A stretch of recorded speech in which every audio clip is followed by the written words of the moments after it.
shadows gather where the truth once stood. A kingdom of confusion carved out of falsehood. But he walks through the ruins like a prophet reborn. A voice watches fire, a mind drawn this door. The chaos watches with an all-seeing glare. Guardian of reason in a world unaware. When the overlord stalls at the edge of the frame, the faithful rise up, they already know his name. I'm here to resurrect the second coming of common sin. I come to wake the sleeping, the church will bring the fade. No hurdles, no illusions, no hollow incubators. Here to resurrect the second coming of common sense.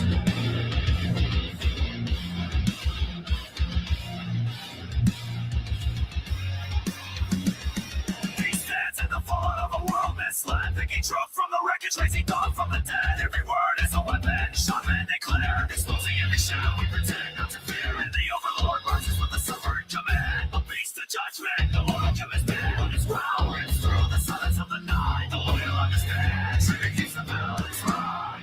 I'm here to resurrect the second coming of common sense. I'm beginning the chaos of found to strong against the darkness, rising in defense. He's here to resurrect the second coming of common sense. Now you're head to the beast that patrols the doors. It's in yellow reason with the ball pushing forth. If his ball runs empty, the shadows will consume. The world cracks open. Shut it down.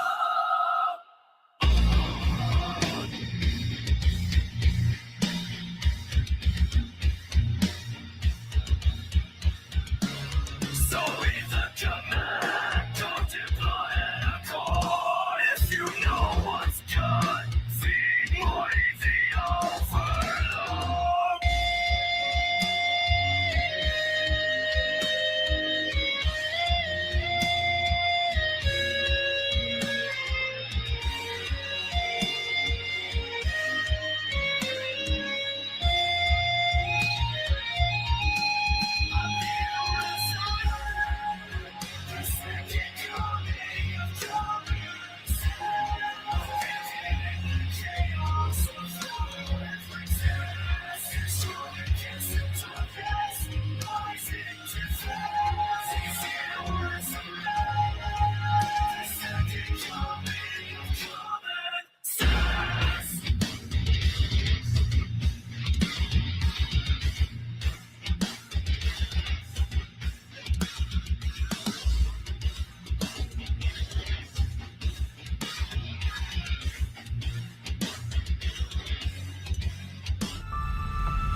Welcome back to the party, everybody. This is Morty, and I am your host, Lutch, aka the Indian Jesus, here to resurrect the second coming of common sense. Everybody hit that like and subscribe. You know I would do it for you, and let's party. Welcome back, everybody. I didn't see you guys this weekend. We, had some stuff going on, and we didn't do the movie night, so it's nice to be back. It's nice to be back. A new week, of course, does mean a new weekly movie night goal, and we have a little bit of a change where now it's going to be based on points. So any donos that come in during the after party will count double, and if we earn a movie night and we get donations during that, 3x for the next week. So you are incentivized to keep it going so you can get that 3x bonus. So tonight, interesting. I'm really not sure how this is going to go. Because I feel like a lot of us have different opinions when it comes to ICE and law enforcement and stuff. Maybe immigration specifically, we have very similar opinions. But I think a lot of us maybe don't completely align. And so, shout out to Andrew Callaghan of Channel 5 News, the YouTube channel, sat down with a couple of ICE agents. And from what we've seen in the past, it is pretty clear that Andrew has a little bit of a left-leaning bias. Nothing crazy, but he is definitely left-leaning and was very critical of Nick Shirley as opposed to the Leering Center. But I still think we can get a good understanding of where we fall in terms of not just the idea of immigration, but the ICE as an agency and the agents themselves. So I think it's going to be fun. Who we got here? Say hello if you're in the chat. Without further ado, as always, if you cannot hear the video, please do let me know. Alex Preddy, when he was shot, his hands were on the ground. He did not have a firearm in his hand. Border Patrol should not have been there. Border Patrol should be patrolling the border. I feel like our administration wanted this type of escalation. I don't think Renee Good deserved to be killed. We sometimes feel like they're waiting for one of us to be shot and killed. What did you think about? Remember that deserve to be killed? Alex Preddy shooting. That one was also particularly traumatic. Was Renee Good a criminal? No. Was she acting like a bitch? Yeah. How do you feel about the phrase ICE? I try not to take it personally. I assume they're saying fuck ICE. Homophobia, got your racism, got your transphobia, got your xenophobia. Everyone go f yourself. Your family, your kids, nigga. That's how it is. I can't sleep comfortably because of you. I just feel like we've been in the pocket of the administration, kind of doing their bidding and wrapping up as many people as possible. We've been mislabeled as Nazis, homophobes, as racist in law enforcement. That's just not true. They're doing exactly what the Gestapo did back in the Nazi regime. No, they're not. They're not. And this is going to come back because I just saw, Piers Morgan and Cenk Uygur. That's going to come up at some point. But crazy how much they are using the exact same arguments that somebody in Nazi Germany would have made. It's crazy. We are not deportation officers, and we are not people who go out and grab people, round them up, and then deport them. That is not what we do. Unnecessary violence has been happening since the Metro surges began, and HSI had to back up investigations of assaults against officers. This is the second video of this week where somebody's blurred something out and they forgot to unblur it. Where there was no assault, and they started it. So you think there's a critical misunderstanding on behalf of the public as to what ICE actually is? I think so. We have child exploitation, which is a huge component of what we do. You know, kidnapping kids, buying and selling kids, bribing officials. Yeah, but F ICE, right? F ICE! Killing people, all for the purpose of exploiting underage kids. The internet has opened some doors for the world. Watching the Artemis mission live, coolest shit ever. Knowing that you can just jump on the internet and meet with a child and them terrible. Since Trump got into office, there's been 33% less federal agent hours spent pursuing child predators than there was beforehand. Have there been child exploitation cases that have been basically thrown out as a result of moving HSI manpower over to places like Minneapolis to enforce immigration? Talk about a loaded question. So yes, okay, if we have a more imminent problem with immigration and we only have so many officers, then an officer can only be in one place at a time. And so he's trying to frame that as, oh, Trump bad, Trump doesn't care about all of this stuff, when really it's just a reaction and a response to the previous administration. There have absolutely been leads that have been uninvestigated or closed out prematurely because we don't have the manpower or the priority to focus on them. The immigration. Right. I mean, and like, this is going to sound cold, but if we understand that there is child exploitation within illegal immigration, and then we separate that and we're looking at just the exploitation of children, then it's not like it's not mutually exclusive. Going after the people who are doing the exploitation does in fact help less children be exploited. Enforcement and now our criminal enforcement, that's all merged. It makes our job a lot more difficult. It definitely feels like my purpose has been destroyed. I have no doubt that the American people have There's a share of respondents who say ICE has gone too far enforcing immigration laws. Overall, 65%, Democrats 93%, of course, Republicans 27%, and 71% of independents lost their faith in us. I lost their faith in us. You got fired from ICE for something you said about Israel. What was the process like? No grant rights were read. They didn't ask me about my side of the answer, just like you're being terminated for misconduct, which is weird to me because being a cop from other agencies, usually IA is supposed to like take a sworn statement from you regardless of whether or not you're being fired. Do you think race played a role in you actually getting fired and singled out? I'm pretty positive because I've seen officers commit actual misconduct on camera, say things they're not supposed to, and they didn't get fired or written up. The termination letter quotes, "I knew my girl was the one when she said she hated Jews in Israel." Yeah, it's because you're brown. That's why. That's why you got fired, bro, because you're brown.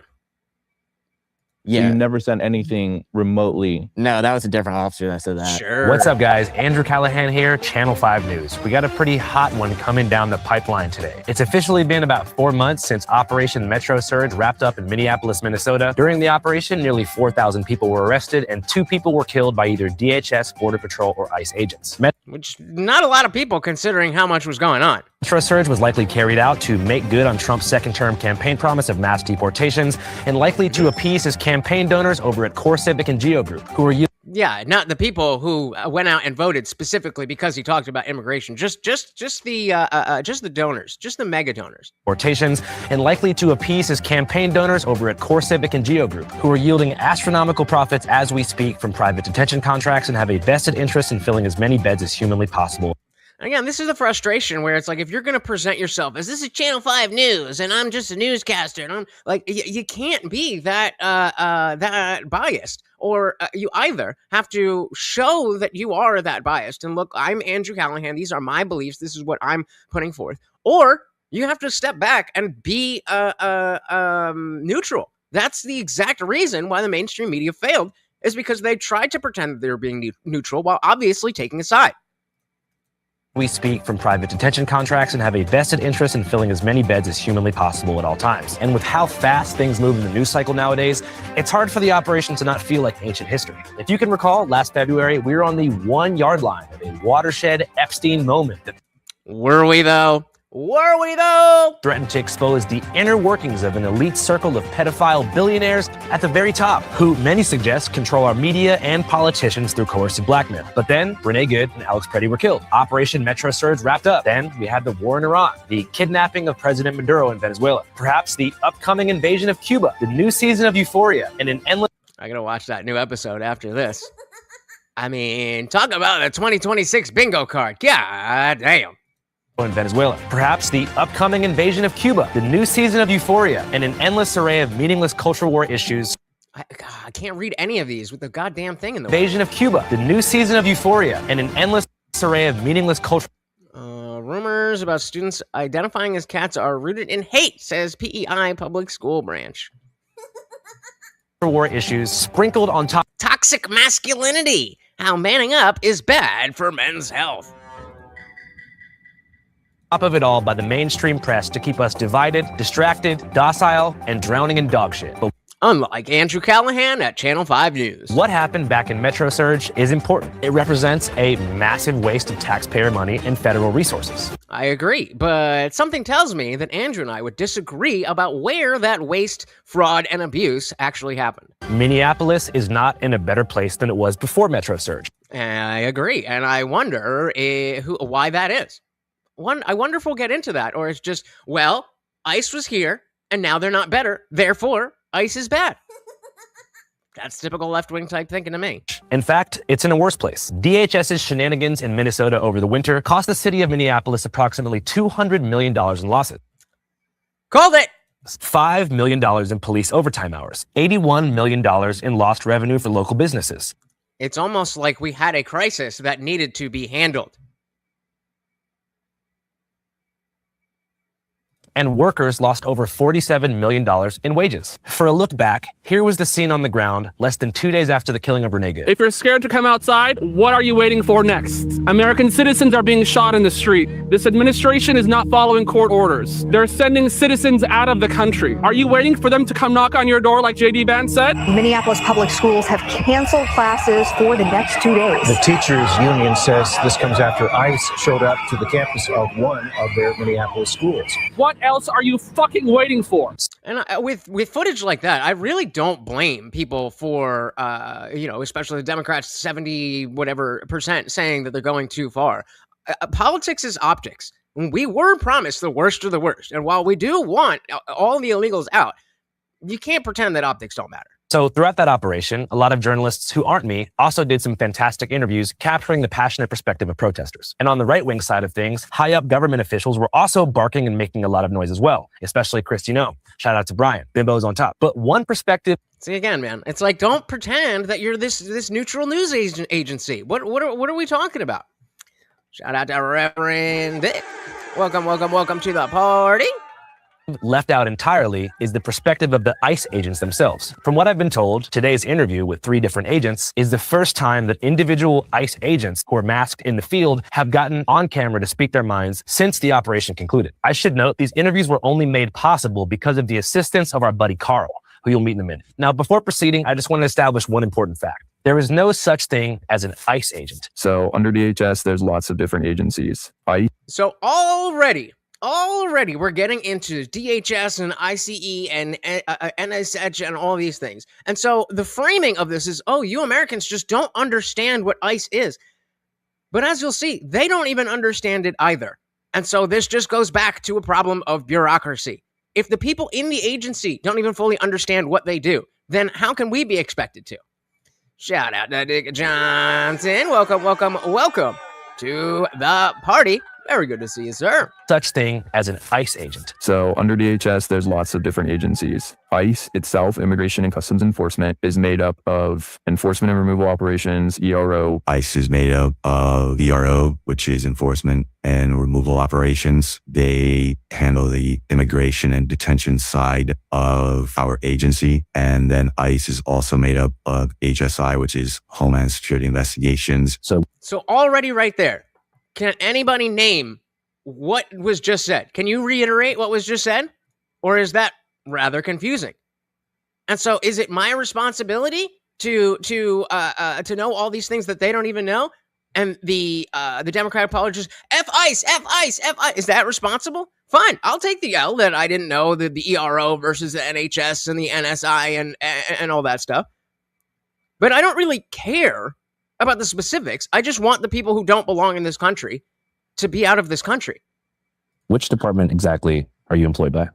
He's like, I don't fucking know. Homeland Security Investigation. So we had HSI, ICE, ERO. And what sort of work do you guys do? I mentioned we have a really broad scope of federal statutes that we investigate. We are the investigative arm under DHS. ERO is responsible for enforcement and removal. They work a lot with other countries when red notices are issued and fugitives need to be found who don't have status, things like that. HSI has handled a lot of very famous cases in the last couple of years. The Sean Combs case, that was pretty famous. HSI has also been involved. No diddy.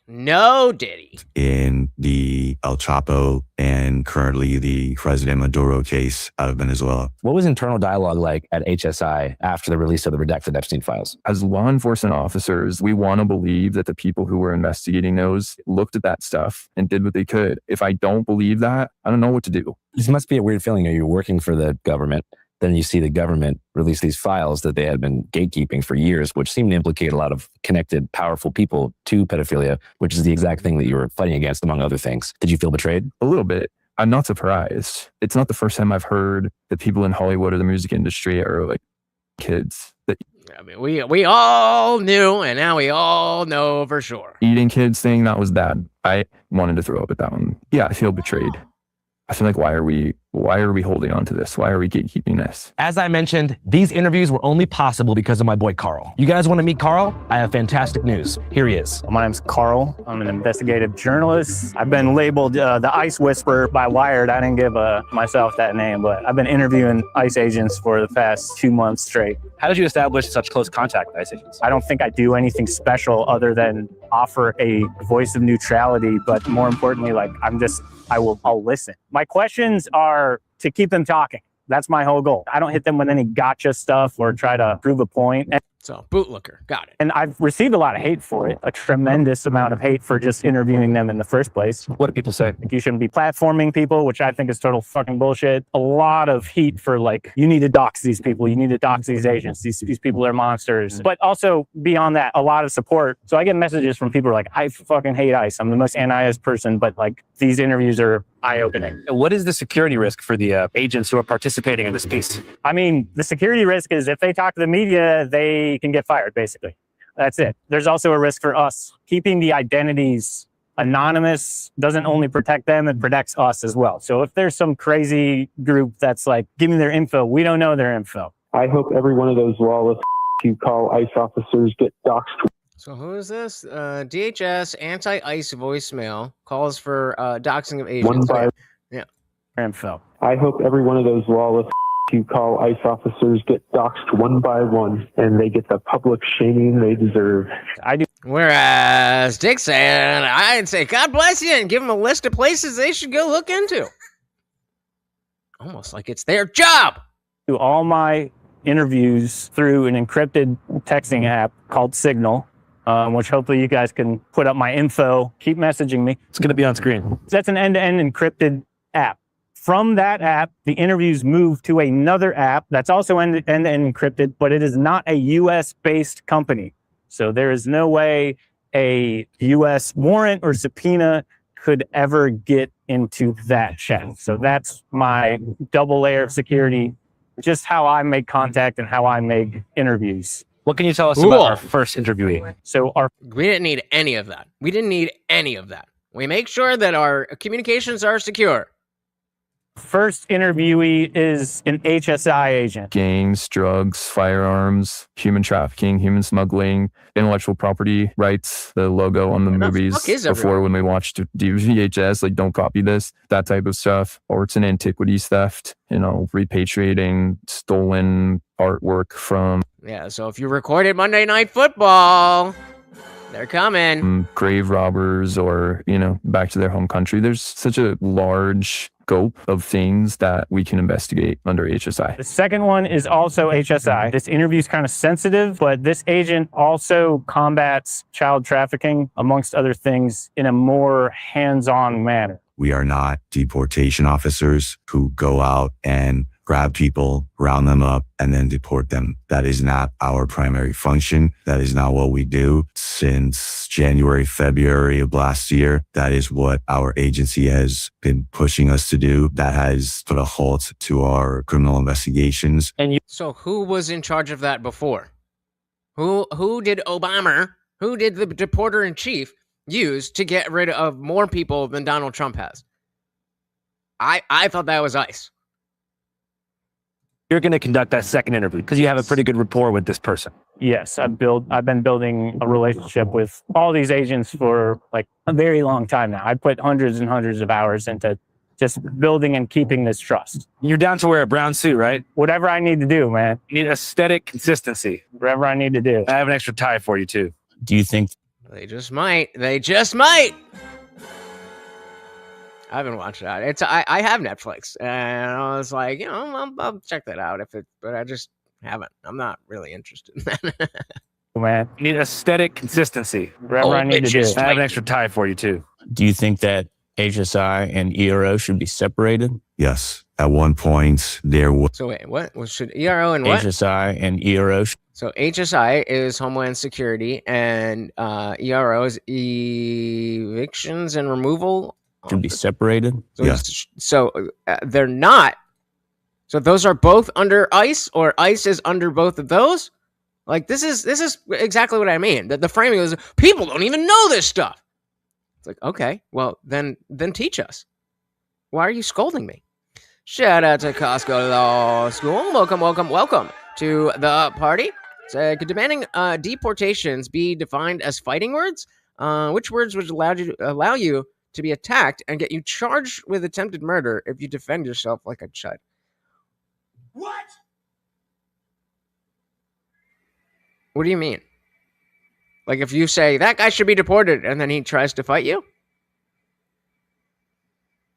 I'm not sure what you mean, but welcome to the party. It's a tie for you too. Do you think that HSI and ERO should be separated? Yes. At one point, there was a huge push to separate ERO and HSI. At one point. Oh, I didn't follow that.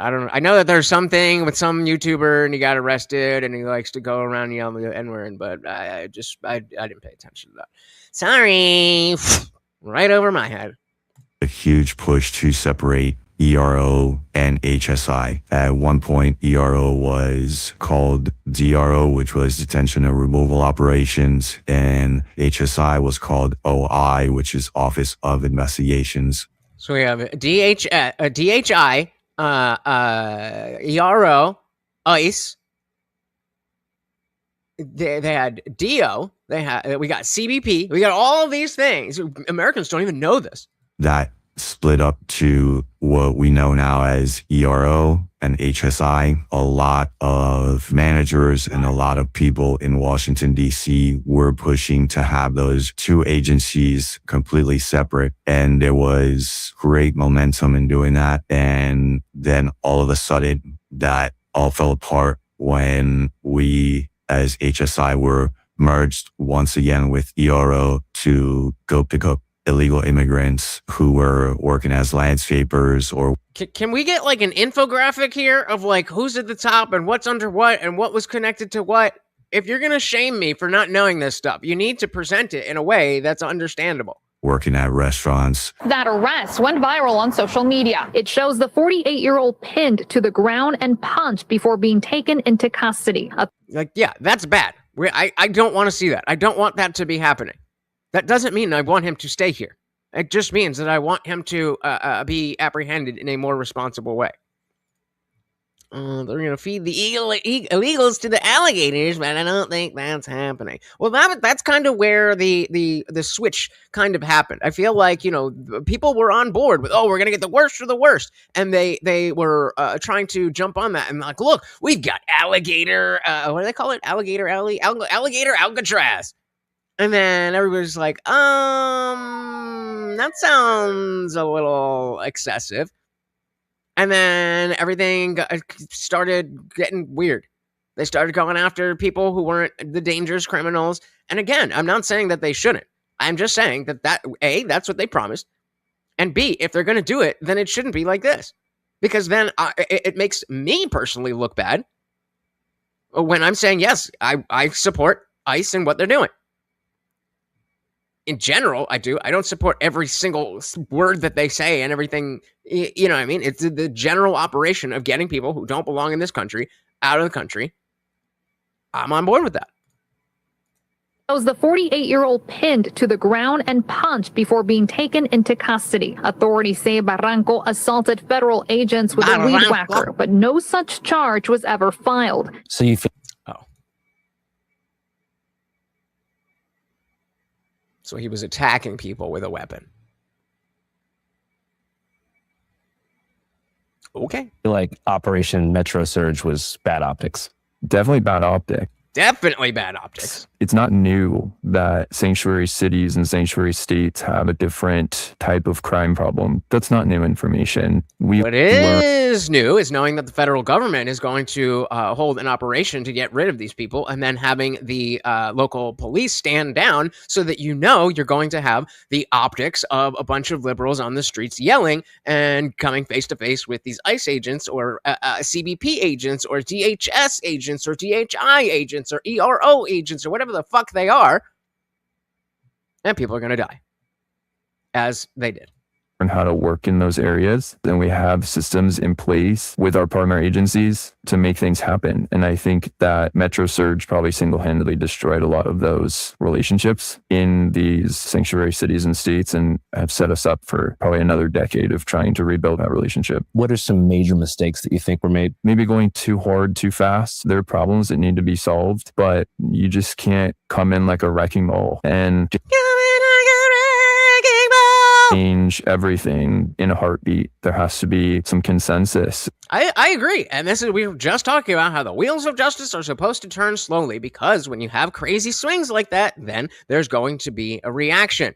And what exactly did we see with that operation? They went in too hard, and there was a lot of pushback. It's not like Minneapolis was the biggest operation, but because of the optics, that's where the people died. Obviously. That should never been allowed. That should have never been allowed.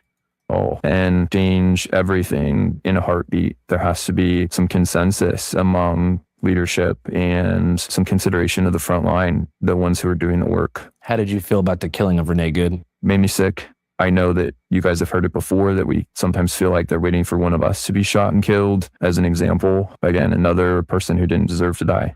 Agreed. Didn't deserve to die, but put herself in a situation where she got herself killed. So you feel like the agents that were involved in that situation did the wrong thing? We are held to some case law that makes determinations about when uses of force are right or wrong or objectively reasonable. While I am not in a place to make that determination for each of the agents involved, it definitely feels wrong to me. How did incidents like that? It feels wrong. It feels wrong. I didn't, it felt icky. So that's it. You can see the framing of this. I don't like how this is being framed. Costco said Trump can't win. If he goes too hard, he is criticized, and if he backs off, there's not enough deportations.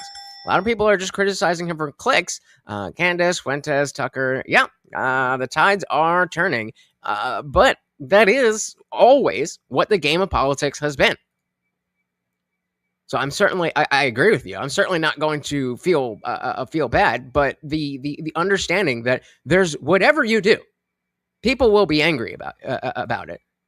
And figuring out which is the decision to go that's going to anger the least amount of people, while also balancing what the right thing to do is. That's a very difficult dance. Impact morale within ICE. There's some division. Wait, what? It's like that for each of the agents involved. It definitely feels wrong to me. How did incidents like that impact morale within ICE? There's some division amongst law enforcement in general as well with those. You know, everybody has their opinions. That was right. It was wrong. He should have done this. He should have done that. We're human.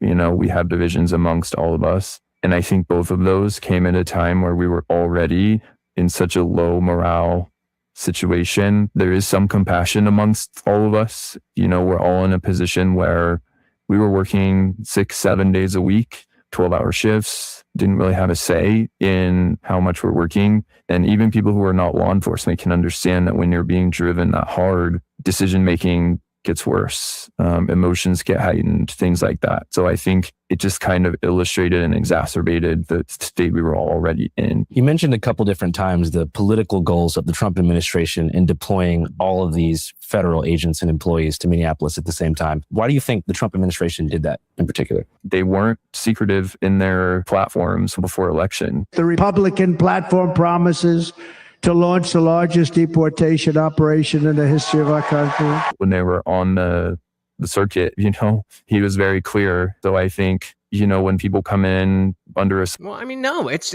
not. The fact of the matter is the guardrails worked in Minneapolis.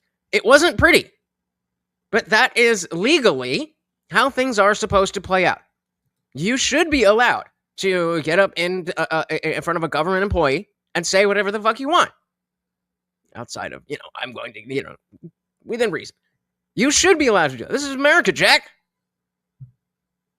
But that doesn't mean that if you're armed and you're screaming and you're kicking and you're resisting and all of this stuff, that bad things can't happen. You have to have the responsibility of your own liberty. Asylum or trying to get asylum hearings, they're waiting 7 years for a hearing. Well, that would be on the local PD to set up a perimeter so that ICE can do what they need to do. Whereas Tim Walz and Jacob Frey said, nah, we're good. That is exactly, that's obstruction. That's why specifically Alex Preddy and Renee Good died. That doesn't mean it's a good thing. That is a bad thing. We don't want that to happen. But if we're talking about you got to stay this far away, that's what the local police are supposed to be there for. Specifically for that reason. So you feel like increasing the amount of judges in the immigration courts would be great. Expediting the asylum seeking process would have been a way to avoid the situation. Yeah, I think those would be... No. First of all, when you have 20 plus million people, just adding more judges, yeah, it'll make things go quicker. But it's not just gonna be like, oh, well, we don't need ICE to go out and do deportations anymore. Great plans. I think our administration is just not thinking through the best way to tackle the problem and is just throwing resources in particular places and making a fool of us. I don't fully disagree with that. But again, this is a good demonstration that just because you're on the front lines of this thing doesn't mean that you have the better understanding of the politics and the culture around it. You know, like, this isn't to say that, oh, they're dumb or, oh, they're pussies, or I'm not saying anything like that.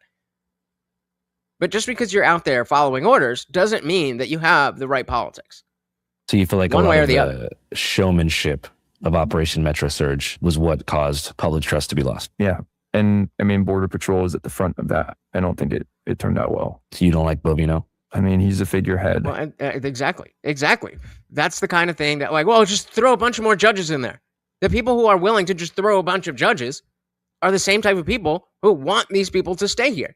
So that's just kicking the can down the road, because now we have an invasion of people who we can't deport, despite the fact that they're not supposed to be here. And we can talk about how, like, okay, the judge is the determinant of that. But we all understand the judge is not just making up their own opinion. The judge is supposed to take what the law is and apply it to the human situation. And so if this is going to happen, then adding judges is arguably going to slow down the process. Because now, not only do we have to go through the process, but the trial process, but now all the processes after that takes more money. And if you go through and you are seeking asylum and you are doing it the right way, then I'm totally fine with that. But people are abusing it. Like I wouldn't have gotten shot. Yep. Don't resist. The front of that. I don't think it turned out well. So you don't like Bovino? I mean, he's a figurehead. I don't know him, but no. Just the way Border Patrol is operating is vigilante-ish. Okay, so now there's Border Patrol as well. Is that different than Customs and Border Patrol, or is that the same thing? We have like 7 different agencies throwing out, like, Americans don't even understand this, and then don't explain it. It feels lawless. It feels aggressive. It feels unnecessary. So you feel like this CBP feels unnecessary, but is it unnecessary? The Border Patrol guys who basically got deputized as ICE agents in Minneapolis were way out of line. Yeah. The fact that a lot of CBP Border Patrol agents are like working these borderlands where they're having to sort of like do snatch and grabs of people that have immediately hopped the border. Do you think that played a factor in how they behaved on the streets of Minneapolis? Yes, absolutely. Absolutely. Which is why when we talk about training and we talk about the resources to make this stuff done the right way, it can't just be, fuck ICE, we're not doing this, and that's not the answer. A lot of us are on the same side that we don't want people brutalized. Whether or not you want people to stay here who don't belong here, we don't want people to be brutalized. But when you create such a huge problem, then the reaction is going to be just as equal and opposite. Yes, it affects Minneapolis in the optics because they're operating as if anyone who looks like they may have crossed the border or didn't come from here is here illegally, because that's what they're used to. Like in Los Angeles, where they're just nabbing people off the street, you know, trying to clean up a Home Depot parking lot for all the people waiting for work. I mean, why do that? Those aren't the people we want. They just assume that everyone... Says who? Who says that's not the people we want?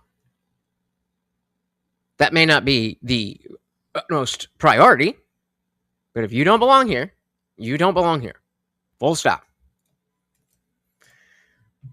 I mean, why do that? Those aren't the people we want. They just assume that everyone who's not white came across the border at some point in time. And I wonder if that has anything to do with the percentage of people who come over the border who aren't white.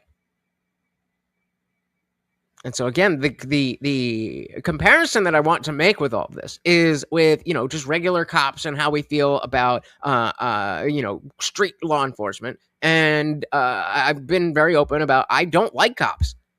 I don't have a lot of respect for authority figures like that. But I do have respect for the fact that, a country is going to run the way that it's supposed to. And unfortunately, we need law enforcement officers to do that. You're saying, "Oh, I don't need this." It's like, you're not saying anything.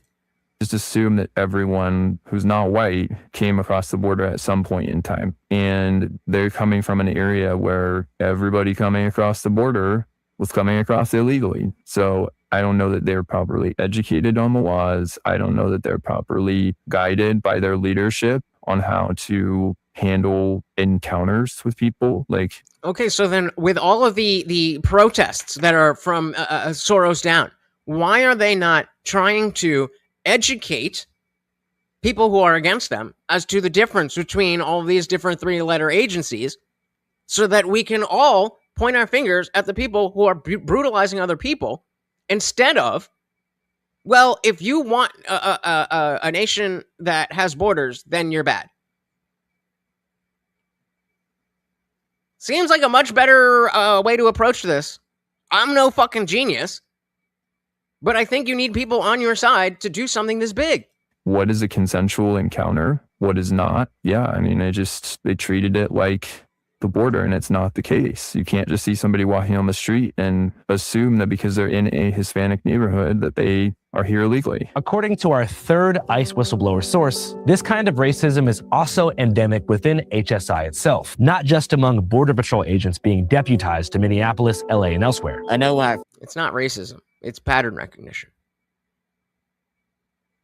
That's it. First got into ICE, my supervisor had let me know, hey, we've had guys get grabbed by other officers, be it local police or other ICE officers, just assuming they're a detainee based on how they look like. So he's stick close to me if you ever go deep south or any of those weird facilities. So you're Hispanic and Native American. Can you tell us a little bit about the racism that you did face? So the discrimination kind of came when I was visiting Charlotte office, which wasn't my home office. I was the sole officer that people were kind of focusing in on with making jokes or just making out random comments. I had one recruit come up to me and be like, "Hey, I bet I could take you in jiu-jitsu," random. And I just had another white officer point directly at me "Hey, get his brown ass in line with the other detainees." I literally...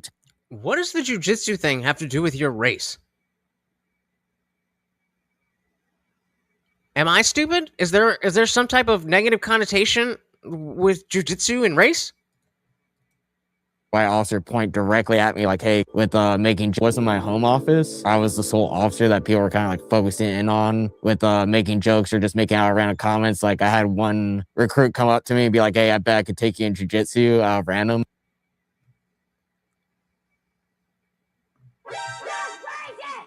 Is it though? Yeah, I just had another white officer point directly at me "Hey, get his brown ass in line with the other detainees." Pattern recognition. If I was caught up in one of these things, I would not expect to be treated any differently. This is what it is. Blame the people who created the problem, not the people who are trying to fix it.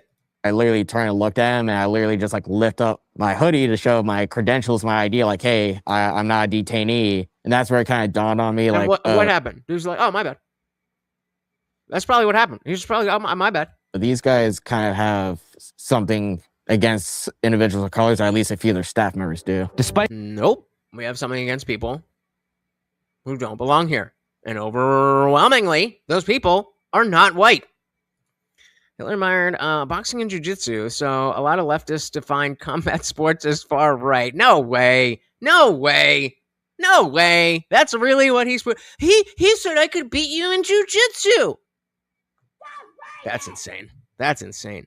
Yeah, right? I got my license ready to go. I think my parents have my birth certificate. But I got mail with my name in, my name on it. I've got and whatever you need. Whatever you need.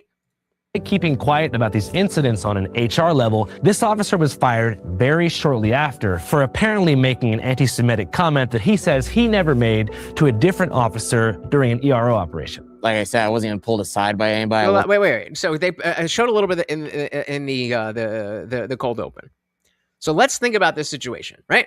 We're saying this guy is saying that ICE officers are racist and are openly so. So if he is being if he is being in trouble for saying something that somebody else said, we would assume that it's not within the racial zeitgeist that he's explicitly talking about, right? It would have to be something different, like, oh, I hate this job and I'm gonna mess up the missions or something like that, right? That's what it would have to be. If all these ICE agents are so racist. And yeah, that's a good let's what percentage of ICE officers are Hispanic?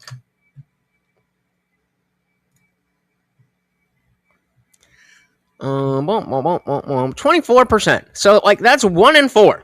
That's 1 in 4.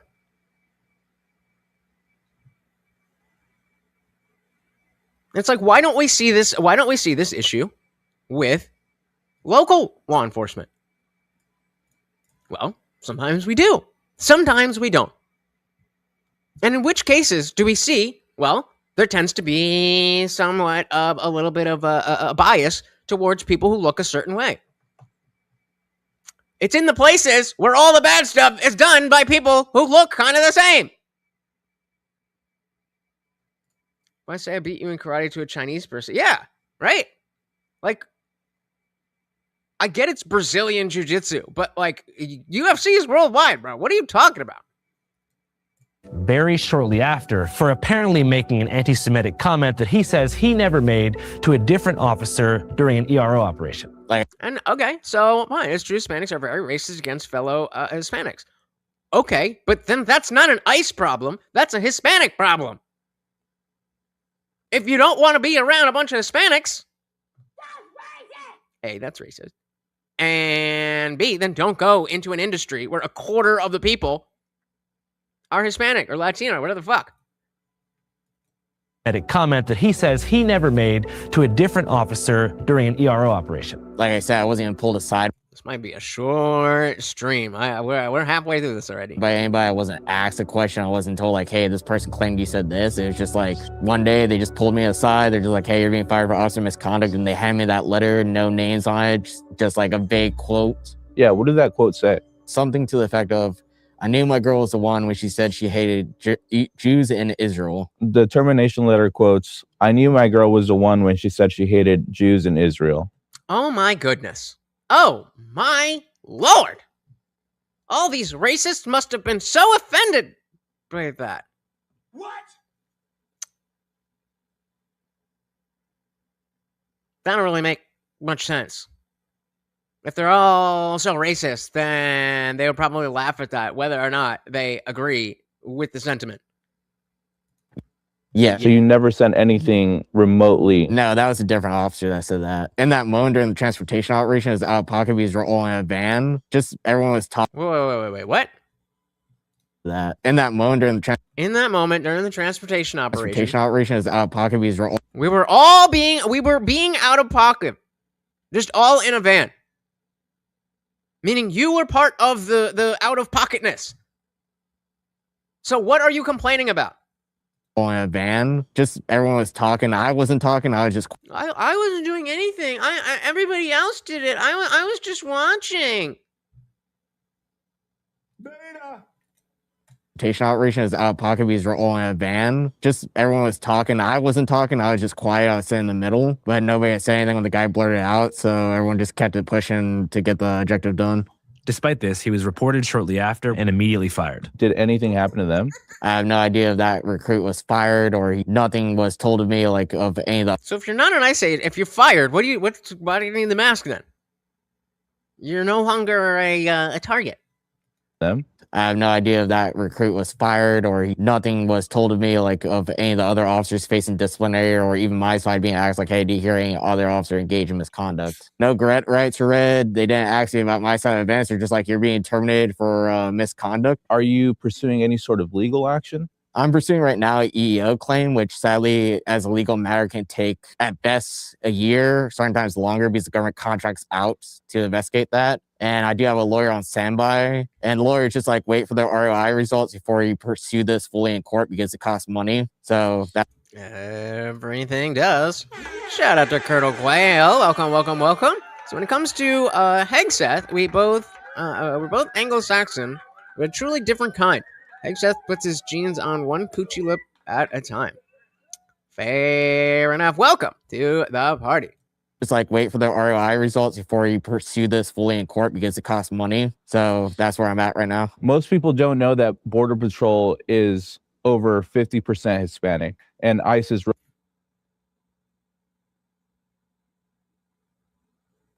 roughly 30% Hispanic. So that's even more than what ChatGPT just told us.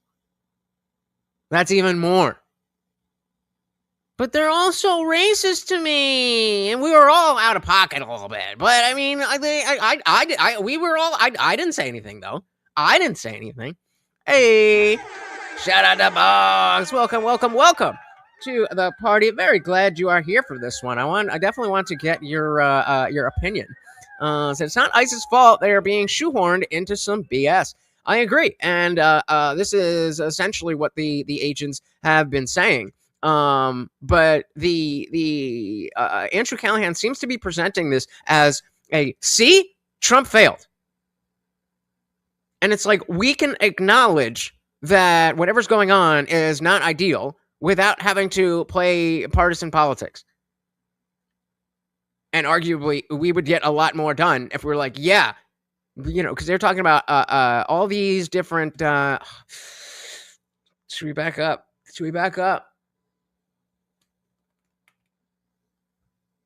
Put a one in the chat if you don't want me to go back, because we're already halfway through, and fuck it, we'll go back if we need to. Fully in court because it costs money. So that's where I'm at right now. Most people don't know that Border Patrol is over 50% Hispanic, and ICE is roughly 30% Hispanic. And got him.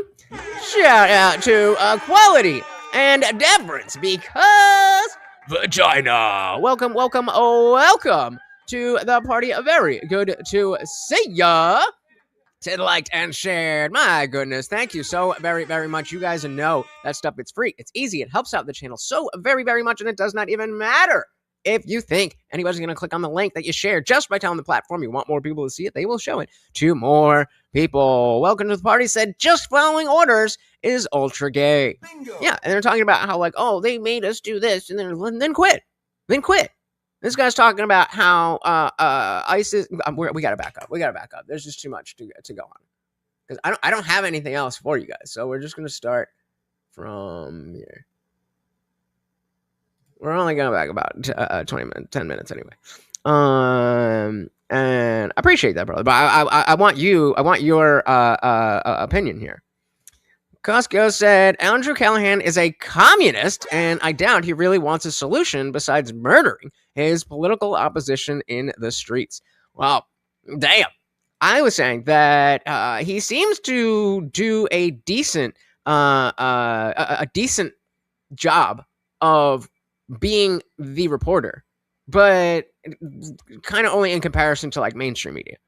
And that's another aspect of all of this. While I wholeheartedly disagree with him, I think the way that this is framed shows the separation between ICE as an organization and putting forth what we want to do in terms of immigration in general versus individual operations and stuff like that. We got not Jeremy Renner in the building. Welcome. Said Costco is being serious and he's genuinely in psychosis. Holy shit. A little tongue in cheek. Andrew, don't hide being a lefty, so it's fine. It's not a grift. It's just him. I disagree. I don't think he. I think he tries. Not tries. I think he behaves as if he is being neutral. This is exactly why I wanted to have you guys here. He behaves as if he's being neutral, but it's very clear that he's not. So I completely disagree with this. Andrew's biased, but at least he admits to it and still lets people he disagrees with talk. So I respect it. Let's see how you guys feel about this one. Let's see how you feel about this. Shed Epps Palf and Concord during the and here.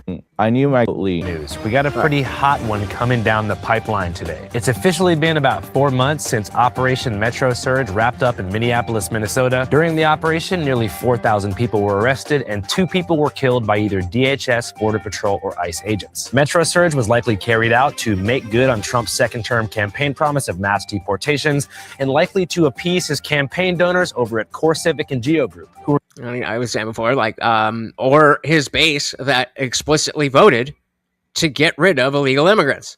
But no, it's just Trump with his donors. Have we gotten the framing that he is anti-Trump explicitly now, or what? Everyone has bias, absolutely. It's only a real problem when people pretend they don't. So far, seems like he's pretending he doesn't. He's saying that the only reason that Trump wants to do deportations is because of his donors. As if he didn't win the popular vote based on that over everything else. But yeah, he's not biased. He's just the news. He's just the news. Deportations and likely to appease his campaign donors over at Core Civic and Geo Group, who are yielding astronomical profits as we speak from private detention Yeah, that's the only reason Trump wants deportations, guys, because he's making money. contracts and have a vested interest in filling as many beds as humanly possible at all times. And with how fast things move in the news cycle nowadays, it's hard for the operation to not feel like ancient history. If you can recall, last February, we were on the 1 yard line of a watershed Epstein moment that threatened to expose the inner workings of an elite circle of pedophile billionaires at the very top, who many suggest control our media and politicians through coercive blackmail. But then, Renee... Right, okay, exactly. Exactly. That's exactly my point. It's super lefty coded, but he didn't say anything about being lefty. That's not presenting your bias. Andrew's literally looked in the camera and said, I don't like Trump, and I don't like most of his policies in the Nick Shirley video, and I don't think he's trying to fool anyone. Fair enough. But that's not how this is being. Why didn't, if he's going to behave that way, if he's going to cut it like that, then put that up front. Don't behave as if as if this is just the straight facts. I agree with him on a lot, but I mean, you gotta admit that he's a real journalist, even with bias. Sure, absolutely. I'm not one of the people who are going to be like, oh, Nick Shirley's not a journalist because I don't like him. Yeah, definitely not. I mean, he definitely is. I'm just nitpicking that we're setting this up, and already we're saying that all this immigration stuff, that's just because Trump wanted to make money. No, it's not. No, it's not at all. That's a lie. And he knows that. Who many suggest control our media and politicians through coercive blackmail. But then, Renee Good and Alex Preddy were killed. Operation Metro Surge wrapped up. Then we had the war in Iran, the kidnapping of President Maduro in Venezuela, perhaps the upcoming invasion of Cuba. It's only May, guys. New season of Euphoria, and an endless array of meaningless cultural war issues sprinkled on top of it all by the mainstream press to keep us divided, distracted, docile, and drowning in dog shit. Shout out to Cleaner. Welcome to the party. Yeah, we all want to make money. I mean, even the people coming here illegally want. It's almost like money is not inherently a bad thing. Welcome to the party. Yeah, you've been saying that for like 3 weeks. I've been waiting on it. He went all the way to Cuba and came back. What I'm going to do is you have to say, I'm a lefty communist who hates Trump in every video. Sometimes you're just going to talk his shit and give his opinion on stuff along with news. And again, fair enough. No, I'm not. I'm not expecting that. In the same way that Steven Crowder, I don't expect Steven Crowder to come out and present a standalone interview and be like, okay, here's what I think, and that's what I think, and that's what I think, and that's what I think. But when you're teeing up the interview and you're already using lies, there's a difference between interpreting something one way and lying about it. He lied in the opening of his news report.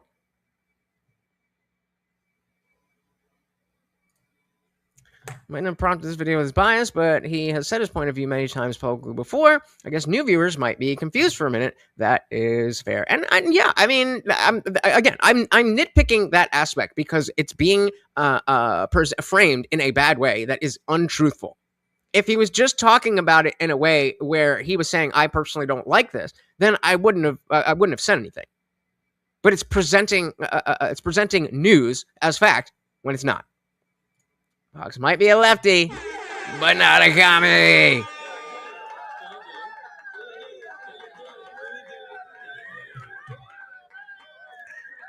He can do whatever I want, just like I can, and this is what I want to do. Well, dilly dilly, I want you to be here too. That's 2 in a row. 2 in a row, dilly dilly. The lie was that Trump is doing immigration because his donors want him to. So again, if we go Alex suggests work 1 yard line of a watershed Epstein. Wait, did we miss? Yeah. Okay, right here. So what he says, this is a lie. This is not an opinion that I disagree with. This is a lie. This is a lie.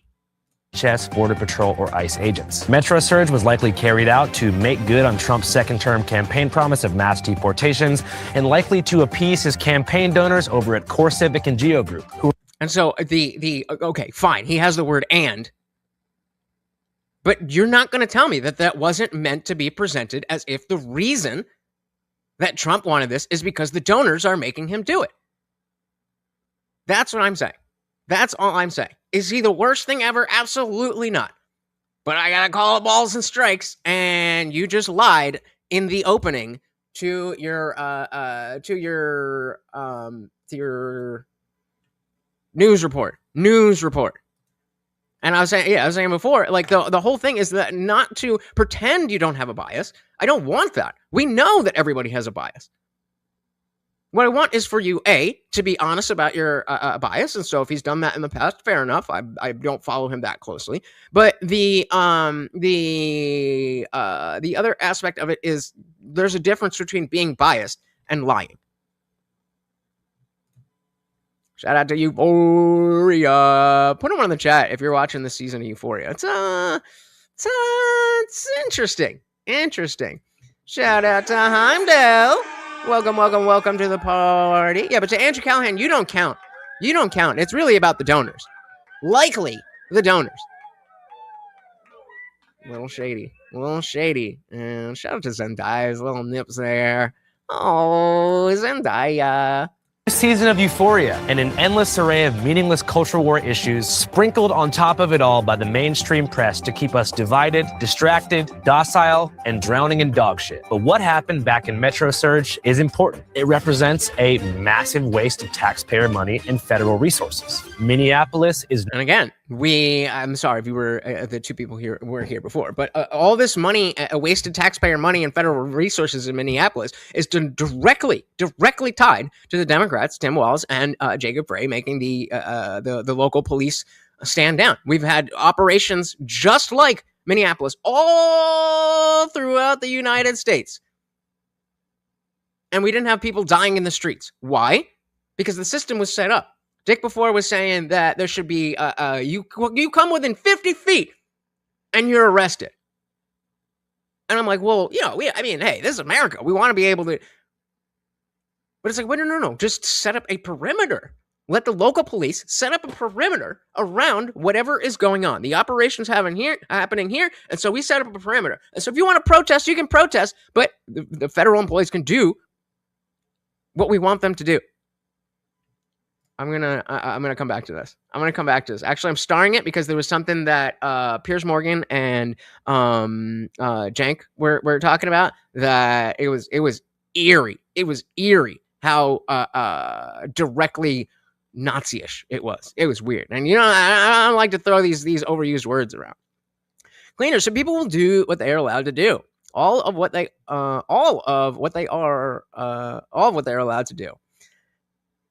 Somebody's going to do all of what they're allowed to do. Agreed. So we need an amendment to overturn Citizens United, or we have to make bribes legal again through laws for the consequences of Citizen United. Talk to me more about those bribes. Talk to me more about those bribes. Because I can definitely see a way where bribery would end up with less illegitimate money. But say more. That's a massive waste of taxpayer money and federal resources. And then what happened? What happened when they actually started helping?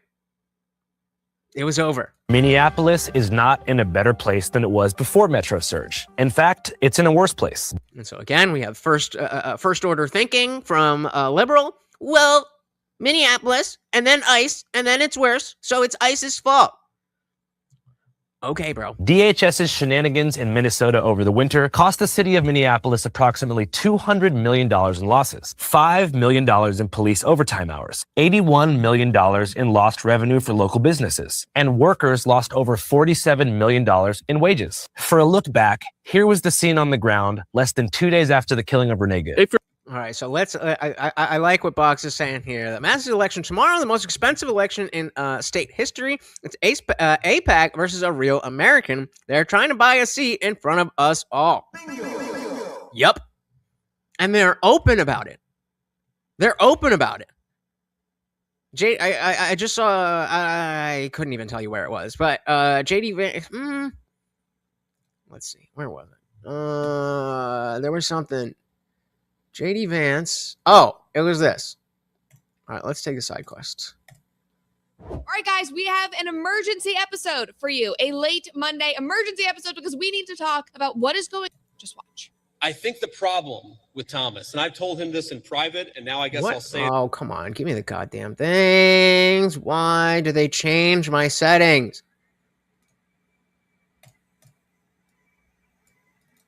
Just watch. I think the problem with Thomas, and I've told him this in private, and now I guess I'll say it in public, is it's one thing to disagree with the party on a particular issue.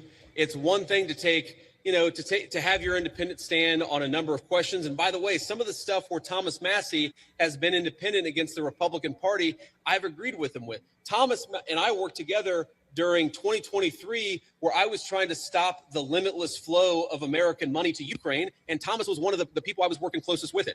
But that's one thing. Being independent, having your own opinions is one thing. Voting against the party on every single issue, you're eventually going to make too many enemies. So you're playing for the wrong team. You're playing for the wrong team. Shout out to Matthew. Welcome to the party. Very good to see you. I'm Dustin Massey's one of them who doesn't want to punish Fauci over COVID. Really? Are you sure about that? Because I know Rand Paul is all over it. And yeah, Quality says Massey is one of the few good ones. He actually has principles. And this is our vice president saying, like, yeah, I agree with him a lot, but, he's got to play for the team. And unfortunately, he's right. At least in the way that we have it now, he's right. If you don't sell your fucking soul, then you don't get to keep your seat.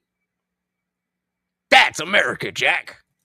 The party on every single issue, you're eventually going to make too many enemies. And that is the problem that Thomas has had. It's not one issue. It's not 3 or 4 issues. It's that every time that we've needed Thomas for a vote, he has been completely unwilling to provide it. That is why the President of the United States has trained his ire on Thomas Massie. It's because we can never count on him for some of the most difficult votes. I wish that weren't the case. I say that as somebody who's known. Why is that, JD?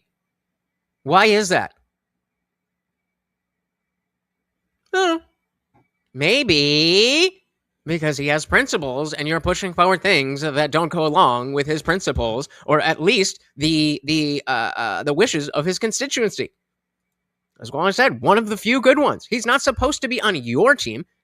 He's supposed to, where's he? Massey's in Kentucky, right? He's supposed to be for the people of Kentucky. Not that complicated. Grizzly lefties? What are grizzly lefties? And you still didn't tell me about the other thing about the bribes. That sounded interesting. Costco said Massey and Rand Paul are always sitting around smelling their own farts from wine glasses while sabotaging everything Trump tries to do. Happy to see him go.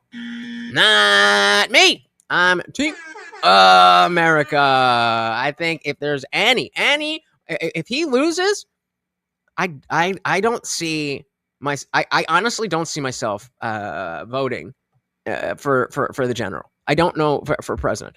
I don't know if he's not in the mix. I don't know if I can trust the entire party.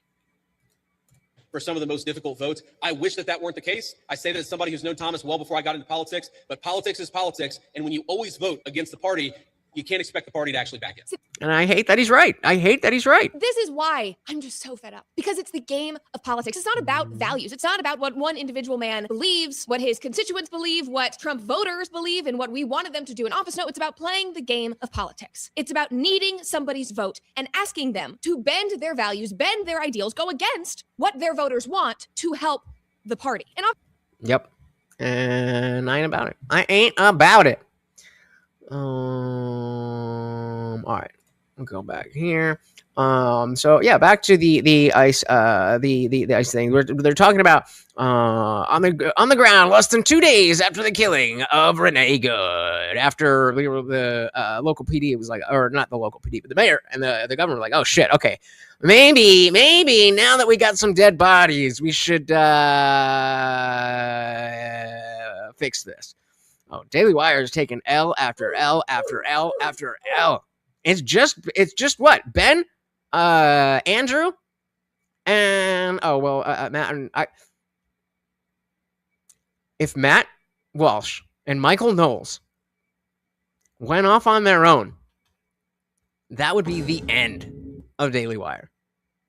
That would be the end. Daily Wire would become the Ben Shapiro channel. And the Andrew Callaghan channel. That is it. I don't even like watching them in general, like their daily things. It's like a 7-minute video. There's a minute and a half of ads, and then I think actually let's.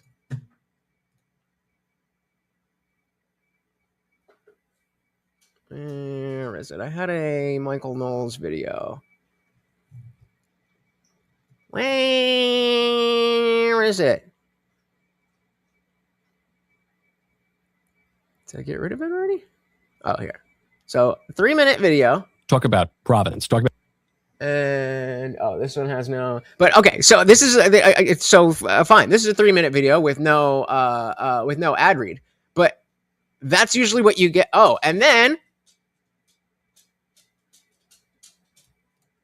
You cannot, and so you should go to church. So 3 minutes and 20 seconds of content. And usually they stretch that out. So this is a bad example from my point, but like, it's actually, let's actually watch the video. It's kind of funny. I mentioned Clavicular on the show now, like twice in the last month, but it was a big interview. I did share this on my community tab. I wasn't totally certain it would be a big interview, but it ended up being a big interview when we sat down with Clavicular, the looks-maxing then teenager, now he's a 20-year-old, who has appeared in court because he live streamed himself shooting an alligator in the head, and that's a crime in Florida. So he gets dragged into court for this, and that actually has nothing to do with the meaning of the story. Wet ass pussy.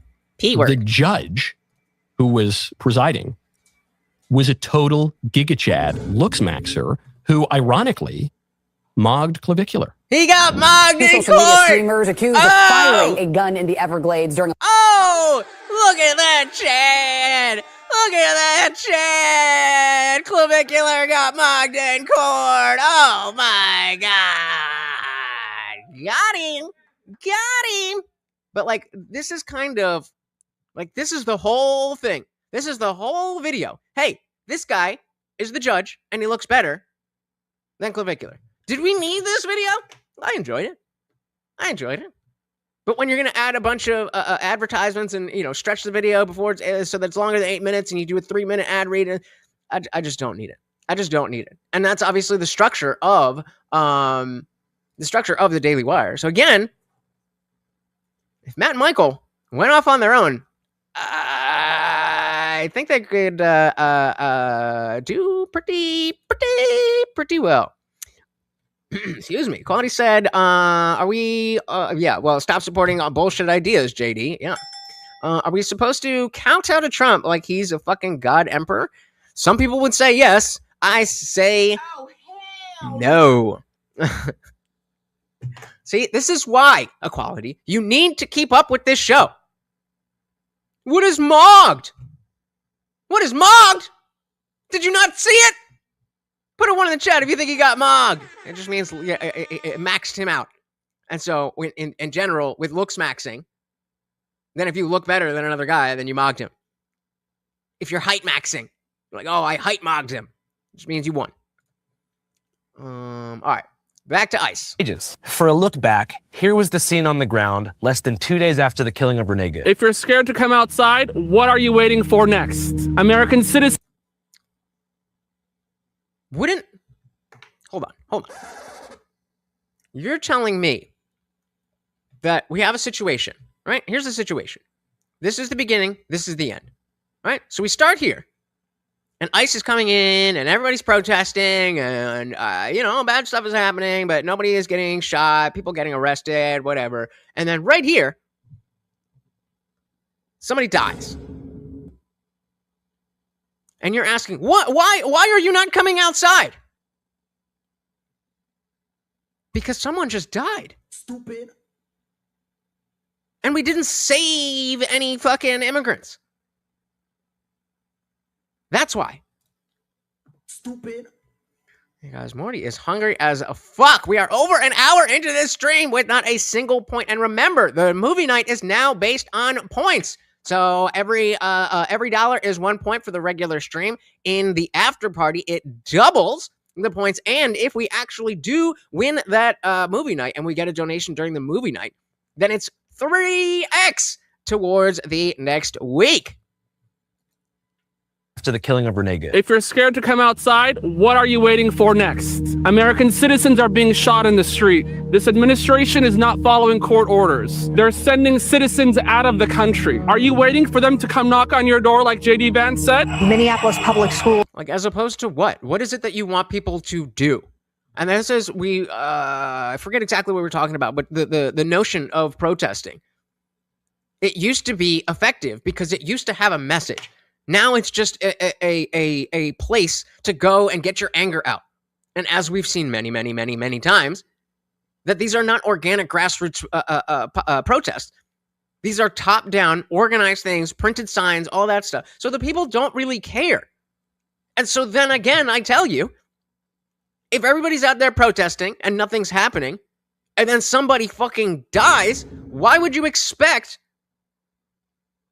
that people would want to be out in the streets? Shout out to Equality and Deference, because vagina starting us off better late than never with the $2 said no one has shared any money. Nobody but you, baby. Thank you so very much starting us off on the weekly goal. I am very excited to see a movie with you guys. Let's keep it rolling, and shout out to Equality as the new sponsor of the stream. Couldn't have said it better myself. It's just a bitch fest. It's just a bitch fest. It's not anything that has to do with, oh, we are here for this reason. We're here because we're angry, and this is a place where angry people go. That's about it. Shout out again to Vagina. You gotta leave already? Oh, man. Oh, come on. Thank you so very much. You have a good one. The country. Are you waiting for them to come knock on your door like JD Vance said? Minneapolis Public Schools have canceled classes for the next 2 days. The teachers union says this comes after ICE showed up to the campus of one of their Minneapolis schools. What else are you fucking waiting for? So throughout that operation, a lot of journalists... And again, waiting for what? What is it that you would like me to do?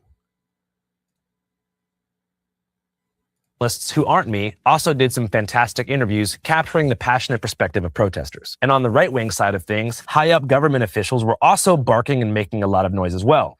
Yeah, But are we really trying to say Kamala would do better? Come on, man. You know better than that. Especially Kristi Noem. Shout out to Brian. Bimbo's on top. But one perspective left out entirely is the perspective of the ICE agents themselves. From what I've been told, today's Yo, that was wild. What does it say? left out entirely is the You raise your voice, I erase your voice. I don't like law enforcement. I don't like humans who have power over other humans. perspective of the ICE agents themselves. From what I've been told, today's interview with 3 different agents is the first time that individual ICE agents who are masked in the field have gotten on camera to speak their minds since the operation concluded. I should note these interviews were only made possible because of the assistance of our buddy Carl, who you'll meet in a minute. Now, before proceeding, I just want to establish one important fact. There is no... So he's not speaking to the law-abiding citizens. He's speaking to the illegals and the radicals to motivate them to do violent action to go further than protest, but he can't say the words because laws.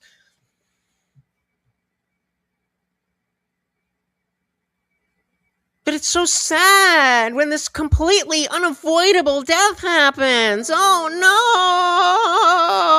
no! You get out there and you become a human shield for these illegals. buddy Carl, who you'll meet in a minute. Now, before proceeding, I just want to establish one important fact. There is no such thing as an ICE agent. So under DHS, there's lots of different agencies. ICE itself, Immigration and Customs Enforcement, is made up of Enforcement and Removal Operations, ERO. ICE is made up of ERO, which is Enforcement and Removal Operations. They handle the immigration and detention. Okay, so correct. This is the rule under the right. After there's been a 20 million plus illegal immigration invasion. This again, we love to move the starting point to wherever it's most convenient, as if just randomly, Trump was like, you know what? I think there's too many illegals here. Let's go and pick them up off the streets. Nothing else happened between build the wall and where we're at now, right? And so now you completely flip-flop, and now it's a good thing. It's almost like it's not just that the president say, do this, do that. It's almost like the deporter-in-chief had all the Democrats behind him. Do you think Trump has all the Democrats behind him? That's a no. That's a hell no. Oh, hell no. So it's easy to just be like, oh, big number is bigger than smaller number. Minneapolis was weird, and then ICE came, and now it's bad, so it's ICE's fault. You can take these first-order, retarded, childlike stances, but they don't apply to reality, which is why the only basis you have for the policies that you support are your feelings.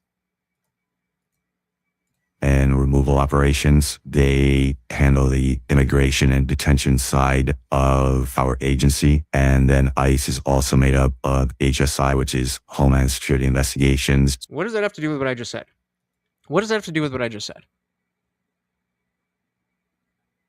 What did I just say, Box?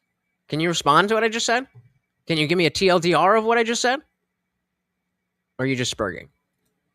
ICE is also made up of HSI, which is Homeland Security Investigations. So which department exactly are you employed by? I'm Homeland Security Investigations. And what sort of work do you guys do? I mentioned we have a really broad scope of federal statutes that we investigate. And so again, we have HSI, we have DHS, we have CBP, we have ICE, we have ERO, and they're gonna add another one in there, and then get frustrated that none of us knew this. Okay, fine, I'll take that L.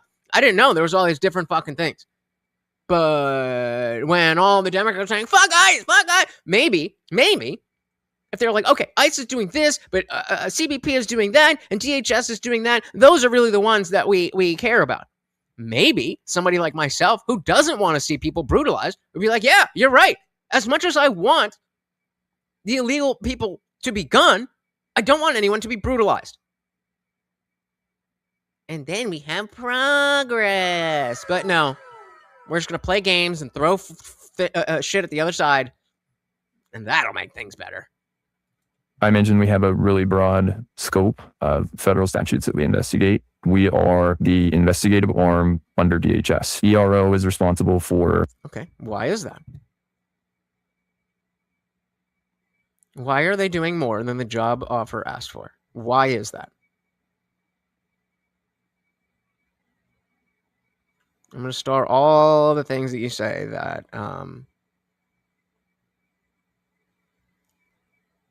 oh, okay, you did answer that one. But you're acting as if the Republicans under Obama didn't want to get rid of illegal immigrants. You understand that it's a completely different thing.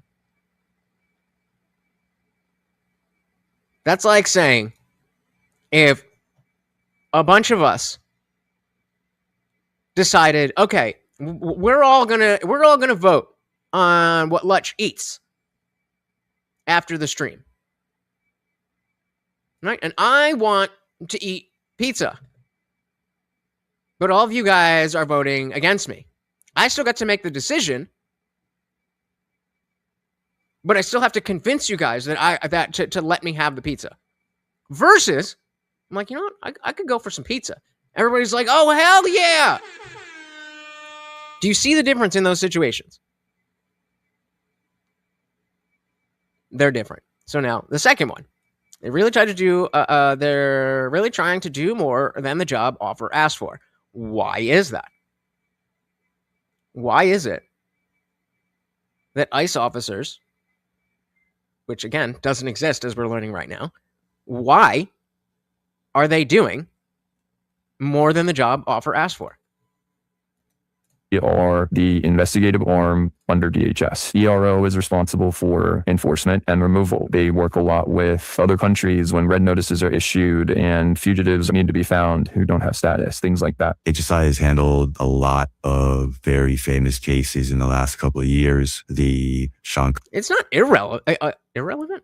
It's not irrelevant, but like it's just different. I agree with you that we can look at Obama and he definitely deported more people. That's relevant.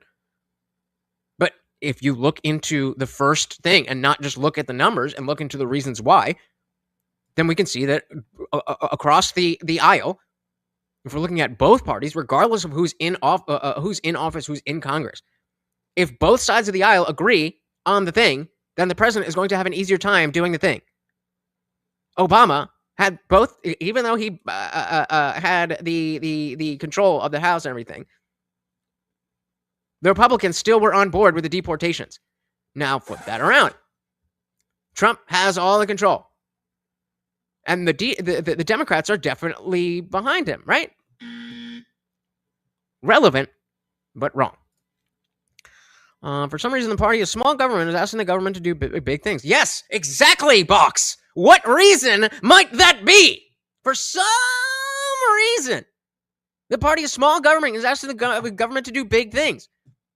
Clearly, I don't understand it fully myself. Like I said the other day, it feels like upside. So give me your best guess. Give me your best guess.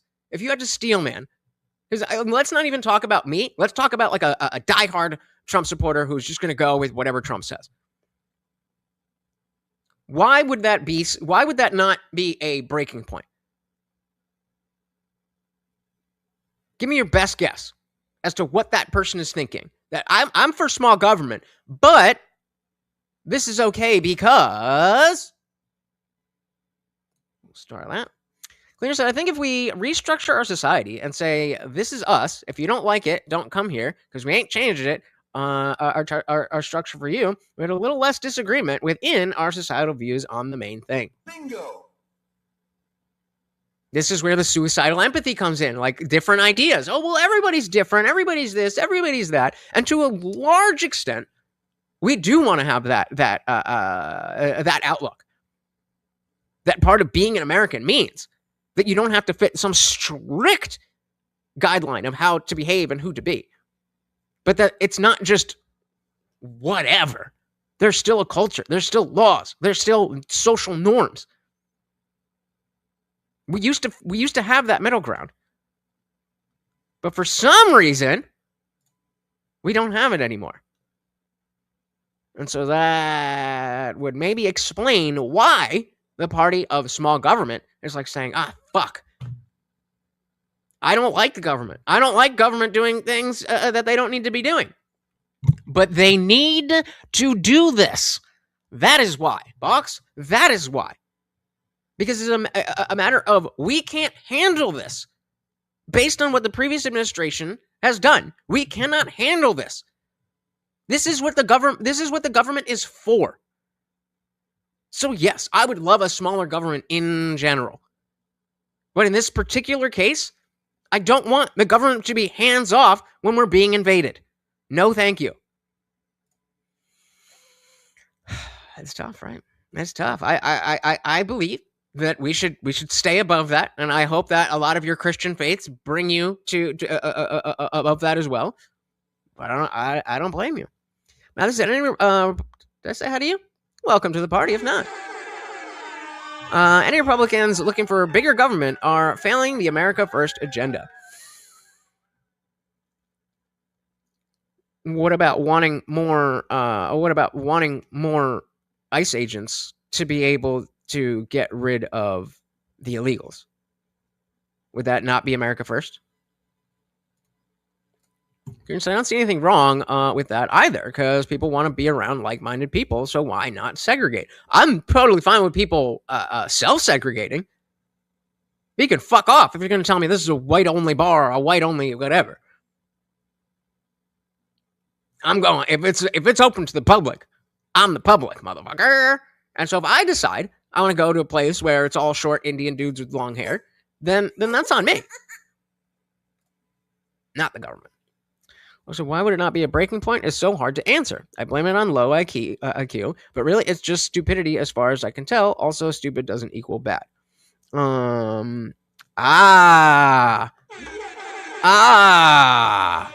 Indeed, sir. Welcome to the conversation. There's more than one layer. It's more than just Obama had high number and Trump have not as high number. There's layers. And so trying to base your conclusion on the first layer is bad. Is bad. Those alligators. Let's compare some of the 10,000 ATF guys they hired at the end of Biden. I agree with you, but I'm that's not the question that I'm asking. Specifically, if we were to look at the landscape of illegal immigration, and we say, okay, we are going to hire an additional 10,000 agents. The thing that you're presenting, that's not an option. They're just not going to do that. And so if the options are it stays as is, or we get more ICE agents with the express purpose of getting people who don't belong here out of the country, is that America First or not? Good thing people aren't books. Of very famous cases in the last couple of years. The Sean Combs case, that was pretty famous. Diddy. HSI has also been involved in the El Chapo and currently the President Maduro case. Right. So there you go, Box. You saw it in real time. In real time. I'm saying any Republicans looking for bigger government are failing the America First agenda. And in general, I would agree with that. Government is bad, and more government equals more bad. But there's nuance, and as Box said, there's layers. And so sometimes a potentially move in the wrong direction is necessary. It's not always as simple as just do the good thing, as liberals might want you to believe. Anyone that will blindly follow Daddy Trump are scary, because I see them everywhere. I still believe he's the best in my lifetime, but it's still flawed. 100% agree. 100% agree. Yeah, I mean, anyone that follows anyone blindly is stupid. Shout out to the Christians blindly following Jesus.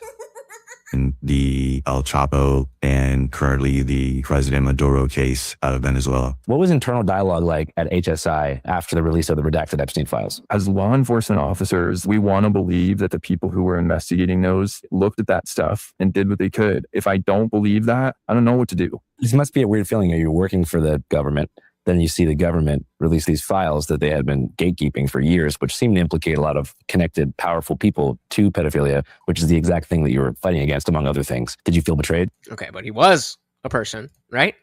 And he had disciples, right? So according to your words, the disciples were a bit stupid.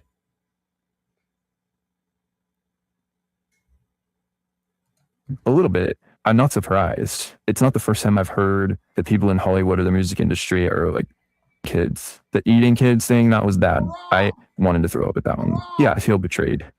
I feel like, why are we holding on to this? Why are we gatekeeping this? As I mentioned, these interviews were only possible because of my boy Carl. You guys want to meet Carl? I have fantastic Not really. news. Here he is. My name's Carl. So hold on. What did we say? I forget who it was, but I really appreciate whoever the last time this came up. I'm no longer saying CP because that implies that it is in the same category as, legitimate P-Hub content. And so I will, from that point forward, only say CSAM. So CSAM lies at the end of the Epstein files. Be careful about how deep you dig. I don't want to dig at all. I understand the notion that there's horrific shit in there. I don't even need to imagine what that horrific shit is to understand that whatever it is bad enough to bury them under the present. And so the cover-up of that is why that's so frustrating. But in terms of digging deep into, I have no desire to look into the specifics of that if I know that it's going to be covered up. If there was a chance that by me viewing actual CSAM could help get these people locked up, then maybe. But that ain't happening. So yeah, exactly. Yeah.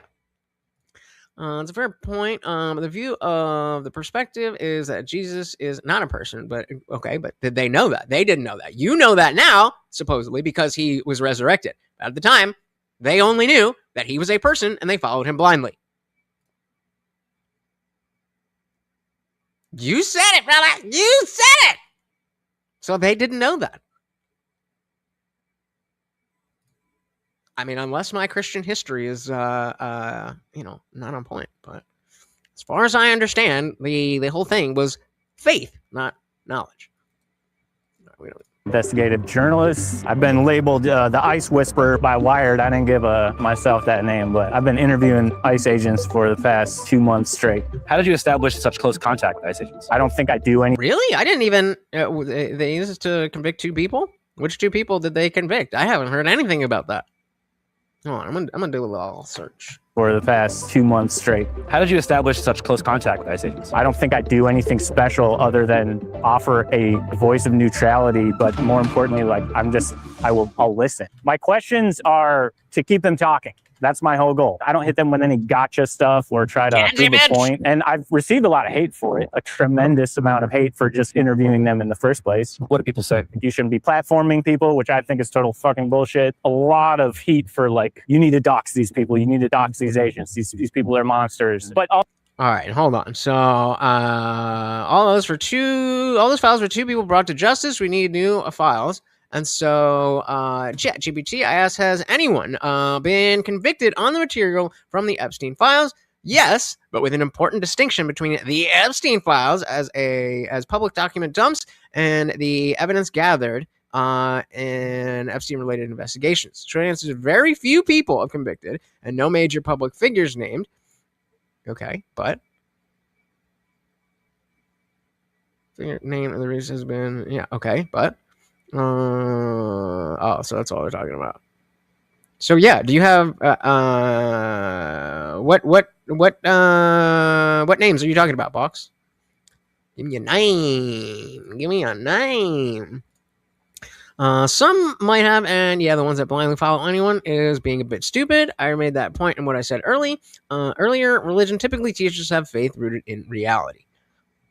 Hey, look, you believe whatever you want. I'm just saying, by your own words, you dictated that the disciples were stupid.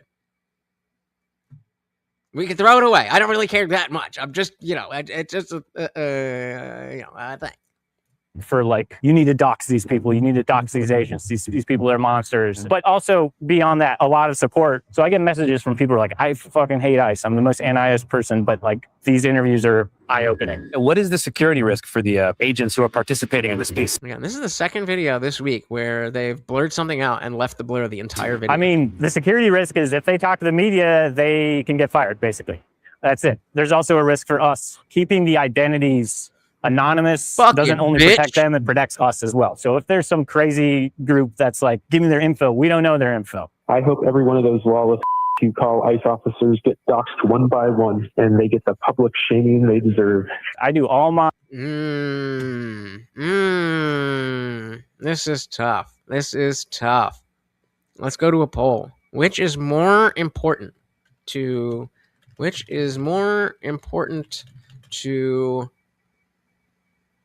solve?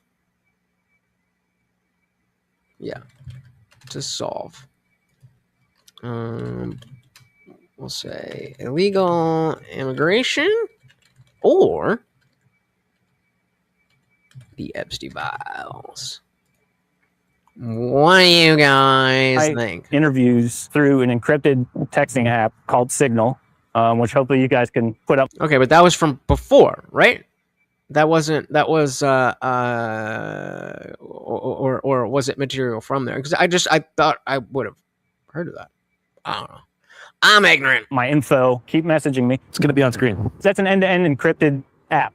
From that app, the interviews move to another app that's also end-to-end encrypted, but it is not a US-based company.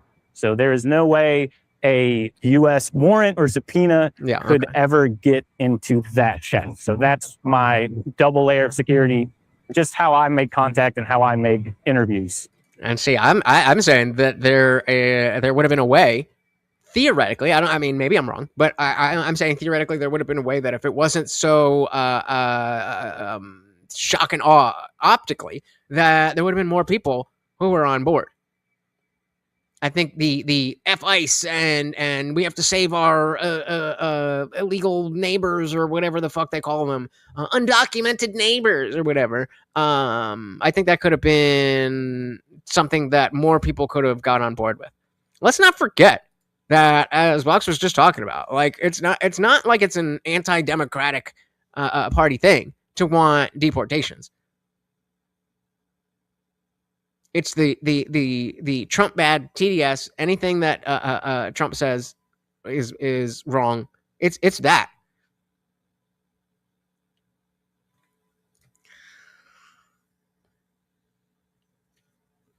Yeah, but those 1,000 people have a lot more power and a lot more ability to fuck up all of our lives than those tens of millions of people. Don't get me wrong. I want him gone. I think the Epstein thing is the most important thing of in politics of my lifetime. Feel free to disagree, but that's where I'm at. Double layer of security, just how I make contact and how I make interviews. What can you tell? No. I was just curious, and because I hadn't heard about it after the release. That's all I was asking. What's about our first interviewee? So our first interviewee is an HSI agent. Gangs, drugs, firearms, human trafficking, human smuggling, intellectual property rights, the logo on the movies before when we watched VHS, like don't copy this, that type of stuff. Or it's an antiquities theft, repatriating stolen artwork from grave robbers or, back to their home country. There's such a large scope of things that we can investigate under HSI. The second one is also HSI. This interview is kind of sensitive, but this agent also combats child trafficking, amongst other things, in a more hands-on manner. Yeah, F-ICE. We are not deportation officers who go out and grab people, round them up, and then deport them. So who is? That is not our primary function. So who is? That's the question that is glaringly being asked here. Everyone's like, well, I'm from ERO, I'm from DHS, I'm from this, I'm not supposed to be doing this. Why don't we know that? Why is that not explicitly? That should be the message from the Democrats. That should be the message from the Democrats.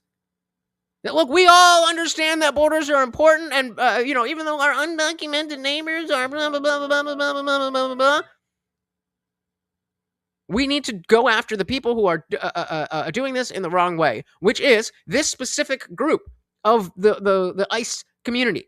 Yet again, there are people like myself who could see, all right, we were promised, the worst of the worst and the criminals and this, and now you're going to Home Depot. I mean, I want them gone too, but again, politics is a game of optics. So why don't we hold off on that? Let's get rid of people. Things will start to improve, and then more people will be on board. That's the way I saw it. But if they're saying ICE is not even supposed to be doing the deportations, who is? And if that's the case, then why are Democratic politicians saying fuck ICE? None of it makes any sense. And I'm pretty sure that's on purpose. That is not what we do. Since January, February of last year, that is what our agency has been pushing us to do. That has put a halt to our criminal investigations. And you're going to conduct that. And so another part of the framing of this, well, we were going after the kitty diddlers, but now we're just going after Home Depot. As if there's not a huge overlap with illegal immigration and human trafficking. But Trump bad, right? Trump bad.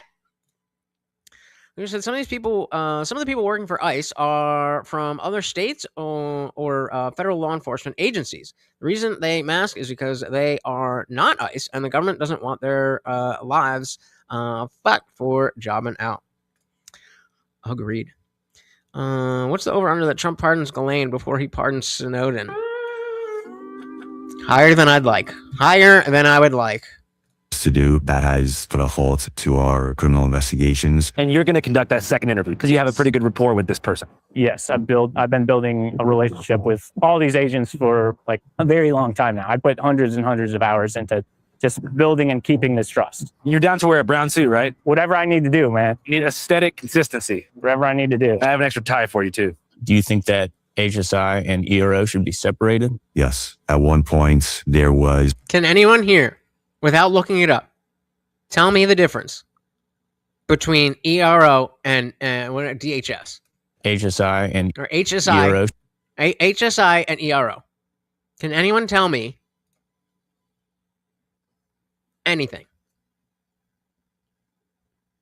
HSI does this, but not that. ERO is more for this or for that.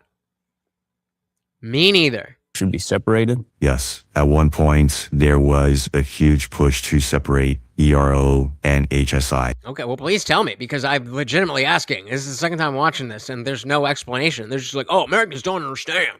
At one point, ERO was called DRO, which was detention and of course, the fucking blur in the middle of the goddamn thing with all these things don't help. removal operations, and HSI was called OI, which is Office of Investigations. That split up to what we know now as ERO and HSI. A lot of managers and a lot of people in Washington, D.C. were pushing to have those two agencies completely separate. And that's exactly my point, David.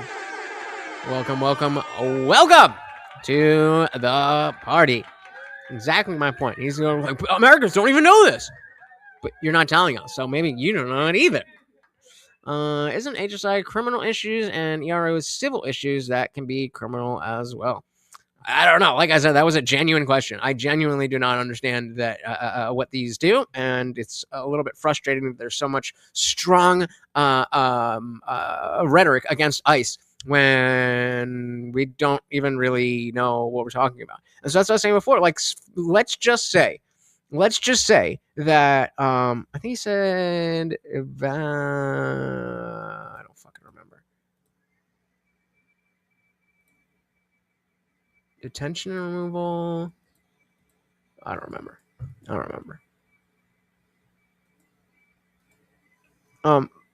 But yeah, so let's say that the ERO is the one that we saw on the streets in Minneapolis, and they're going a little buck wild. Let's just say, then if the Democrat politicians are saying, "Look, we understand that we need borders. We understand that people are here that are undocumented and blah blah blah blah blah," and we want these operations to go smoothly. We don't want people to be brutalized. But the ERO specifically is doing this, that, while the HSI is doing. But no, it's just all bad. It's all ICE and it's all bad. Let's see.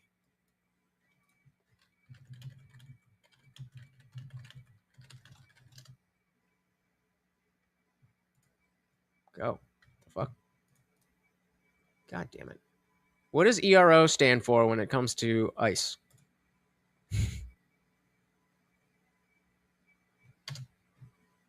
Bro, what is happening?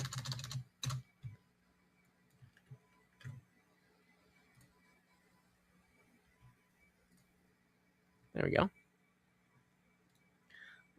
Enforcement and removal options. Enforcement and removal options, which was what do they say? Deport? I don't know. But again, it's all immigration stuff. Yeah, those are so technically they were saying ICE doesn't actually exist. ICE is just a collection of the ERO, the HSI, the CBP, and all these things. Should we get so let's say, can you explain the difference between the different agencies within ICE, like ERO, HSI, CBP? Anyone remember any other ones?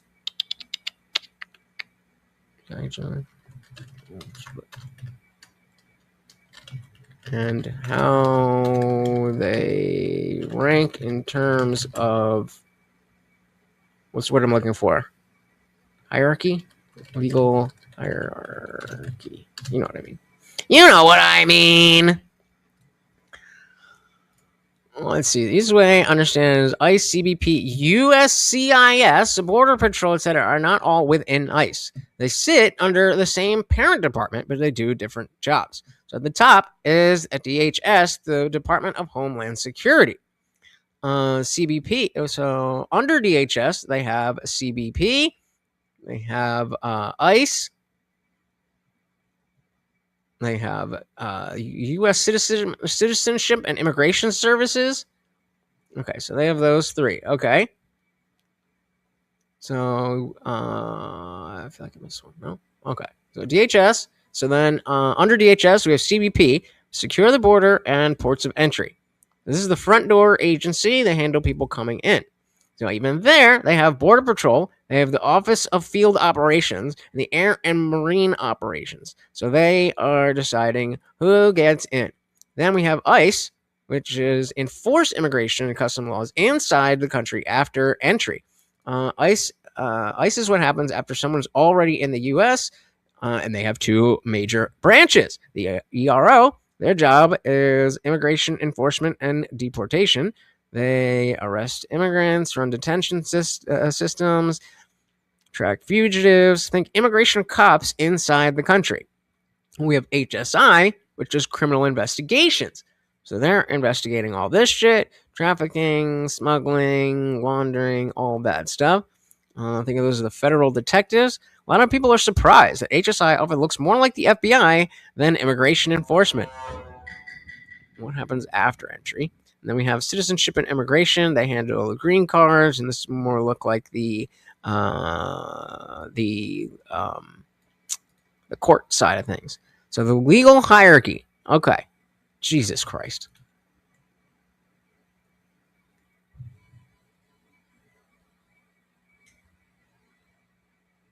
Simplified. So the CBP commissioner has these three, and the ICE director has these two, and then there's a separate thing for the court stuff. That means a Border Patrol chief does not command ICE, as ICE ERO supervisor does not rank CBP officers, HSI, it's a fucking mess. It's a fucking mess. I can tell you that. This is a fucking mess. The clean mental model is boom. CBP is the border and the front door. ICE ERO is interior immigration. ICE HSI is criminal investigations, and is the paperwork. All right. Well, hopefully that'll have a better understanding of what the fuck they're talking about. But something tells me they don't. Yeah, I got all that shit. We do indeed need to protect the homeland. HSI is criminal-oriented and ERO is civil-oriented, right? Shout out to Wi-Fi.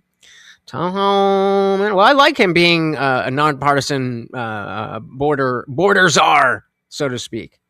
The same, like saying burglary, homicide, narcotics. What do you mean? Yep. All right. Diving back in. Let's see. Let's back up a little bit. Maybe we'll understand this shit. HSI and ERO should be separated? Yes. At one point, there was a huge push to separate ERO and HSI. At one point, ERO was called DRO, which was Detention and Removal Operations, and HSI was called OI, which is Office of Investigations. That split up to what we know now as ERO and HSI. A lot of managers and a lot of people in Washington, D.C. were pushing to have those two agencies completely separate. And there was great momentum in doing that. And then all of a sudden, that all fell apart when we, as HSI, were merged once again with ERO to go pick up illegal immigrants. Got all that? You got all that? Me neither. Who were working as landscapers or working at restaurants. That arrest went viral on social media. It shows the 48-year-old So before, when they show this, like, see, yeah, I don't want people brutalized. I don't want that. pinned to the ground and punched before being taken into custody. Authorities say Barranco assaulted federal agents with a weed whacker, but no such charge was ever filed. So you feel like The poor baby. The poor baby who was threatening federal officers with a weapon. David said, this seems like saying the police that are in burglary, homicide, or narcotics shouldn't do the patrolman work when all hands on deck are needed. Yeah. Well said. Absolutely well said. And so this is why the going back to Box's question about, well, why does the party of small government want the government to do big things? Because big things need to be done. Don't be the weed whacker guy and you won't get shot. And they didn't shoot him. So we good. like Operation Metro Surge was bad optics?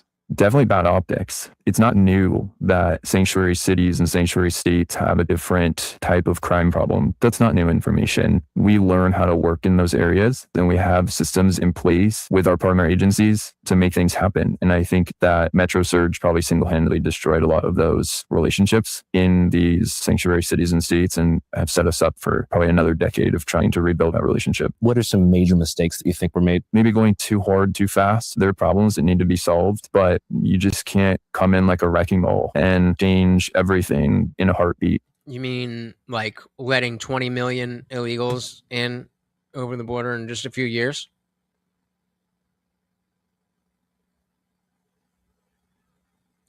Equal and opposite reaction. If you are mad at the level of reaction to the thing, then you should be mad at the thing even more. The thing is the invasion. Without an invasion, we do not need all this ICE, ERO, whatever shit. There has to be some consensus among leadership and some consideration of the front line, the ones who are doing the work. How did you feel about the killing of Renee Good? Made me sick. I know that you guys have heard it before, that we sometimes feel like they're waiting for one of us to be shot and killed. As an example, again, another person who didn't deserve to die. So you feel like the agent... And as we said, yes, didn't deserve to die. Just the same way that if you go hiking, you don't deserve to have your ankle broken. But if you go hiking, might break your ankle. That were involved in that situation did the wrong thing. We are held to some case law that makes This is his way of saying no. Well, no, he didn't do anything wrong. I just felt icky about it. Did the wrong thing. We are held to some case law that makes determinations about when uses of force are right or wrong. So not a no. Or objectively reasonable. While I am not in a place to make that determination for each of the agents involved. You're an ICE agent, and you're not in a position to determine when an ICE agent should be doing what ICE agents do. Okay, bro. It definitely feels wrong to me. How did incidents like that impact morale within ICE? There's some division amongst law enforcement in general as well with those. You know, everybody has their opinions. That was right. It was wrong. He should have done this. He should have done that. We're human. You know, we have divisions amongst all of us. And I think both of those came at a time where we were already in such a low morale situation. There is some compassion amongst all of us. You know, we're all in a position where we were working 6-7 days a week, 12-hour shifts, didn't really have a say in how much we're working. And even people who are not law enforcement can understand that when you're being driven that hard, decision-making gets worse. Emotions get heightened, things like that. So if you're doing a not crazy, but if you're doing a high stakes mission, emotion's going to be there. Emotion's going to be heightened. Now do that same exact operation, but with no local backup. I think it just kind of illustrated and exacerbated the state we were already in. You mentioned a couple different times the political goals of the Trump administration in deploying all of these federal agents and employees to Minneapolis at the same time. Why do you think the Trump administration did that in particular? They weren't secretive in their platforms before election. The Republican platform promises to launch the largest deportation operation in the history of our country. When they were on the circuit, you know, he was very clear. So I think, you know, when people come in under asylum or trying to get asylum hearings, they're waiting 7 years for a hearing. So you feel like increasing the amount of judges in the immigration courts would be great. Expediting the asylum seeking process would have been a way to avoid the situation. Yeah, I think those would be. And again, avoid the situation. You can't avoid the situation that you created. The situation is here. You avoid the situation by securing the border in the first place. That would have prevented this. Preventing it at this point. It already what do you mean prevent it? It already happened. We're already here. If you didn't want this, then you shouldn't have done that. Great plans. I think our administration is just not thinking through the best way. And on the judges thing. Situation. Yeah, I think because it'd be great. Expediting the asylum seeking process would have been a way to avoid the situation. Yeah, I think expediting the process would have been a way to avoid the situation. So what he's saying is if we had more judges, then all these people would have been deported because they would have had their trial and they would have been deported and nobody would have had a problem with that. The level of scale that just does not match. How many more judges do you mean? How many more judges are there?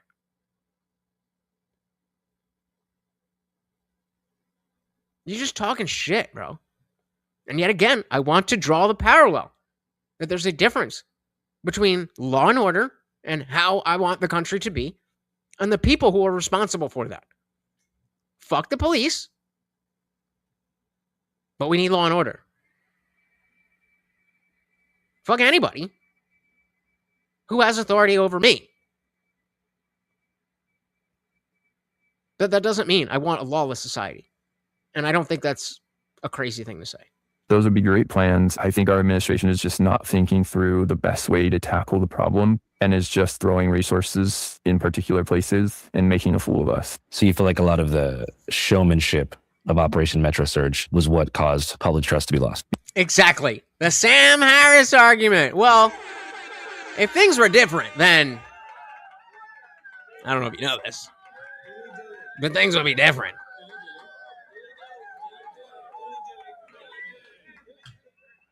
Okay, how many more judges do we need, Bucks? Should deputize the National Guard? What is it about being in the National Guard do you think transfers over to immigration law? Okay, so we have a 5,000, 10,000, 100,000, just round numbers. Let's just play this out.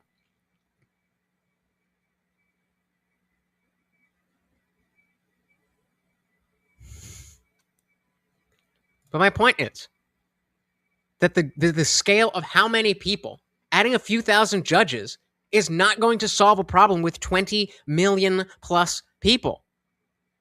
All you're going to do is get a bigger government and a stronger reason for the people who don't belong here to stay here. You go to the border and lie about needing asylum. Now you've got a court date, so people are here legitimately, even though they're not supposed to be here. That's not doing anything. That's just changing the words and leaving the situation exactly the same. If we're going to do that, then why not just do amnesty? How is that different?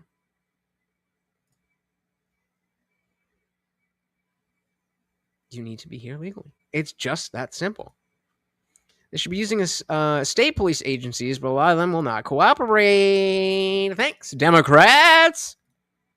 Yeah. And I mean, Border Patrol is at the front of that. I don't think it turned out well. So you don't like Bovino? I mean, okay, but I'm not talking about the smaller government thing. I'm specifically talking about adding judges and how that's going to solve, or not solve, but prevent the issue. That was the wording they used. This would have been prevented. What are you, right? Was it? Would have been a way to avoid the situation. Avoid the situation. We would have avoided the entire situation by having a couple thousand more judges. That doesn't make sense. That doesn't, the math ain't mathin', baby. Yeah, I think those would be great plans. I think our administration is just not thinking through the best way to tackle the problem and is just throwing resources in particular places and making a fool of us. So you feel like a lot of the showmanship. Right. So we agree. We agree. The situation has not and cannot currently be avoided. That was my point. Glad we agree. Of Operation Metro Surge was what caused public trust to be lost. Yeah. And I mean, Border Patrol is at the front of that. I don't think it turned out well. So you don't like Bovino? I mean, he's a figurehead. I don't know him, but no, just the way Border Patrol is operating is vigilante. That was the only way. That was the only way. Surge the border. Surge the border. He said, I love Tom Homan since 2016. I vote the shit out of Homan for president. Yeah, I mean, he's fucking dope as hell, but I like having him as a bit more of a permanent fixture, not permanent, but more permanent fixture that is not as open to the bullshittery of the game of politics. Oh, Jesus. I don't know where this is going. Oh, boy. Indian Jesus is pretty good at inductive reasoning. He is following multiple conversations and staying on his main topic. I'm waiting for the but while filtering through specific comments that pertain to the combo we're speaking. Oh, hey! I thought it was going to be like, TIJ is good at this, but dilly dilly to you, brother.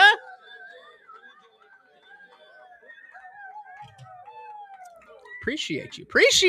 I mean, you know, I don't hear that too often. We foster the disagreements here, so I was waiting for something, but I appreciate that. Very, very, very much appreciated.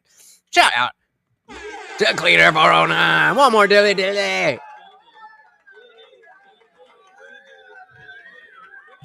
Dilly dilly. Thank you, sir. Get the immigration faster. There's 10-year backlog. The situation not and can we afford? Oh yeah, we said that. And yeah, I agree that more judges will allow us to get through the backlog. But specifically, again, comment was about avoiding it. David said, saying F the police and saying you want law and order is nonsensical. Oh, is it? Police are just the enforcement arm of law and order. Fuck corruption is correct. Corrupt cops, corrupt politician. Okay, so David, do you like pancakes?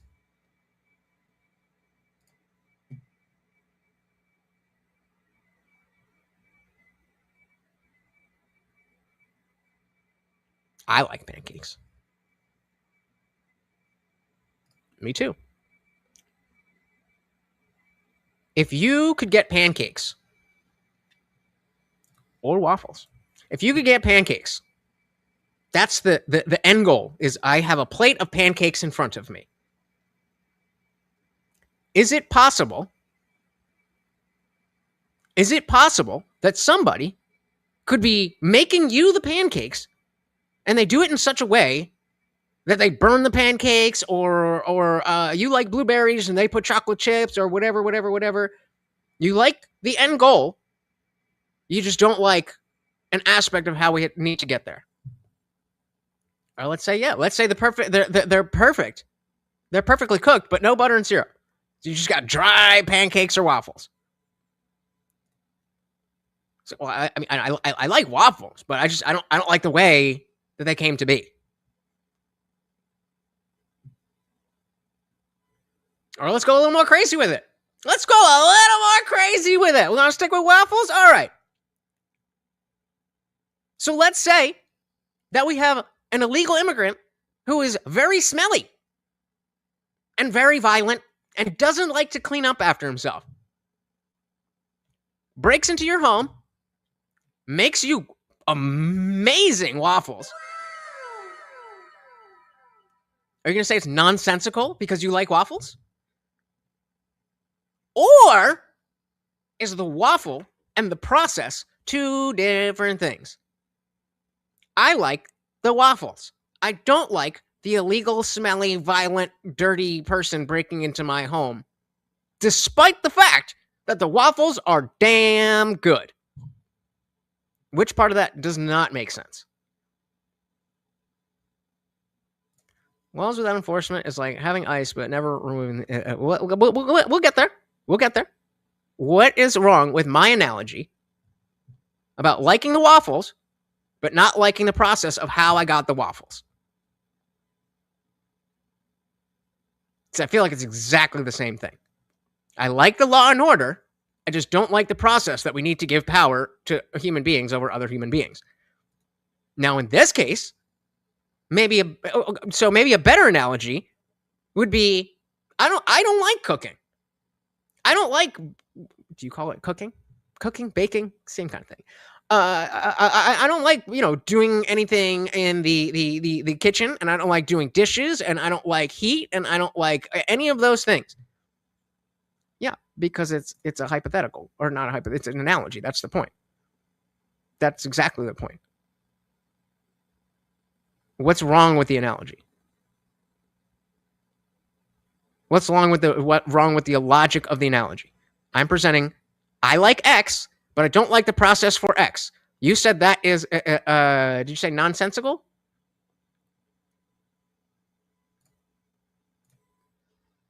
So it is nonsensical for me to like waffles, but not like cooking.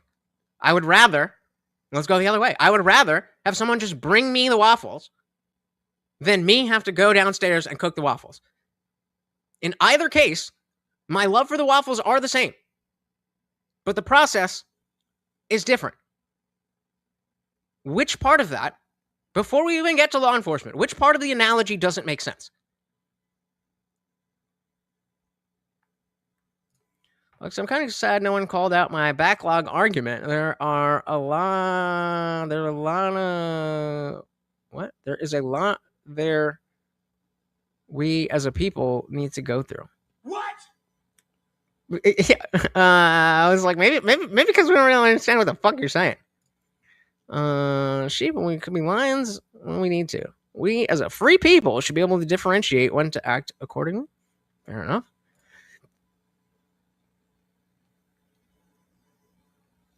We got to put it to a poll. All right. Excuse me. Which one is better?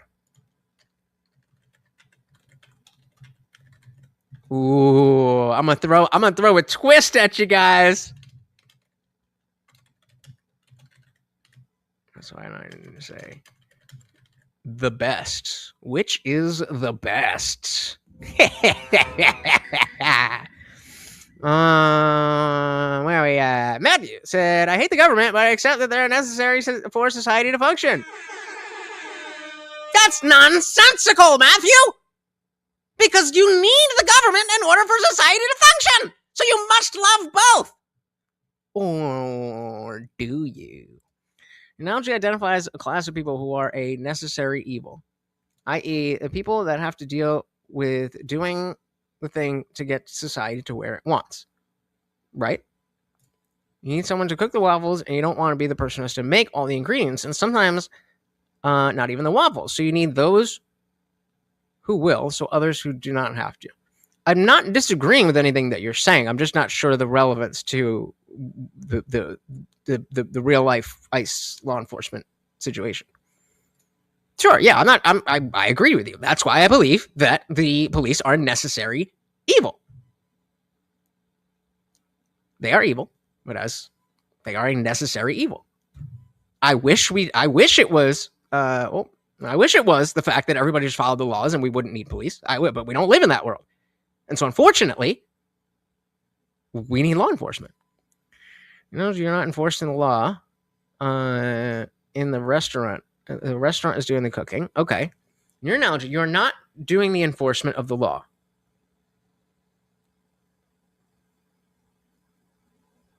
Right. So then the restaurant, being the police, they put blueberries when I wanted chocolate chips. I still like it. But it's a different thing. But even when you're explaining here, you're understanding that cooking and the restaurant are two different things. That's the analogy.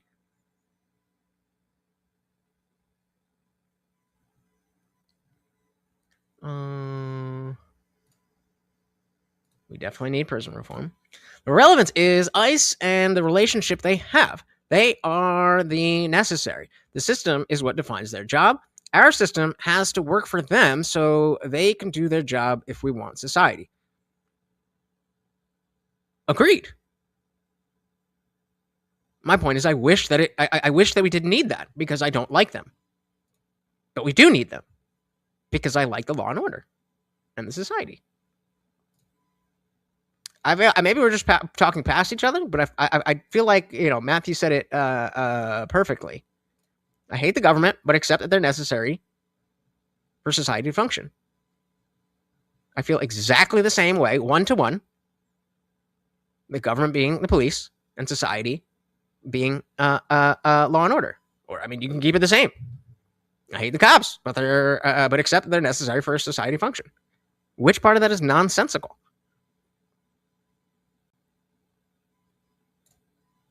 That's a whole other thing, but yeah, this is another thing that the attitude seems to be exactly what David, what you're proposing.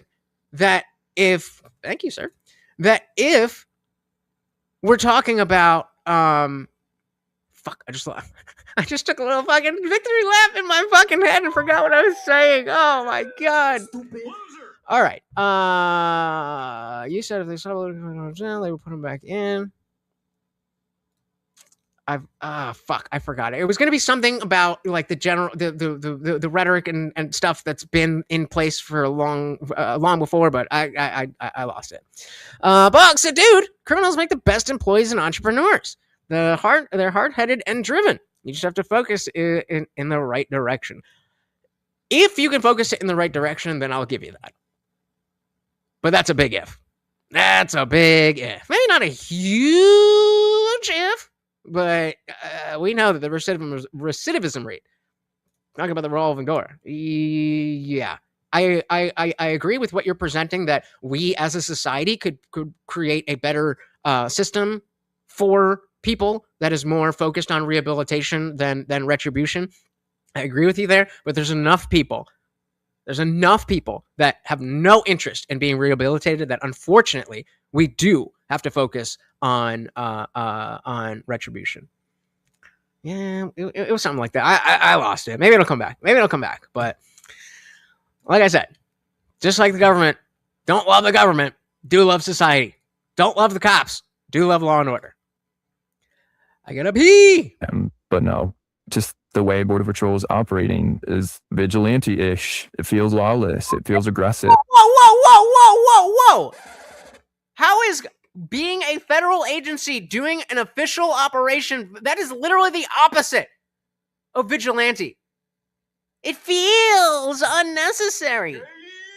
Patrol's operating is vigilante-ish. It feels lawless. It feels aggressive. It feels unnecessary. And no follow-up question about that. So you feel like the CBP Border Patrol guys who basically got deputized Okay, fine. That's a follow-up. as ICE agents in Minneapolis were way out of line. Yeah. The fact that a lot of CBP Border Patrol agents are like working these borderlands where they're having to sort of like do snatch and grabs of people that have immediately hopped the border. Do you think that played a factor Yes. in how they behaved on the streets of Minneapolis? Yes, that's why there's no reason that people like that should make it all the way up to fucking Minneapolis. Yes, it affects Minneapolis in the optics because they're operating as if anyone who looks like they may have crossed the border or didn't come from here is here illegally, because that's what they're used to. Like in Los Angeles, where they're just nabbing people off the street, you know, trying to clean up a home. That's such a I don't even know what the word is. That phrase, snatching people off the street, as opposed to what? Snatching people out of their homes, out of their cars. What does that mean? That's just emotional language. So this is what I was pointing out there by saying we have to make the system work for our necessary people. They are willing to do what we need if we just clarify what we need. I like that. And yeah, again, I think this goes back to if the messaging was clear about all the, you know, again, none of us knew the difference between ERO and all of this shit. Maybe Vox did, but most of us had no idea. So why is the rhetoric so strong against this group that nobody has a good understanding of? Maybe they should work better on giving us that understanding, and then we'll just agree with them if they're right. But they're probably not. This guy is obfuscating the officers themselves, but they are, by and large, just doing what we tell them is necessary. It's a system we need fixed. They are too busy pointing at the guys that follow orders instead of finding the bad orders and changing them. Bingo. Exactly. That's why the going out and protesting them in the middle of an operation. What are you doing? What is your goal here? What's the difference between no, Gary, no, and whatever that FedEx driver did the other year? I'm going to assume you guys know what he's talking about, because I have no idea. Guys, we have 0 donations from YouTube. 0. Come on, feed the puppy. Where they're just nabbing people off the street, you know, trying to clean up a Home Depot parking lot for all the people waiting for work. I mean, why? Because they're illegal. What do you mean, why? That's your job. To get rid of people who are here illegally. What do you mean, why? Clean up a Home Depot parking lot for all the people waiting for work. I mean, why do that? Those aren't the people we want. They just assume that everyone who's not white came across the border at some point in time. And they're coming from an area where everybody coming across the border was coming across illegally. So I don't know that they were properly educated on the laws. I don't know that they're properly... Oh, like you, right? You're super educated. This feels wrong, and I felt like that was, for me, just like not even like the best. It's not surprising that you don't want anybody to know who the fuck you are, because you're talking some bullshit. So, hey, thank you so very, very much. Shout out to Box with the $2 make you holla. Thank you, sir. Very much appreciated. Feed the God, the Overlord. Thank you. And of course, that makes you the new co-sponsor of the stream. Guys, you can be co-sponsors for $2 make you holla. Thank you so very, very much. We got you. It works, though. It works. Thank you so very, very much. I'll update the banner and then I'll come back to you, David. An area where everybody coming across the border was coming across illegally. So I don't know that they're properly educated on the laws. I don't know that they're properly guided by their leadership on how to handle encounters with people. Like, what is a consensual encounter? What is not? Yeah, I mean, they treated it like the border, and it's not the case. You can't just see somebody walking on the street and assume that because they're in a Hispanic neighborhood that they are here illegally. According to, I mean, technically, yeah, you can. I think the question is whether or not you should, but you definitely can. So David said, you keep calling police a necessary evil, but they are only evil if they are corrupt and abusing the authority given to them, which they are. Police are supposed to enforce laws that are the guardrails for society. Right. So they are evil because they are corrupt. They do abuse authority given to them. Maybe you've been lucky enough never to experience that. But a lot of us have, in a lot of different situations. And shout out to Box again. No encounter is consensual when it comes to law enforcement.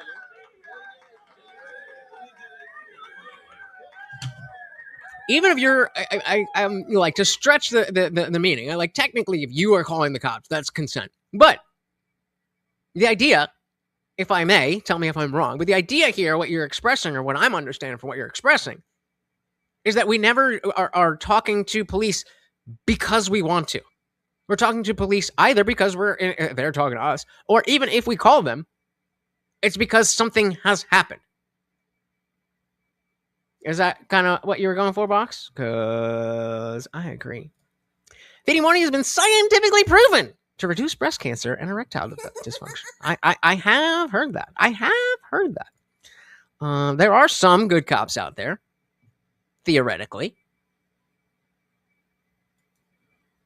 But if there's a good cop surrounded by a bunch of bad cops, are you enforcing the law on those cops? Or are you staying on your side of the blue line?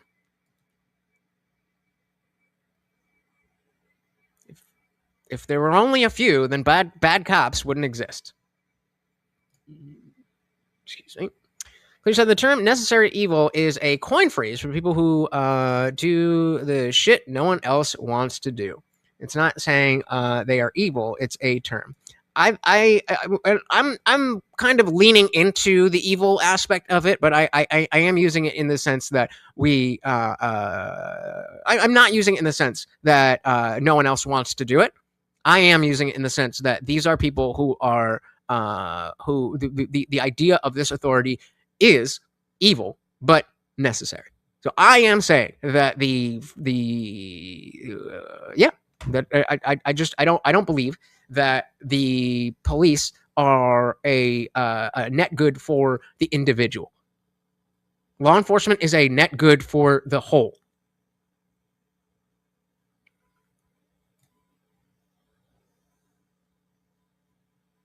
Even then, I mean, let's split hairs on what consent is. Am I consenting to be robbed? So if I'm being robbed and I call the cops, like, yes, I'm consenting because I'm making the call, but it's not because I want to talk to the police. And I mean, realistically,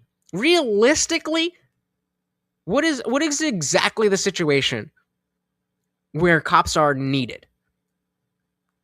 Let's say 2A is across the country, 2A is unfettered.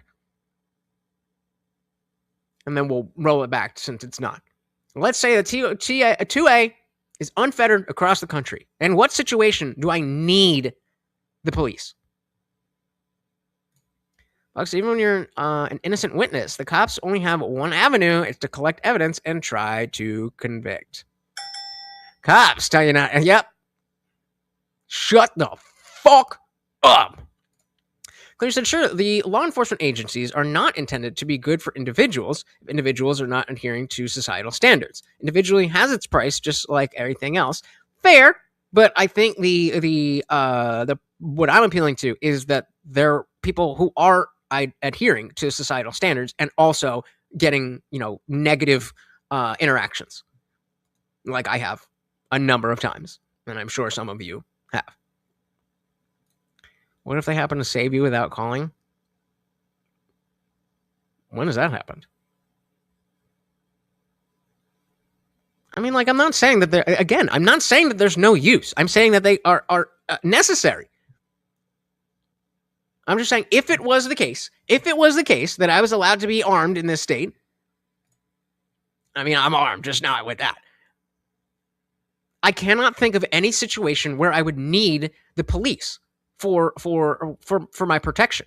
Like, civilly, yes, I would want to report, I would want that, but I don't think that somebody needs a gun and a monopoly on violence for me to create a police report.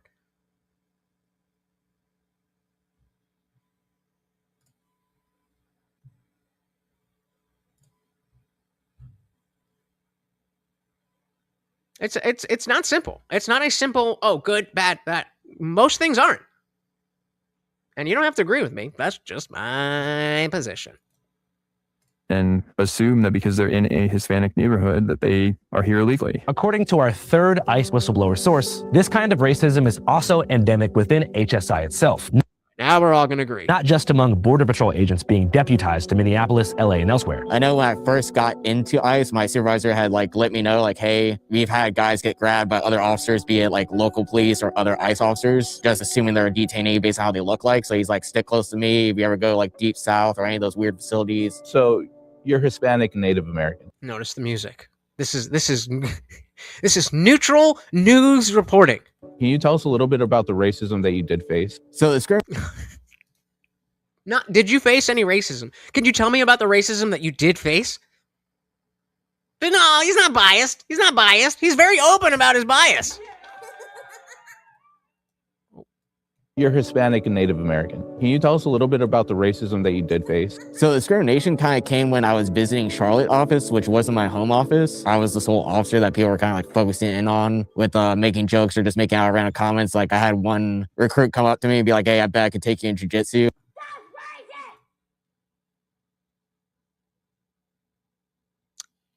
What? Fucking pardon? How is saying, I bet I could take you in jiu-jitsu racist? In what world can you turn that into racism? Aha! I knew I threw you guys for a loop with that poll. French toast for the win! Oh, sorry, Morn, I know. They're being cheap tonight, but I'll give you a freebie because I love you. I don't know if they love you, but I definitely love you. Sorry, guys. So that's where we're starting. I bet I could beat you in jiu-jitsu. Random. I just had another white officer point directly at me hey, get his brown ass in line with the other detainees. So you were in a place where there was a bunch of Hispanics being detained, and you are Hispanic, and you were there. That's called pattern recognition, not racism.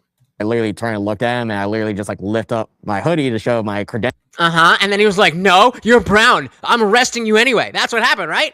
Credentials, my ID, hey, I'm not a detainee. And that's where it kind of dawned on me, oh, and nothing happened. So he's just oh, my bad.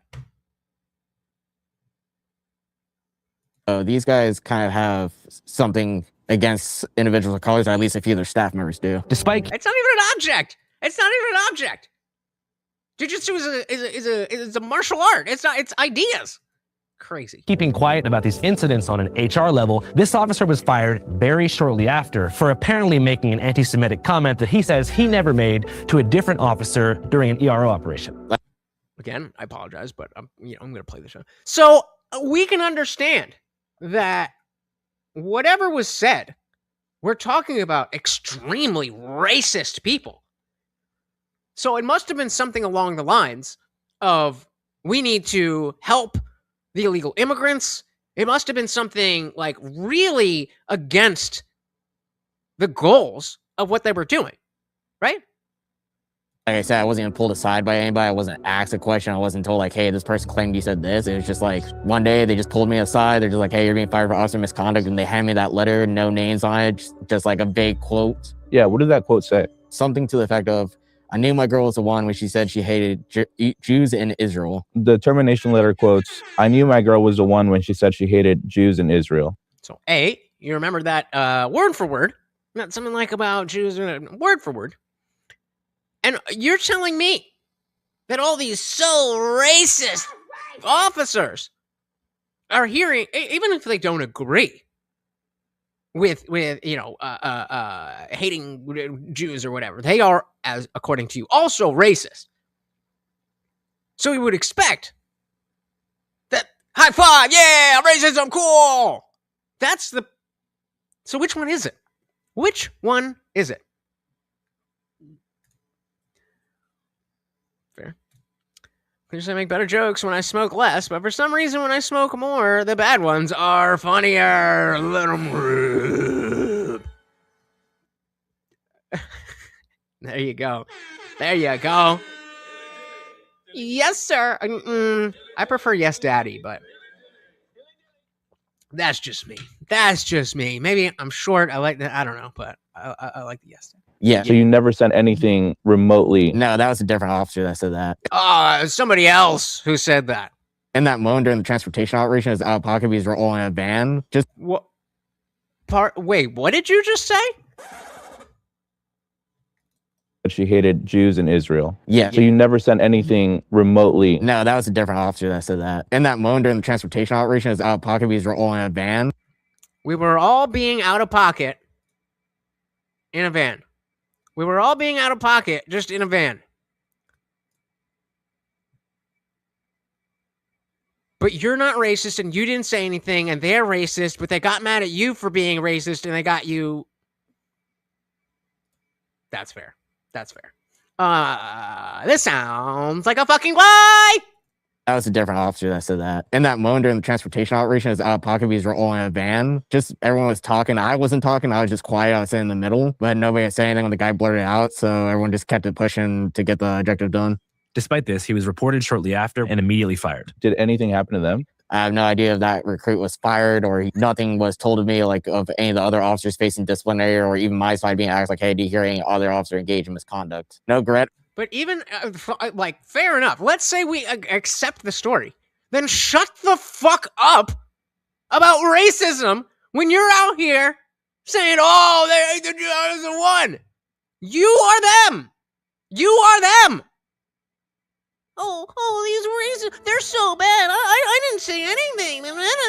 Shut up. Shut your fragged ass up. Does anyone believe this guy other than Box? Does any sane-minded individual believe that this is how this played out? Right to red. They didn't ask me about my side of events. They're just like, you're being terminated for misconduct. Are you pursuing any sort of legal action? I'm pursuing right now an EEO claim, which sadly, so his racism is okay. His out-of-pocketness is okay. But other people made me feel so shit. They thought I was like the people that I look exactly like. Legal matter can take at best a year, sometimes longer, because the government contracts out to investigate that. And I do have a lawyer on standby, and lawyers just like wait for their ROI results before you pursue this fully in court because it costs money. So that's where I'm at right now. Most people don't know that Border Patrol is over 50% Hispanic and ICE is roughly 30% Hispanic. But they're all just sitting around out of pocket. Oh, you brown guy. We hate the other brown guy. Not me, but or him or the other guy behind us. But you are the type of brown that we want to make fun of or something. What? That don't make no sense. It sounded like a lie. And nearly half of ICE is non-white. Why do you think so many Hispanic people decide to take jobs in immigration enforcement? Because those are likely the people who came the right way and went through a bunch of bullshit to do it and earned their citizenship, and so are personally offended by people cutting the line. As a first-generation American, I can tell you for sure that is what they think. That is what they think. And my dad already had a fucking a doctorate when he came to the country. So like the hoops that he had to jump through were, I mean, I don't know.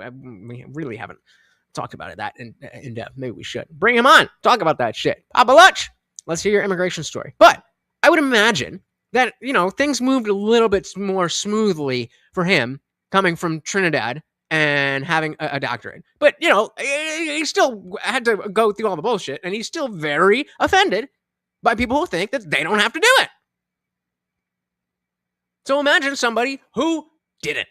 Imagine somebody who came here with jack shit and built a life after jumping through all the hoops. And I'm sure it's so fun. Oh, it's got to be so much fun. And they look at other people and they're like, yeah, well, hey, you know, good for you. Come on, man.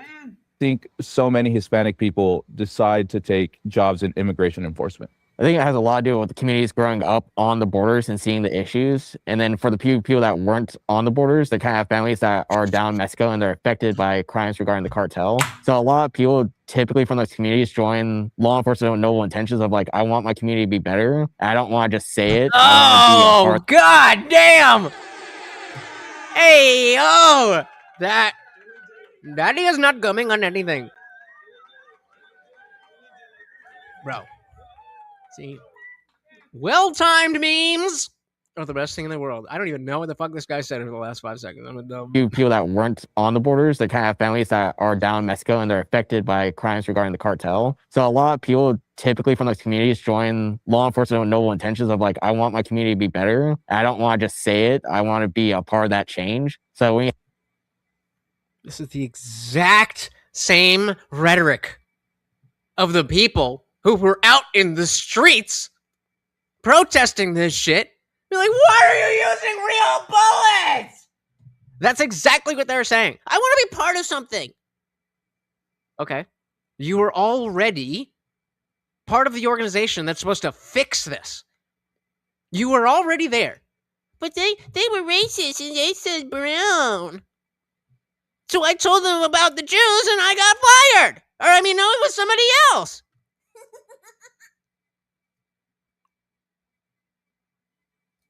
He's Benedict Arnold Maxing.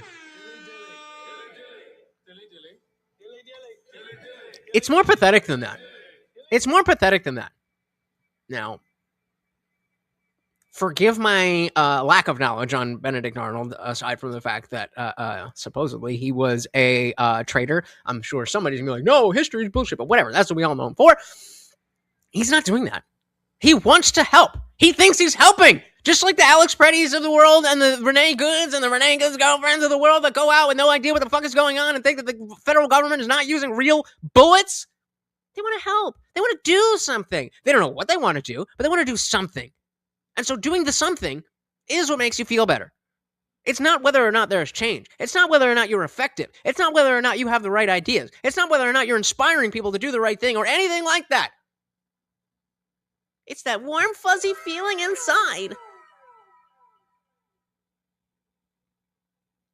It's, you can't make this shit up. You can't make this shit up.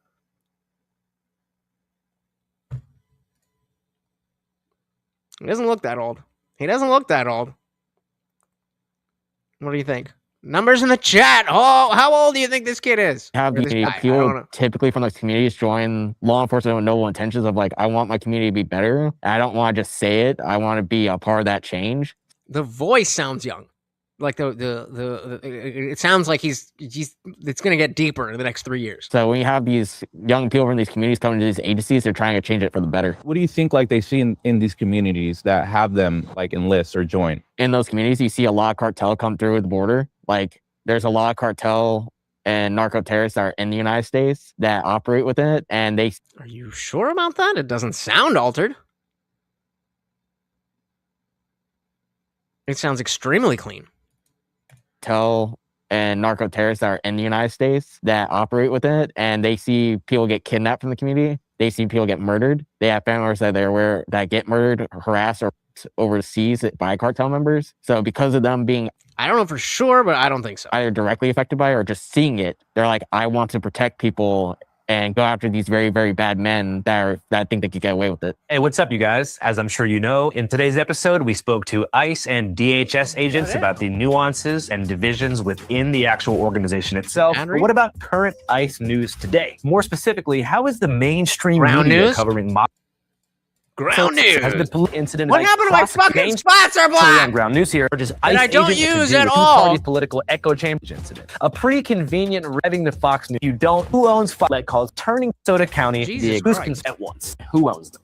And guess what? You too could be just the screen that you see right now. You're going to get Jesus. 40% off the unlimited Vantage plan, which is the best plan Ground News has to offer. What if I just pulled this up to be like, no? And I was like, no, like a fucking, that auto-tune robot. Like, no, I'm not. No, I'm not. No, not. I understand what you're saying. I don't think so.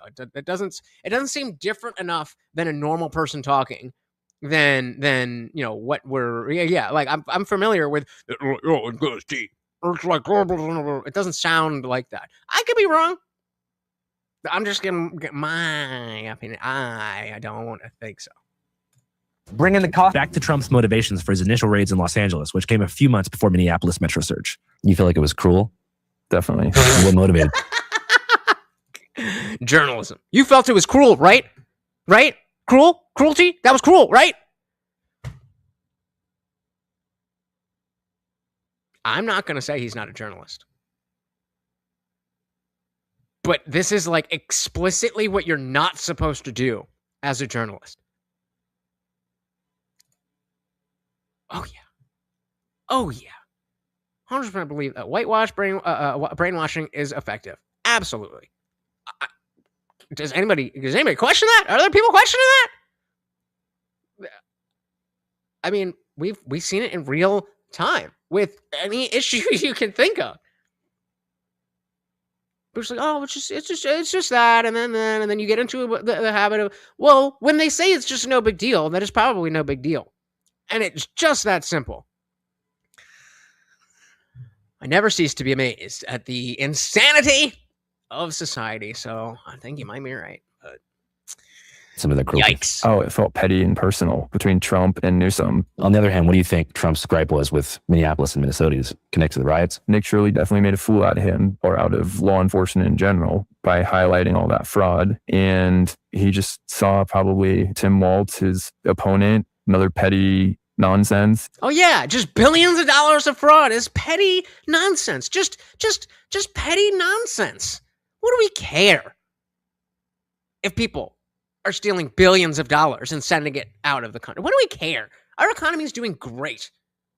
Most of the money that's been printed was not printed in the last 6 years.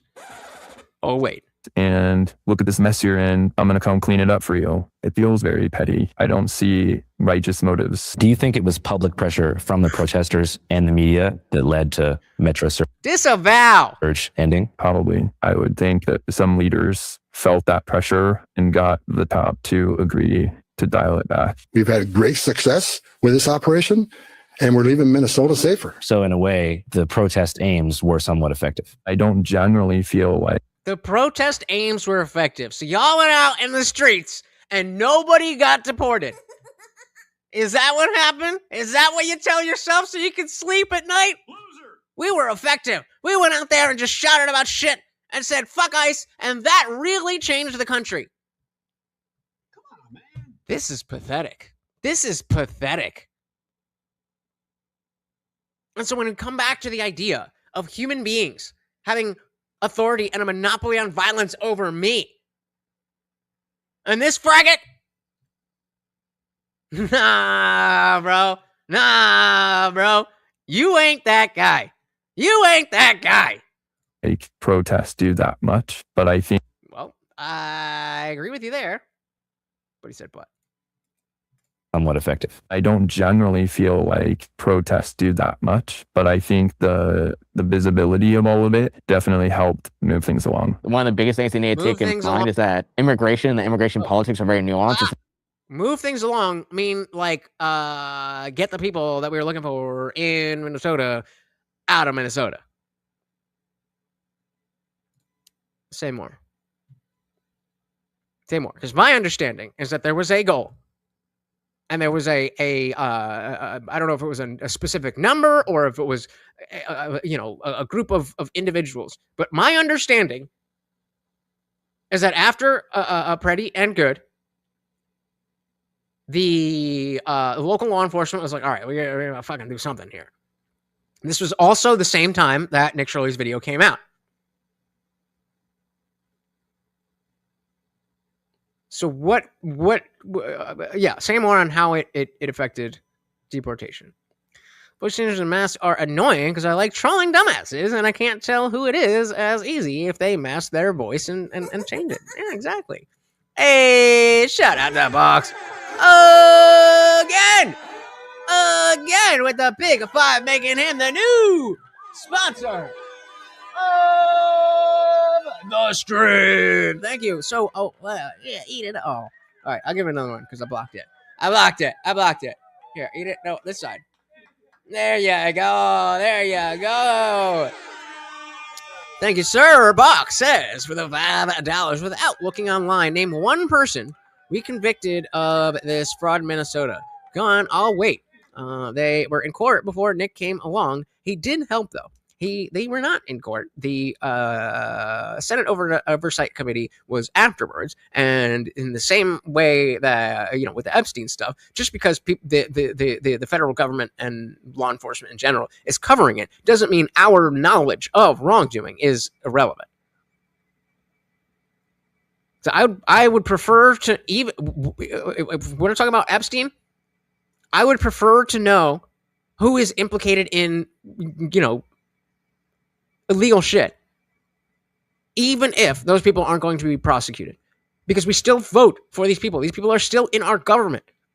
And so if I know Bob was hanging out with Jeffy every weekend, and he's got some good policies, but Rick over here said, fuck you, Jeff, I'm not going to your goddamn island. He's got some good ideas, but not as good as Bob. I don't remember the name I used, but I'm going to go with that guy. Your buddy boy, Tim Walz, Jacob Frey. What was that other chick that was there? That's two. Oh. Were you not here when I covered that? We covered the entire thing.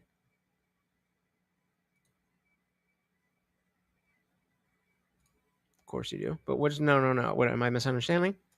What are we talking about?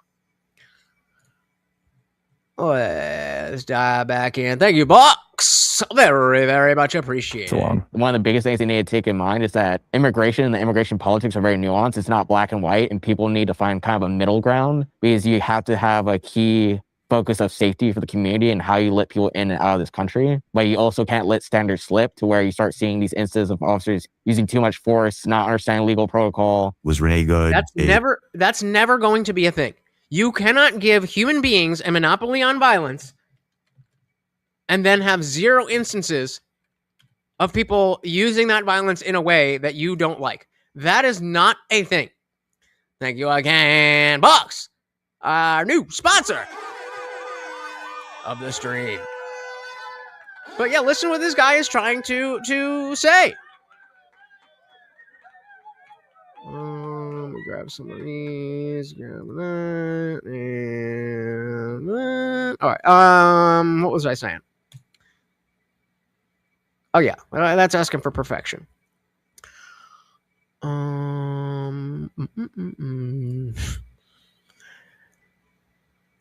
Without even being able to read that, I know Johnny Somali is not having a good time. All right. Let's dive back in. I want to hear what this guy said again. You let people in, because you have to have a key focus of safety for the community and how you let people in and out of this country. But you also can't let standards slip to where you start seeing these instances of officers using too much force, not understanding legal protocol. Was Renee good? Yeah. Okay. Yeah. So just the idea that we have this authority and a monopoly on violence, and there's going to be zero people who abuse it. That's not how power works. That's not how power works. That's not how authority works. Sorry. A criminal? Yup. No. Was she acting like a bitch? Yeah. Was she blocking the street, antagonizing cops? Is blocking the street and antagonizing cops while they're in the middle of a federal operation a crime? then we agree that she was a criminal. Facing them, preventing them from doing their job. Yeah, Sure. that's called Should she have obstruction. That's called obstruction, and it's a federal crime. gone to jail? Sure. Should she have been whipped out of that car and probably beat the fuck out of? Sure. But there's so many different ways to skin that cat, and she could have been dealt with a lot differently. And Shoulda, coulda, woulda. She could have stepped the fuck down and not acted like she had the authority that they do. I agree. That even after Renee Good is doing her fucking crazy shit, that it would have been ideal if she had not been shot at all, much less killed. But that is on her. Yet again, I will say, full screen for the people who haven't heard it. No, I do not believe that Alex Preddy and Renee Good deserved to die. In the same way that I believe that if you decide to go hiking, I don't think that you deserve to have your ankle broken. However, if you go hiking and you come back with a broken ankle, I'm not going to cry about it. I'll help you get around if you need to, but that's just one of the things that can follow the actions that you chose to do. If you decide to obstruct federal law enforcement while they're in an active operation, then one of the things that can happen is you getting shot in the face.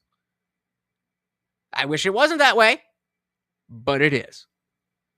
He just said, Amy Bach, the founder and executive director of a nonprofit, Feeding Our Future, was convicted. There's one. I can ask AI. That's all right, Amy Bach. Oof.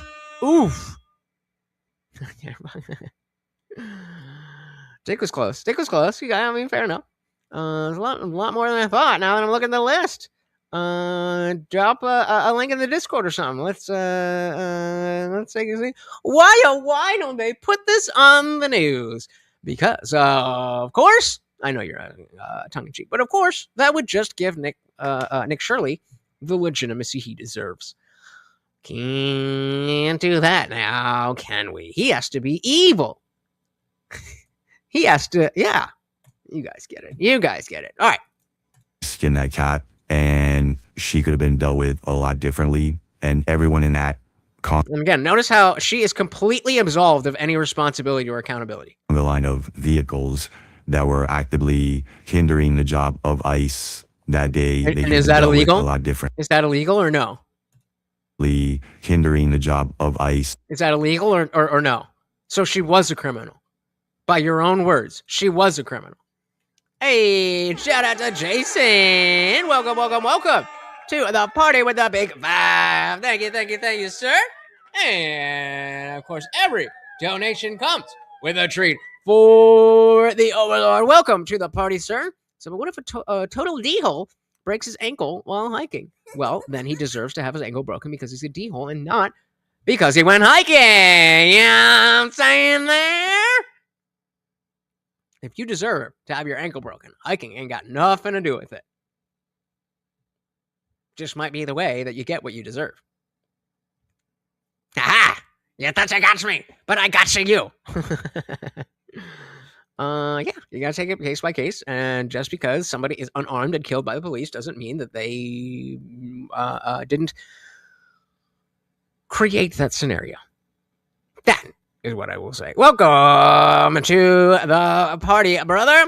We got 5 minutes left before the after party begins, which is a members only chat. If you're not a member, you still will be able to watch the show, and super chats count double towards the movie goal in the after party. So let's rage on for another 4.5 minutes before we go to members the only. line of vehicles. And remember, you can still see. You can still sign up too. That were actively hindering the job of ICE that day. They could have been dealt with a lot different. And that comes down to experience, that comes down to training, and that comes down to leadership. And there was no leadership. In the Renee Good shooting, you had... You down to come up, Box? We could do a panel if you go for the after party, if you want to do a panel. An officer who found himself in the same exact situation, same exact predicament.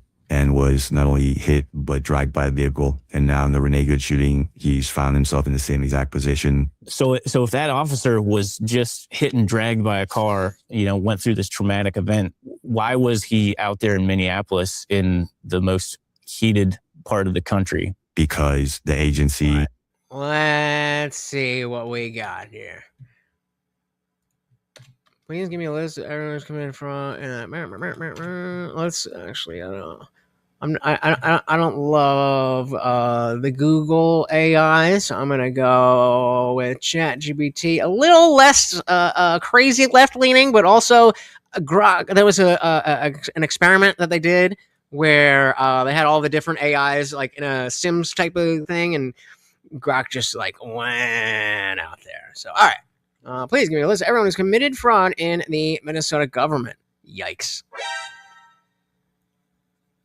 Committed fraud means, that is a legal term. Of course, our favorite, Somali. All right, let's see. So please give me a list of everyone who has committed fraud in the Minnesota government. That's too broad to answer. Oh, my God. Yeah, so let's say Minnesota government. What do you mean? People who defrauded Minnesota. No, I said the government. So what the fuck was that? Ha, nope. Okay, no. I said the government, so I'm talking about anyone employed by the government who was convicted in some type of court for the crime of fraud. I fight with ChatGPT a lot because it is a little fucking bullshit. But if you know that, then you go in and be like, listen, motherfucker. Got it. You mean Minnesota government employees? Yeah, bitch. That's what I said. There's no complete centralized list. Okay, one example. We've got Yolanda Yvette Pittman, former employee of Hennepin County Human Services, convicted after pleading guilty to conspiracy to steal government funds. Just give me a bunch of names. Whatever. But, I mean, it's there. It's there.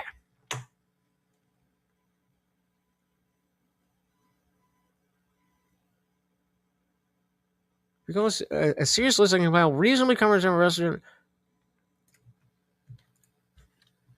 The parameters. Oh, is that how you spell parameters? Are not difficult. Name all the people who fit the following two categories. 1. They worked for the Minnesota government. 2 T's. You know what I mean. I don't know. See, now for the next 10 years, I'm going to question whether there's 2 T's in Minnesota because I didn't capitalize. Jesus fucking Christ. They worked for the Minnesota government. And 2, they were convicted by a court for the crime of fraud. Just list the name of anyone who fits both categories as of the last 20 years. I mean, it cannot be more simple than that. Oh my God. I can do that. Your criteria clear. Work convicted by fraud within the last 20 years. The problem is no public data. I don't need a public database. Okay, there we go. Lauren Jennings, former Minnesota state representative, convicted of a mail fraud in 2005. Yes, keep going. Why are you only giving me 2 names? Keep Going. For all.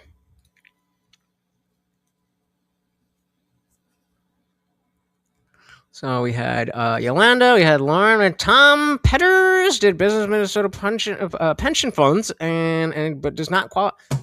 Okay, well, I mean, ChatGPT, you're retarded. We did with Yolanda does not qualify. So then stop giving me the names that don't qualify. Now it's on principle.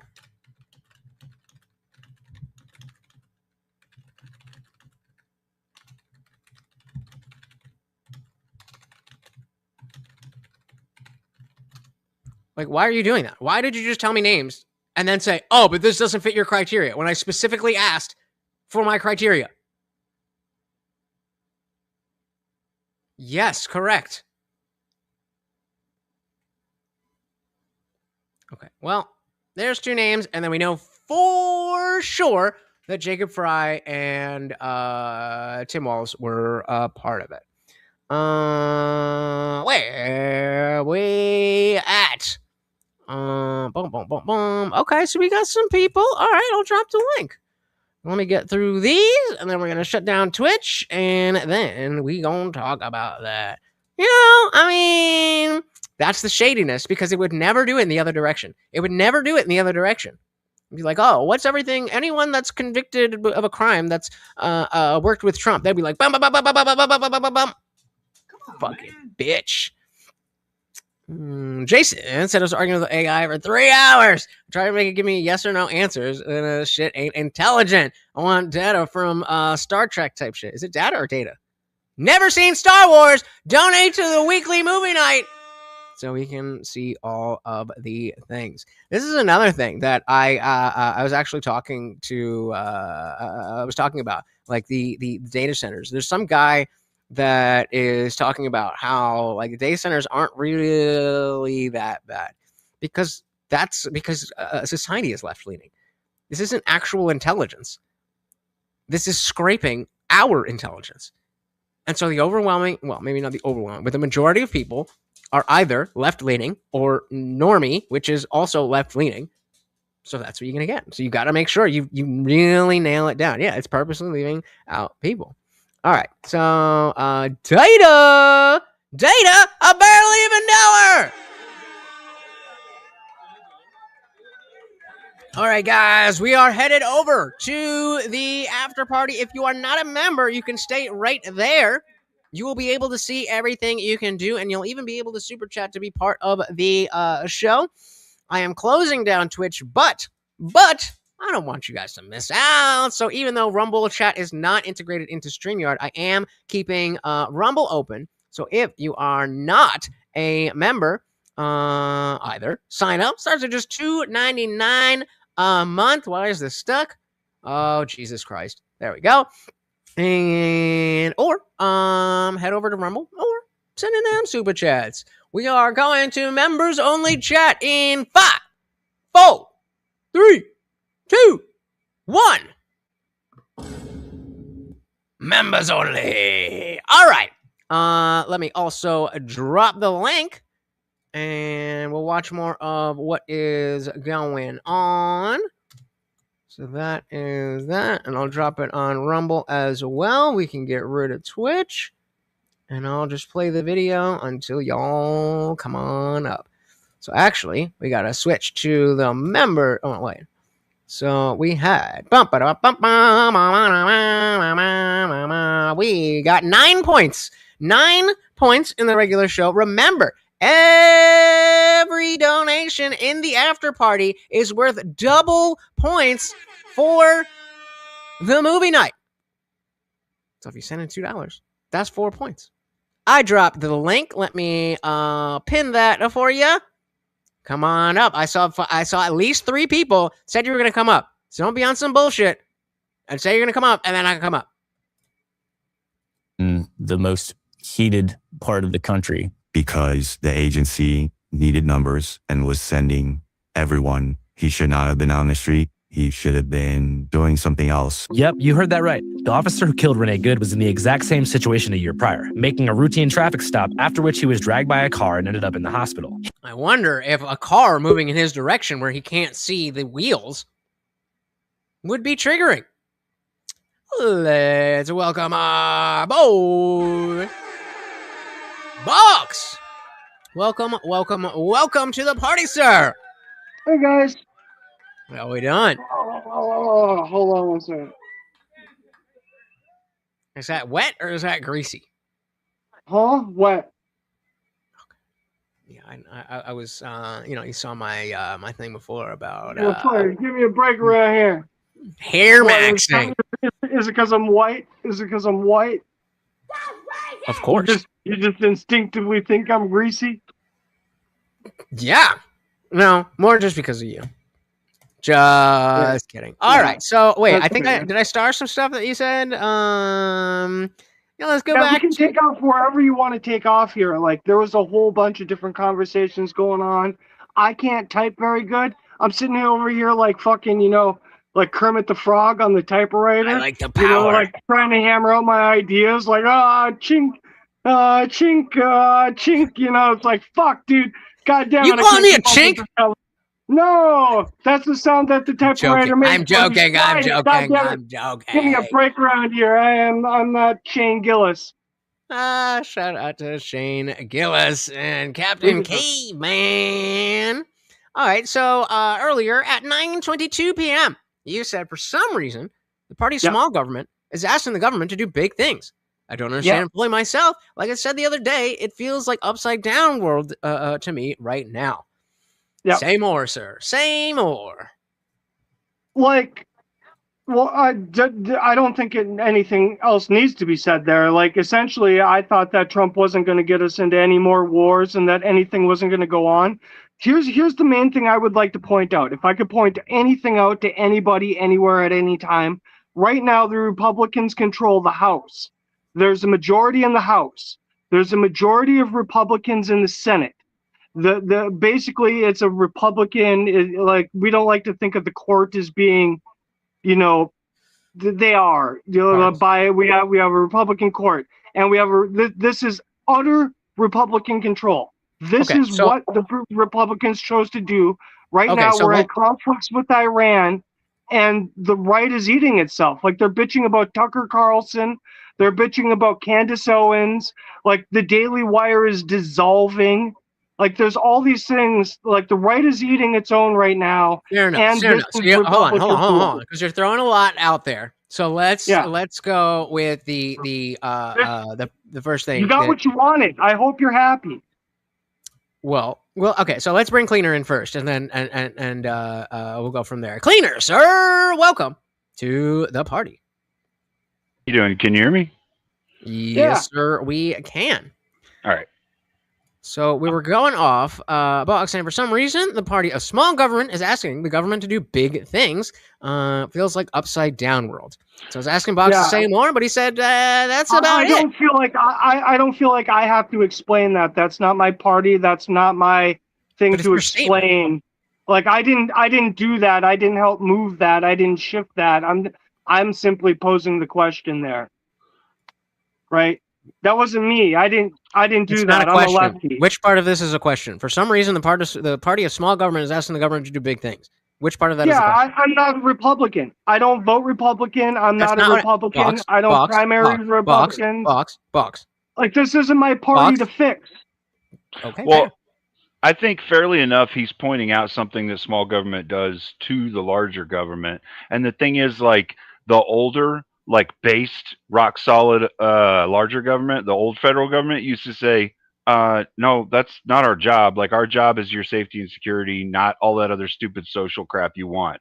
Go make a nonprofit and fund it yourself. And people used to do that, right? But now our federal government goes, oh, okay, well, we'll just steal more money from people who don't want to do this thing and do this thing with their money forcefully. Yep. And we'll set up a dozen fucking 3-letter agencies to get it done, and no one will know how it works. Yeah. Which is exactly what Indian Jesus went through. I went and rocked a piss and I came back and I saw you like looking up the different agencies. I was like, I'm a nerd. I got it. I came back. I was like, oh, he's going to try to figure it out himself. I was like, oh, we'll just let him do that then. Just let you have at it. I'm sorry about that. But it was good. That's a learning experience for everyone. That's all bullshit. And it's anti-Republican the last time I checked. I'm not a Republican. I don't vote Republican. I don't have the answers for their side of the aisle. That's up for them to decide at this point. But I'm just seeing hypocrisy. That's all I'm pointing out. Okay, well, I'm just trying to like, because you're throwing a lot of stuff out there, and levels. We're doing levels. We're going but like we got to take it one at a time. So let's so let's talk about the courts, because you said that the right has complete control because the House, the Senate, and the judiciary. Would you agree? The House, the Senate, the judiciary, and the president, the executive branch. Right. So they have would all you? Four. They have all four. They have a majority in all four.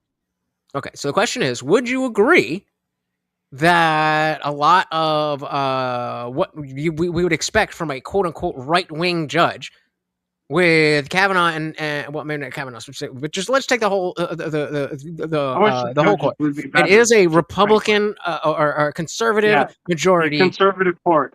But how many times have they voted or not voted? But they still have their own brain. This is why judges are appointed for life, so that they can't be swayed by politics. So that's exactly my point. I think a lot of times they try not to, but they always come in it, with their own biases.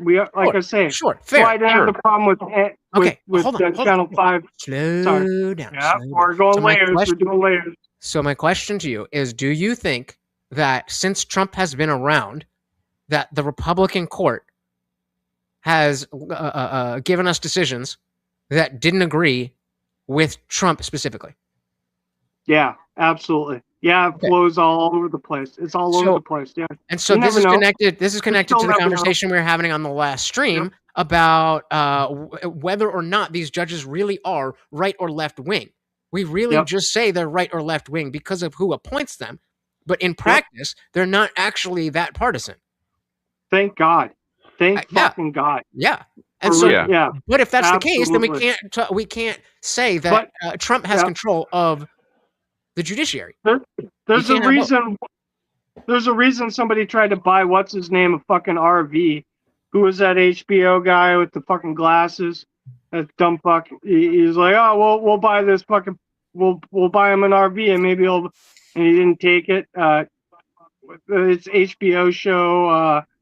Bill Maher? Damn, why am I blanking? Cleaner, you know what he's talking about? No, I'm not real familiar with that. So HBO host tried to buy a sitting justice basically with an RV, and tomorrow, let me point this out. Tomorrow, the Massey election is happening. The Massey election. Massey is up against some dude, Ed Gein, I think, right? Really? That can't be his name. That can't be his name. Hold on. That's a serial killer. Okay, I'm being a little hyperbolic. It is fucking Ed Gein as far as anyone else is concerned. This is America versus AIPAC, essentially. Wait, so you were making a serial killer joke? Or is that the guy's name? Yeah, it was a serial killer joke, yeah. No, if fucking Massey loses tomorrow, honestly, like real Americans all across the country are going to be super fucking upset about this. And I don't know what we're going to do about it. Because, like, when I say that the Republicans have a majority, Massey is one of those guys that hold out. MTG is one of those ladies that hold out. Boebert might hold out. Like, there's a handful, AOC, and on the other side, you got fucking Ro Khanna that might go towards the right, and shit on his party with their small majority. So each one of these people are super important because their majority sways the whole thing. There's only a handful of these people. And the fact that we don't latch on and figure out what's happening here before this next upcoming primary is upsetting to me. We really should just TMZ the shit out of all these people as far as I'm concerned. Like my ideal ticket would be Massey, Roe, Massey. I don't care, one or the other. I mean, if realistically, I could see myself voting for that. I don't want to be put in that position. I don't want to be put in that. Yeah, it's rough, dude. It's fucking rough. I don't know who I'm gonna vote for next election either. At this point, I have no fucking idea.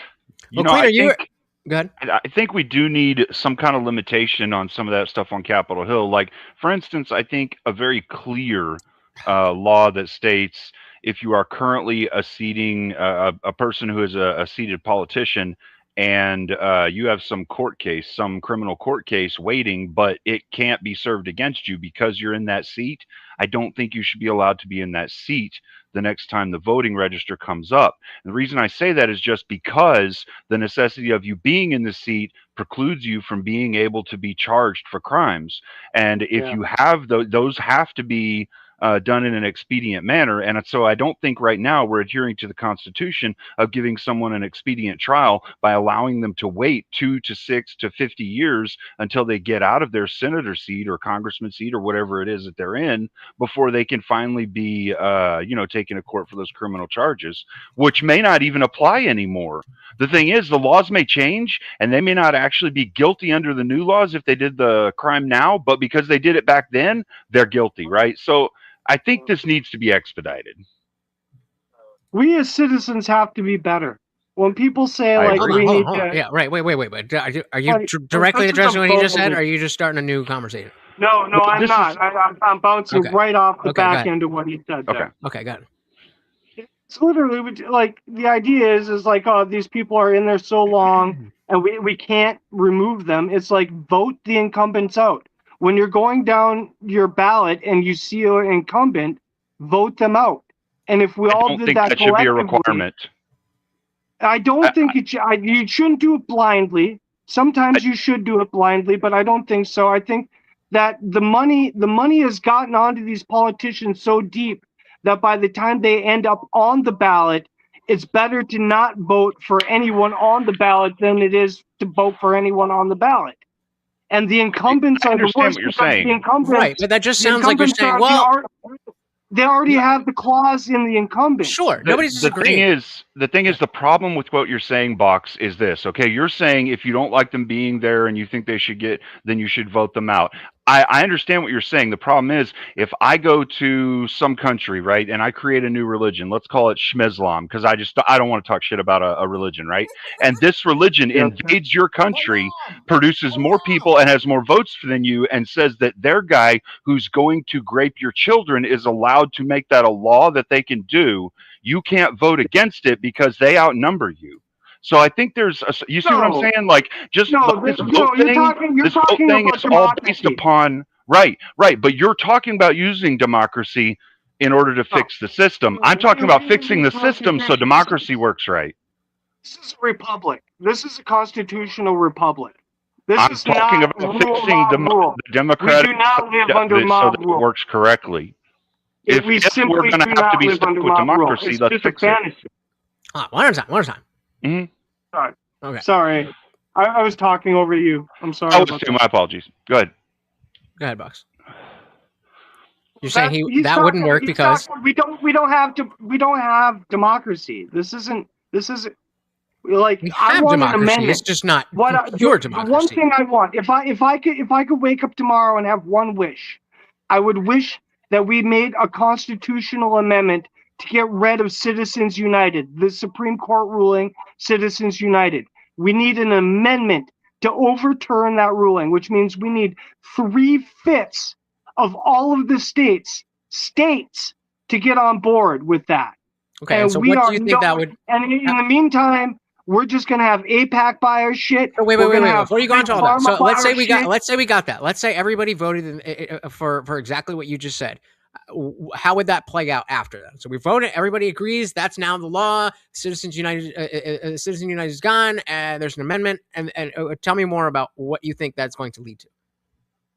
Yeah, that's kind of wow. That's a great question. That's an amazing question. Yeah. Basically, so we're first order thinking. I imagine if we actually just did this right, we're going to wallow through it for about the next 12 to 16 years. something like that before we figure out what the fuck is really going on there without money and politics, and how we want to organize ourselves as citizens to arrange a government that we all benefit from. Fair enough. Fair enough. But We I all do want a think government that we can benefit from. I'm a lefty insofar as I trust the government to spend the money to do the things I want them to do. And I don't trust them at all, which is my biggest impingement to being which is why I'm technically an independent. I'm the resident lefty, but technically I understand I can't abide. We all can't abide. And we all, as citizens, have way more in common than what these people are raping us for, essentially. True. Cleaner, anything before we jump to this question?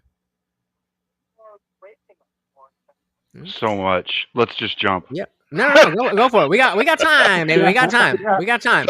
I get it, but I think that the thing is, like, our system, what we have set up right now, we can't just abandon certain parts of it and say this is fucked up. We can't do anything with it, right? Like we have to approach it and try to fix that. Yes. And that's what I think we should be. I'm not an anarchist. I don't want to tear it down. I didn't assume you were. I want reform. And I think it's possible. Yeah, and nobody here thinks you're an anarchist. Not with that beard. Definitely not an anarchist. Like, I don't want to tear this whole. I'm not a communist. I'm not an anarchist. I don't want to tear it down. Like, people should own the means of production. And we really have a lot of things that we should work on, and we're just not. As a society, we're not, and it's really upsetting to me. We need a different approach to some of how we think about things in order for us to be able to rewrite things. Like, our approach is all based upon perception, our personal perception, and not understanding what it is that our society is putting out that we've created, right? And going along with that, because that's what we've created, and that gives all of us the best opportunity for growth and prosperization.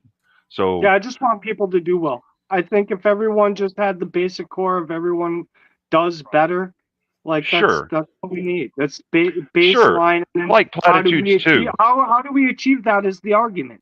Sure, right? I like platitudes too, but I look at them as hollow words. The thing is, I look at platitudes as hollow words. They don't give us the problem. They don't give us a fix. We have multiple problems and we have multiple fixes. I'd like to start going through the list of problems and propositional Trump fixes is going back and knocking to them off one at a. You know what I mean? In like 2 days.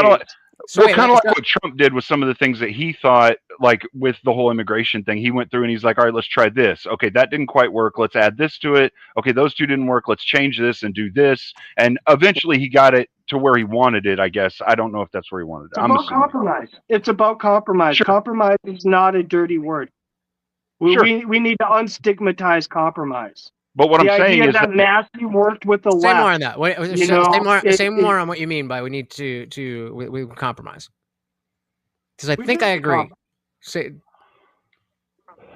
No, we all agree on all of these things, and like we can't get them done, and I don't understand that. It's everyone feels this, everyone knows this intrinsically. I don't know how to explain how you feel about it, but you know exactly the idea that. Like we all just want to get along, and everyone wants to do well, and we want everyone else to do well, and we're not doing that right now. We're actually just not doing that. We're at war with Iran. We're doing all these things. Like I can't. So you're just saying in general. I sleep on a floor here. Like I can't afford a house. You know, it's like what the fuck is going on? We're being primed. Yeah, so you're just saying in general that there's little things here and there, and that we're fucking up this a little bit and fucking up that a little bit. We just need to be holistically better. Is that fair? Yeah, just not so at each other's throats. Maybe if I say I'm a lefty, it's like you don't have to bring up every fucking bad thing that a lefty's ever done. And if you're like, hey man, like I want lower taxes, I don't have to bring up every fucking bad thing that somebody that wanted lower taxes has ever done. It's like compromise is definitely. Let's move on with the conversation.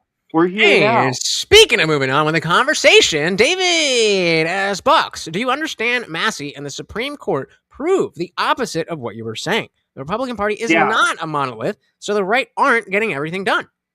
True. Yep. No. There are some thorns in the side, Massey is one of them. That's why Trump wants him bad, gone bad. Like Trump is talking shit about Massey right now because he won't vote the line. He won't toe the line. And I appreciate that about Massey. Well, right? I don't give a Trump shit, dude. is expressing that he supported Massey through something he may or may not have necessarily agreed on, Yeah, and but Massey his did not opponent return is the funded support. by AIPAC. Box, hold on. Let him finish. His opponent is Box, funded hold by on. Let him finish. Go ahead. I was just saying, like Trump helped him with something, and he wanted help with this in return, and it didn't go that way. You know, it was a Never tit for tat, does. so to speak, in a way, but it didn't go that way, right? And I understand that, though. That's the whole thing about a man of his word, right? If you say, man, thanks for doing me a solid, I owe you one. Like you owe him one, help him out with It something. doesn't have to be everyone. It doesn't have to be anyone. It doesn't have to be everyone. You get to pick the one that you owe him back for at that Yeah, point. I mean, if you don't value your own word when you tell somebody something, then sure, you don't have to hold to it with everyone. Massey he's a conservative. He's a fiscal conservative. We have $40 trillion in debt right now, and Massey doesn't want to add to the debt. If you look Sure, at Massey's the thing. voting That's what- record, everything that Massey has voted for was basically not to increase the debt that has already happened. If you look at it through the lens of could we not increase the debt? Every voting decision Massey has made makes sense. That makes him a and that fiscal means- conservative. And Trump just took him and threw him under the fucking bus because you won't get in line. Yep. And I don't fucking like that. Because he won't supported him when he needed him. I don't see a problem with this personally. Like IJ was saying earlier, like he was saying you have to compromise to some degree at some point, right?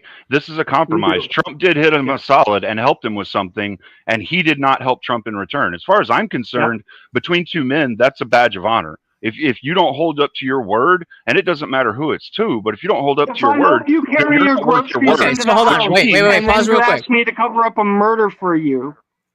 I mean, right? that's Like a we real don't fact. have But hold to on. go Let's for wait. Because I want to go back there's to a huge specifically what difference JD Vance, said. Let's go back to that and ground our discussion in this.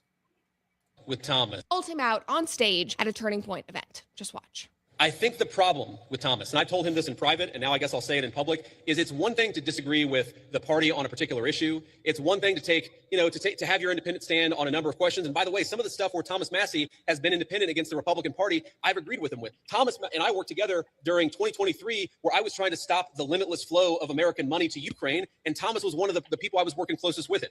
But that's one thing. Being independent, having your own opinions is one thing. Voting against the party on every single issue, you're eventually going to make too many enemies. And that is the problem that Thomas has had. It's not one issue. It's not 3 or 4 issues. It's that every time that we've needed Thomas for a vote, he has been completely unwilling to provide it. That is why the President of the United States has trained his ire on Thomas Massey. It's because we can never count on him for some of the most difficult votes. I wish that weren't the case. I say that as somebody who's known Thomas well before I got into politics, but politics is politics. And when you always vote against the party, you can't expect the party to actually back it. Now, I definitely agree with the basic position that this is politics. This isn't just about what you personally feel. However, his job, Thomas Massey, is not to cuddle up to the president and gargle his balls. His job is to represent the people of Kentucky.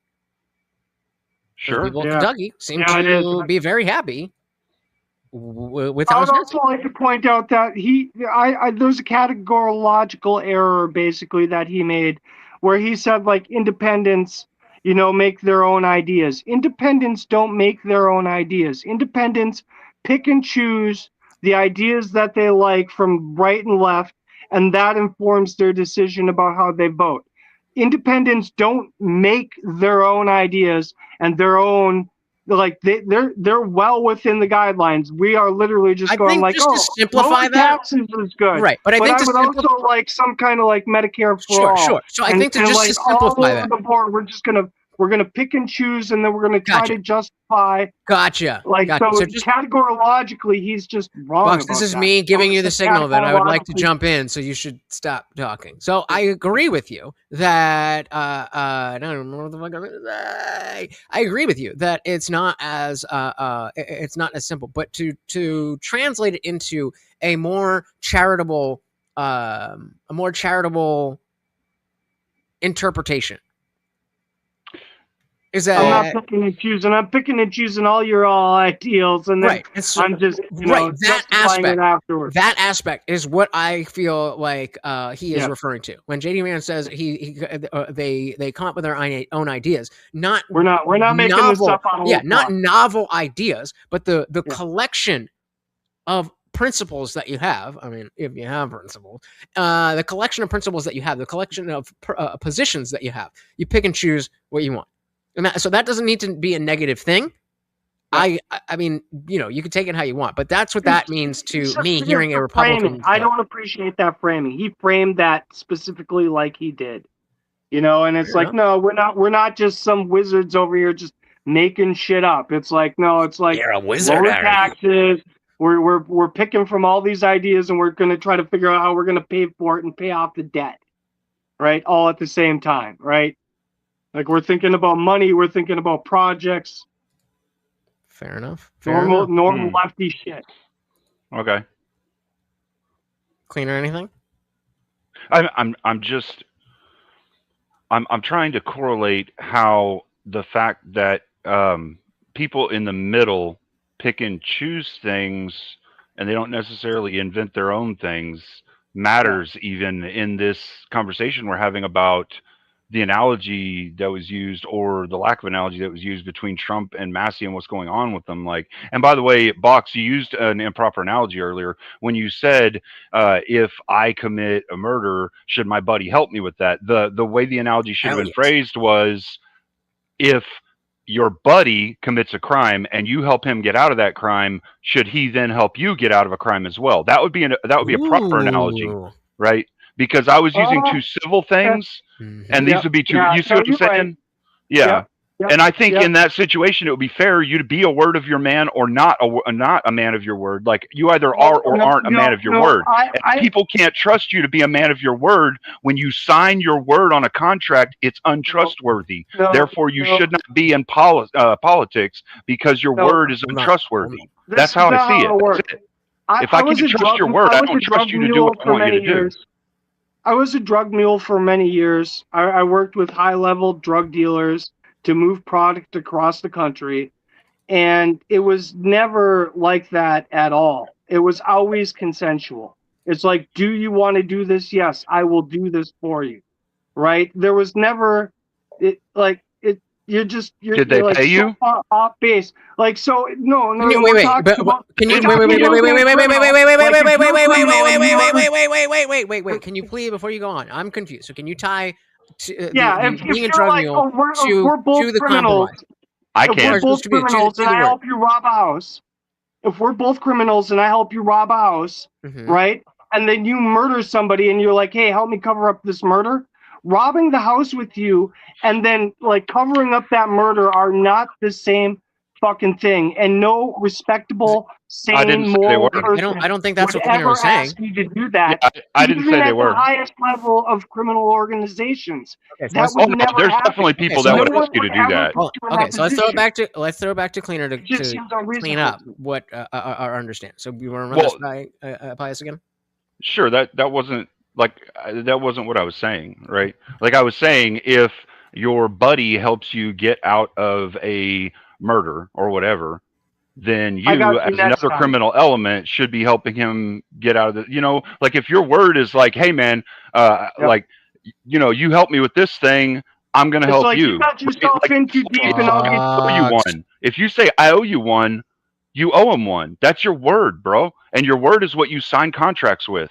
And if it's not worth something to you, then why should it be worth something to me?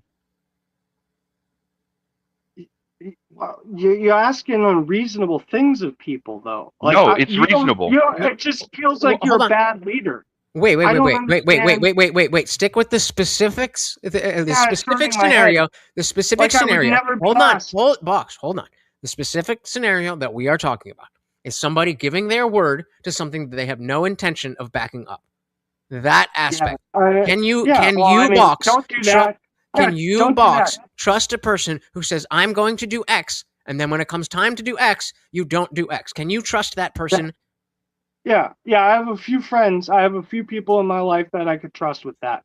Where if we did like, what is that? Where they call it game theory? Nope. Are we talking Let's about take game theory? give me either one of their names or a fake name to represent that person. No, the Fake Pugs.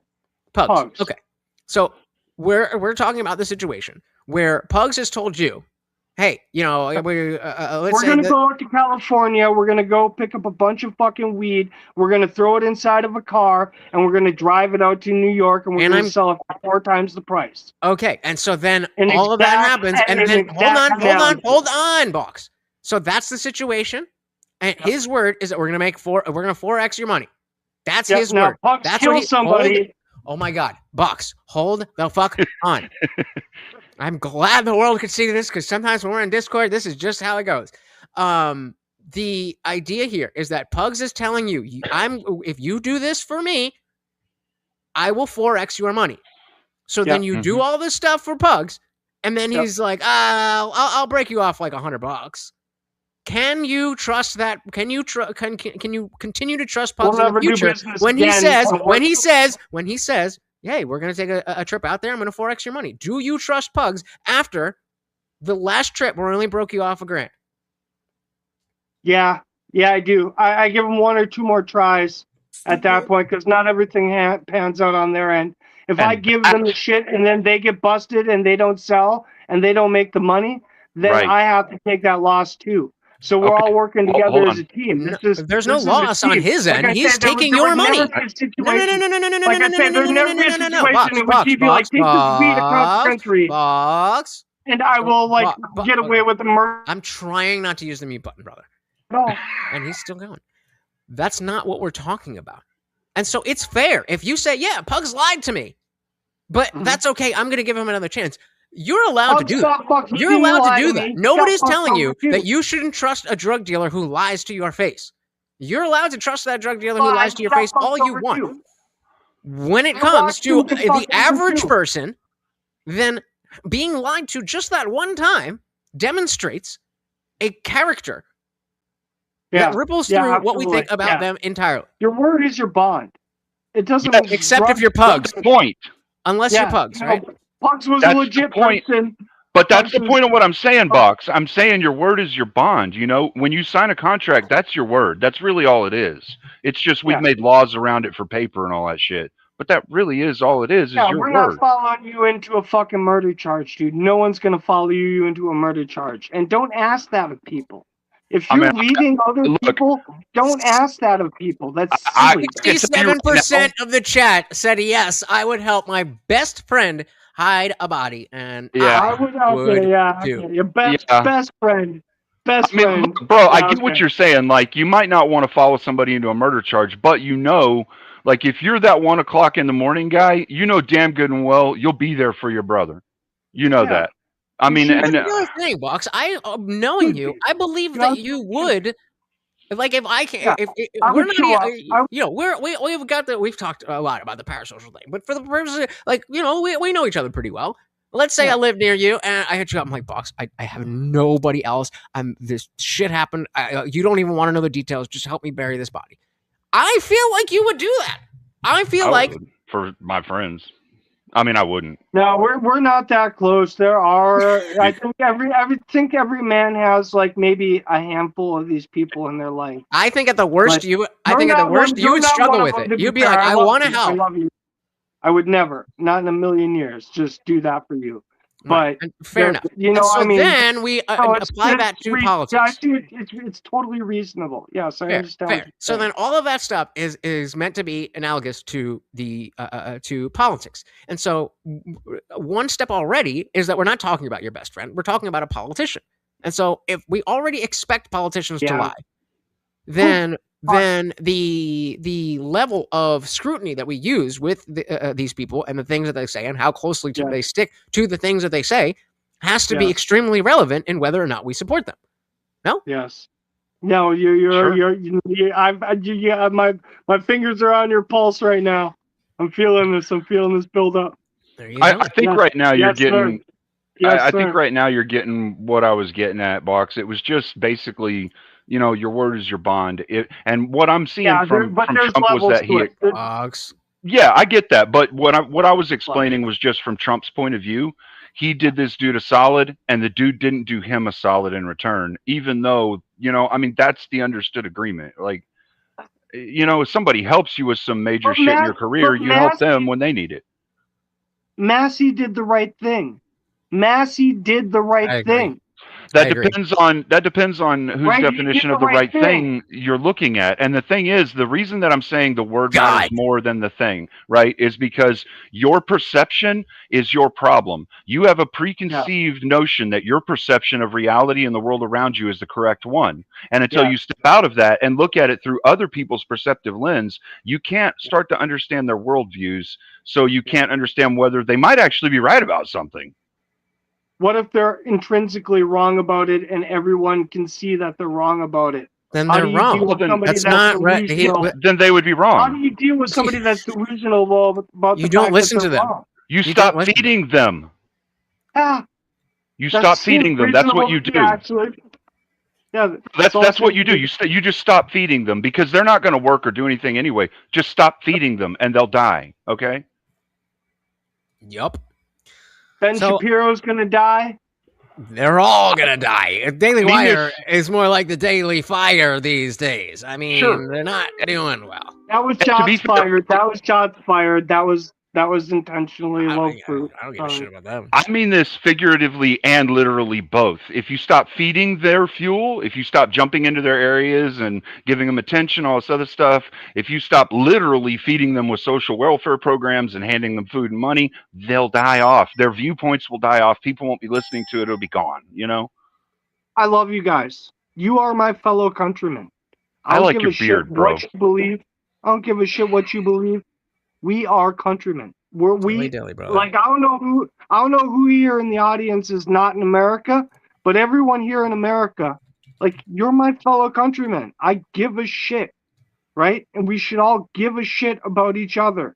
I think we do. I think the problem is that the way we see that passion of giving a shit looks differently for somebody like me versus somebody like you versus somebody like Cleaner. I'm talking about suicidal empathy. I'm talking about actually giving a shit about people and making a difference how you can and making a count. Okay. So then that's a perspective thing too, though. And the problem is you don't have the same perspective I do. I have the perspective of wanting what's best for the human organism as a whole. All human beings in existence, not just like the few in our country. I actually do want what's best for everyone. But I think right now we need our country to stand strong as fuck because we're at a pinnacle point where a lot of other governments aren't being trusted by their people and they're about ready to topple. We're like one alien first contact, whether it's real or fake, away from one world government. And I want it to be the American government. We're at a choke point right now. So I agree. I agree with you, Box. So let's then bring into the discussion the idea of more judges for the illegal immigrants for the asylum. We deputized the National Guard. Let me give you the question, and then you can go. So because specifically in the way that they talked about in the video, and I'm not saying you're saying this. That's why I'm saying the video. Andrew Callaghan specifically said if we had more judges, it would have solved the problem, or some language along the lines of we wouldn't have had the border crisis where ICE is responding to. Dude, you're looking back. You're looking back. Okay. Right now. So here's the question. Here's the question. The frame was building to the question box. Give him a second. So with all that being said, how do you think that adding judges solves the issue? We get through the cases, the immigration cases faster. That is the only benefit to deputizing the National Guard. And you're like, how could they do this? It's like you give them a flow chart. It's like, how did you come to America? Did you do this or did you do this? Or did you do this or did you do this? And you train soldiers to follow the flow chart. And wherever it ends up, it ends up. It's completely unbiased. But the idea is that if you want to come to America now, you should wait some significant period of time. But the backlog is so long that that's just absurd on its own. Like if you want to come here, You should show up here today, and we should tell you 10 years from now you can actually be like some form of citizen. Your children's children after that. Well, like we should let these people in, but like what we're doing right now is just, it doesn't make sense to me. Fair. And so my position is that I'm not disagreeing that more judges would expedite the process. What I'm saying is that expediting the process in the way that would be feasible, at least the way that I'm understanding what you're proposing, is you said there were thousands of new judges with millions of people. And so again, I agree with you that it would make things faster. Following the flow chart. Like you came here from here, you're doing this from here, you're doing this from here, and you just, as a person, you just follow the flow chart. We teach them to follow a flow chart. Like, here's the terrifying thing. Judges in America are elected. You can elect your judge. Sure. They don't have to have any qualifying attributes other than the fact that you elected them. You can elect Joe Blow to be your judge. They don't need depends on the state. They don't need to pass the bar to be a judge. Some states have different requirements. It's an elected position. I mean, some states have different requirements to be elected, though. And so again, I'm not challenging you. I'm just trying to tease out exactly what it is that you're saying. So, okay, fine. So we deputize the National Guard, and now they're all judges, and now we have, 5,000, 10,000, 20,000? We're down to about 3 years. About 3 years. Wait. You're getting ahead of me. You're getting ahead of me. Along with me. I need you to hold my hand through this whole thing. So just round numbers. Are we adding 1,000 judges, 5,000, 10,000, 20,000?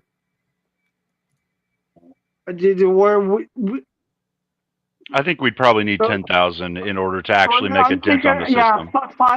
Five to 10,000, but it's a temporary position. It's 5 to 10,000, but we're just going to flip through these cases, and once the cases are done, everything dissipates and it goes away. They go back to being, fine. National Guard members. They're going to go through their jobs. Let's continue fleshing out the idea. Do we have the infrastructure to support these 5 to 10,000 judges that will be added, i.e., law enforcement officers and whatever else we need, lawyers, all this other stuff, right? Do we have all of that? Do we have the courts? Do we have all of that in society right now to just make this small change in judges for a temporary thing?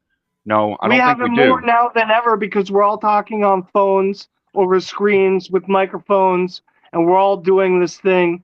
And it's like, we'll just send them over to their house, wherever they're fucking having this conversation. Because AI will get so big at some point that they'll just be like, that's where they are. We can see them. You're saying we'll send them off over there to grab them up, and we'll grab them up, and we'll deport them. Are you saying like the National Guard would go out to the houses and act as a judge on the spot? No. Because that's what it sounded like you just said. So National Guard would be playing the role of the executive branch there, essentially, or the semi-executive judicial. Let's see, you're deputized. Sure. Yeah. I'm just trying to wrap my head around what you're saying. That's all. You still get the checks and balances, right? Technically. I don't know how you do it, whether you try to figure out whether you focus on the people or whether you prosecute the people are two different sections of our government. Well, I think we're going to have to... Which is why all these 3-letter things exist, by the way. And no one can figure out what the point is. It's like, these people are deporting them. These people are catching them. These people are prosecuting them. It's like we're dealing with 3 branches of government. You just throw 3 letters on the fucking front of the name, and you can't tell what part of the government they're working for. Yeah, right. All right, real quick, let's shout out our boy David. Oh, I can't do that one. David Gillespie with the $5. Thank you so very, very much, of course. Treat for the Overlord and double points for the movie night. Thank you so very, very much, sir. I don't think so. Can I read it first, please? Thank you. Would Massey have supported the legislation if it had been a different president?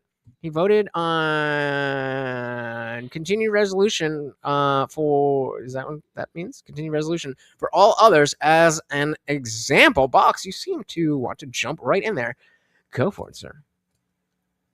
Yeah, I don't think he would have. Massey is Massey is Massey. He is that guy. He's a fiscal conservative. He doesn't want to expand the government. He doesn't want to increase the size of the government budget. Trump is spending like he's in Congress, I think is what Dave Ramsey said. They're spending like they're in Congress. Like they're in like, yeah, no, that's exactly what they're doing. And Massey's like, no, dude, I can't do this, dude. I can't get behind any of this shit. He's like one of the only people that are like, just don't do this. We have so much debt, my guys. We have so much debt. We have so much money to pay off. It's our children's futures. We're leveraging our children's futures for APAC right now, as far as I can tell. Okay, so then I want to go back to this because I'm trying to understand if you're really presenting something that's going to make a big difference. I think what you're presenting and what you're proposing is something that can work. But Massey's election is tomorrow. There's no. Well, no. I'm talking about the judges. Oh yeah. No, that will make a big difference. Absolutely. Yeah. No, if we can increase the number of judges, we get through the number of cases, right? And then at some point there's less cases and we draw everything down and we get back to normal numbers. Like so okay, fine. So how long do you think it would take? Let's say we add 10,000 judges. We had 10,000 judges. So fast. It would be so fast at 10,000. No, it wouldn't. How fast? Wait, how fast? How fast do you think? Next year? This time next year? Wait. Just so we're 10,000 cases? Are you kidding me with the next? No. Okay, maybe I think we're talking past each other. My question is, with the additional judges, how long would it take to get through all of the illegal immigration cases? Or maybe an easier question is, how much quicker would it be with those judges? Every extra judge helps, right? Like, I don't know what the number is for the time, but I know that every extra judge that you put on another case lightens, many hands make light work. Sure. Essentially is what's happening there. And so, and I'm pretty sure I know your answer to this, but I just want to make sure you understand that would lead to a lot of people being denied asylum and being sent back.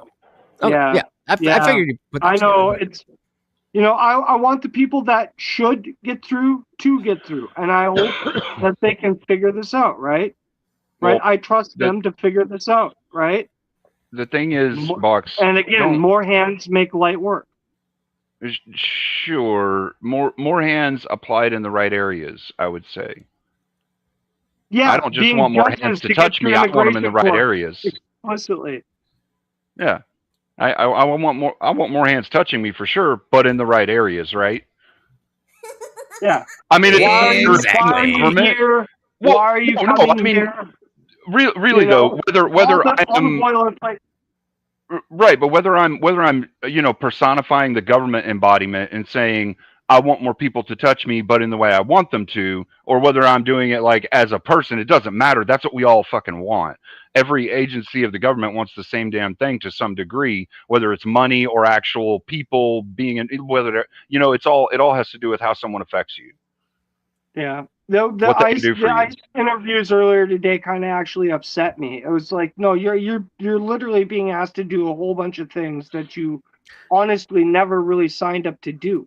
Yeah, say more on that, because that seemed to be. I felt like that was another area where it's like, we agree, but if you go one step further, we'll be very much in agreement. So I think Cleaner, do you agree that all these we're going to call them all ICE, because I don't even watching that shit, I don't know the difference between ERO and HSI and all that. Just ICE and CEP. All the 30 fucking 3-letter. Yeah. Do we agree that they're being asked to do things that are not necessarily within their job description, or do you reject that? Sure.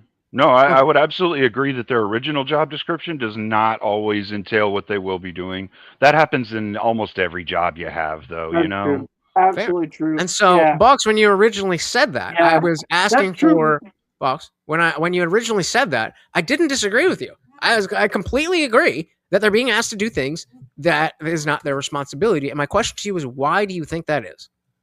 It's the degree. Again, like, if I help you run drugs across the country, I'm not going to cover up a murder for you because I did that. Those things are not. So the question is, simpatico, essentially, right? so the question is, Like, why do you think that there's ICE not is being alignment of asked? where we So the hook up and we go off Mhm. together, I already right? agree with that. The question is, why do you think that ICE is being asked to do more than their job description, or asked to be doing something different than Oh, their I job? said Why is in that chat. occurring? Yeah, I said that in chat. I said it was because Donald Trump is ADHD and he's not a good leader. Trump is not a good leader, and he will literally say, "Fucking look, squirrel," and the next thing you know, Okay, so we're what? going. Fair Like enough. there is Fair no. enough. So what is it? Okay, There, give me the specifics. Give me the specifics of I what can touch happened. Where the ground. hold on. Let me ask the question. So give me the specifics on how ICE and CBP and all them were doing what their job was supposed to do, and then Trump had ADHD and did X, and now they're being asked to do things that they're not supposed to do. What is it? Solve for X? ADHD, as far as Trump means, he was trying to do too much. He was juggling too many balls, and he couldn't keep them Such all as? in the air. That's what I'm asking. Yeah. What were the Yeah, things? I mean, what deport people is the only thing. Like, there's not a bunch of things. He was trying to do it a bunch of different ways, right? And all But of that them is his. kept failing. That's what he's supposed to do. That is his job. No. It is, yeah, but Okay. So he could do it better. I think he could do it better. But what is the ADHD thing? What does that have to? What is the squirrel part of immigration? Well, because now we're at war with Iran. He said, if you don't do anything in 48 hours, we're going to go blow the fucking shit out of you. Okay. That was like, that happened like just a couple hours ago. Trump tweeted on his fucking whatever stupid What does that have to Twitter. do? What does that have to do with immigration? It's because he has no coherent, he doesn't have a grounding in reality. He's all over the place. What does He's that doing have like to 12 do? You're dancing around what I'm asking you. I'm accepting that you think that Trump is crazy Trump. and stupid and has ADHD I am and all pulling a that. Trump. I'm doing exactly what Trump is doing Okay, right what now. is it? You're like, oh, you don't like that. It's like, yeah, I don't give a shit. On to the next thing. It's like, oh, I don't like what you like. Yeah, I don't give a shit. Let me keep talking over you. On to the next thing. I'm literally pulling a Trump right now. Can you I think explain? there's an easier answer to the question. Yeah. A way easier answer. I'm here Please. And I don't think David Gillespie or Box are necessarily wrong on what they're saying about adding judges would be helpful, but I don't think that's the only problem. And we're running into a problem fix fallacy in abundance these days. So I'd like to identify two things that we see as the problem. One is the paperwork process. You need a lot of people to do court proceedings and court paperwork. We don't have enough of those people. And the number two thing is judges, right? Because we need judges, but we need more paperwork people to support the judges that are there right now. So if we add more judges, like more bailiffs, yeah, and that's why I'm saying the infrastructure is not there right now for that. Now, as far as when these files, Box, hold on, please, Sure. please let him finish. Sure, I get it, and I'm not against it. I just say we need to fix both things, right? But the question that he asked, why are ICE agents being asked to do things that weren't their jobs? I mean, that's real simple. Like within the mindset of people who are in law enforcement, what do you do? And almost everything you do, you look at the situation and then do the thing. The situation is your boss says, I have a hole over here. I need you to go fill it. That's the situation. So you go fill the hole and do your job. Like that's why they're doing it. That's why they're doing it. Now, if you have a problem with their bosses, let's get into that. Let's tear their bosses up for being assholes or whatever, right? Like I'm cool with that. If they need thousands of people in another area of law enforcement, raise that force and train them for that specific job. You know, I get it. I'm good with that. Yeah, and so we're in agreement there. Yeah, and so then it seems like we're at a situation where everybody feels like, oh, we just do that. And the reality of just doing that is not just doing that. Oh, just hire judges. But it's not that simple. And then you want to say, like, oh, Trump is stupid. Yeah. Trump doesn't do this because he doesn't do what I want. But what you want doesn't even make sense. And so in the idea of being your countryman, in the idea of compromise, maybe, just maybe, when Trump doesn't go your way, it's not because he's stupid and evil and mentally ill. Hiring extra judges through the National Guard is a thing that Trump could do on his own, right? So there's like levels to this. It's like you need Congress to do this kind of a situation. Trump could literally just do this on his own. This is a thing that Trump could just do. So I'd also like to set that little rock off to the side. Like, this is just a thing that if he wanted to, so could you. Trump could do. He could deputize National Guard members to get through circuit court fucking immigration fucking cases and just fucking pump them out until we're at like 3 years or 4 years or whatever, however many years we want to be. It's not 0 years, that's for sure. It's more than 0 years. So like 4 or 5 years, right? That's where we want to get down to. Fucking sick a bunch of fucking judges on the situation, churn them all through, but you're ignoring what Cleaner's just said about the infrastructure. For whatever reason, and then why does what Cleaner just said about the infrastructure not matter? Why does that not matter? What? Why does that not matter? Why does the infrastructure not being able to support it right now not matter? We can support it. We're just not doing it. No, we can't. We don't have enough support people. What? We don't have enough support people for the judges we have. How many people? Okay, let's do it this way. Bucks, how many people work under one? Oh, hold on. Nope. Whoa. How many people work under a single immigration judge? I have no idea what that number is. It's probably terrifying. Hundreds, right, at a minimum. Right. So then, exactly as I said, hopefully you guys caught it in the chat with my little look. But exactly as I just said, people are saying we should just do X, when just doing X is either not reasonable or practical, or B, is not going to do the thing that you're claiming it's going to do. It's a thing and that's that exactly what you're saying. That, yes, you can add the judges, but we don't have the infrastructure for all the people underneath, the buildings, the courtrooms themselves. And so that is not a practical answer. You got... No, I told you. Yeah, this is a thing the president can do without the authority of Congress. Okay, say that explicitly. The president can do X. So what without Congress? What is X? This is one of the things the president could do. Can you steel man what Cleaner? Can you steel man what Cleaner said about why it's impractical? No, I don't think it is impractical. I didn't ask you that. I didn't ask you that. Why did Cleaner say? Why did Cleaner say it was impractical?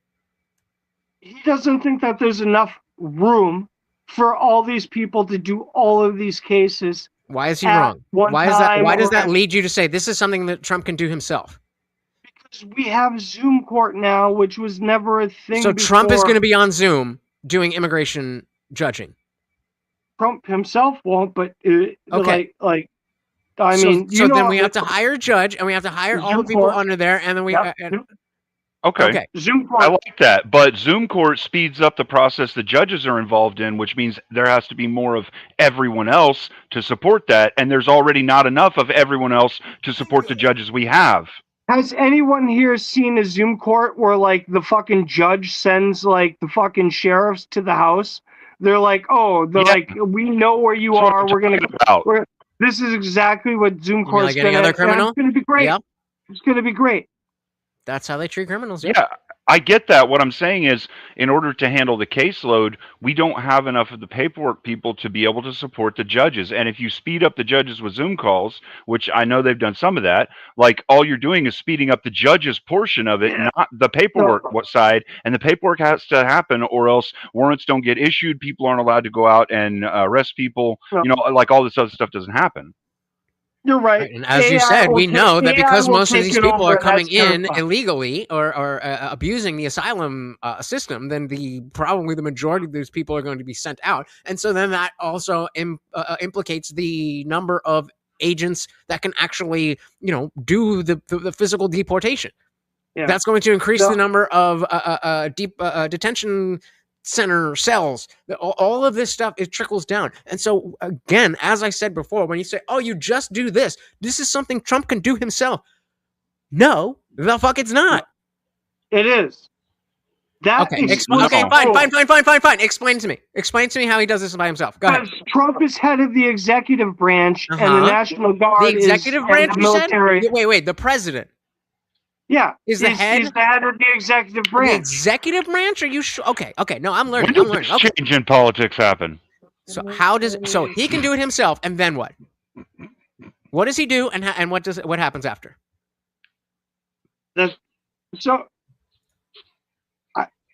You would basically go like, we're going to take every E3 and we're going to deputize him, and you're going to sit in an office and you're going to look through all these cases, and then you're going to make judgments on these cases without looking at the people at all. That's what Trump is doing. You won't actually look at the people at all. That's and you'll what be Trump is like, doing. do they deserve to be here or do they not deserve to be here? That's Trump doing that. Basically on a flow chart that law decides, and then we will get on with life.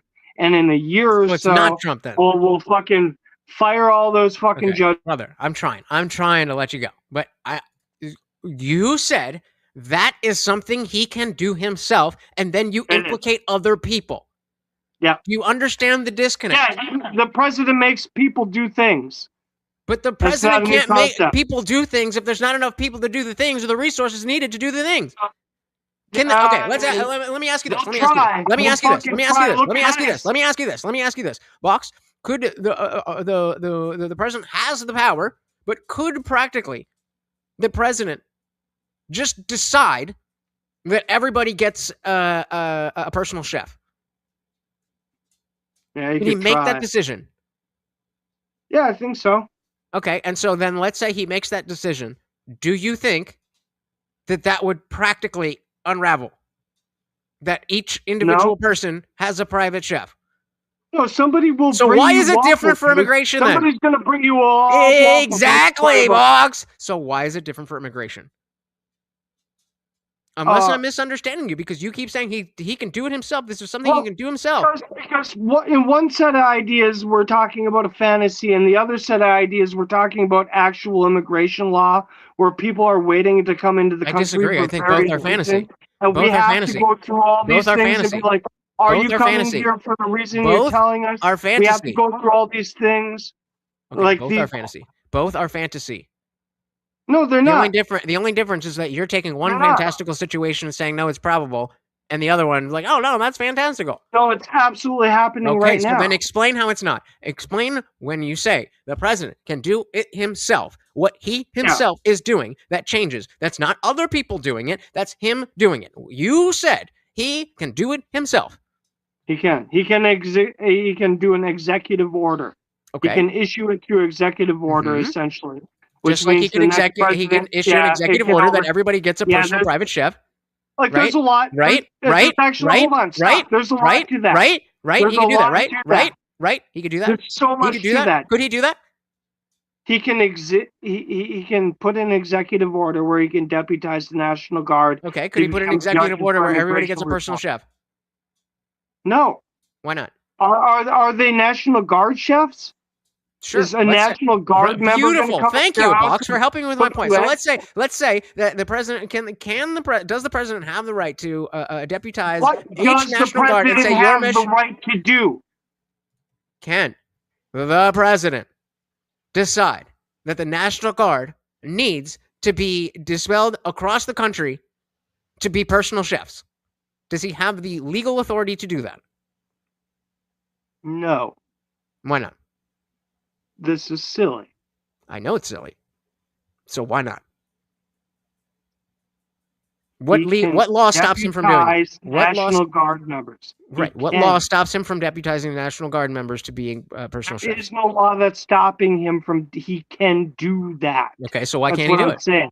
There is no law that's saying he can't. So he can do it. He can do it. Okay, so in both situations, whether it's deputizing the National Guard as judges or deputizing the National Guard as private chefs, he has the power, the legal power to do that. I mean, yeah. I mean, okay. So hold on. Pause. So why wouldn't it work? Why wouldn't why? Even though he has the legal right to say, okay, everyone in the National Guard is now a personal chef. Send a chef anywhere to cook for anyone if they're a member of the military. It's like you're gonna go cook for that guy. It's Nope, like, yes, that's not what I'm talking about. that's not what I'm exactly saying. what you're gonna do. Nope. That's not what I'm saying. You're changing the situation. Yes. You're changing the situation. No, you can be sent off as a cook to go cook for a person. That's not So what you're it is. not wrong, but we're Right. losing the Okay. plot. So I'm agreeing with you in both situations.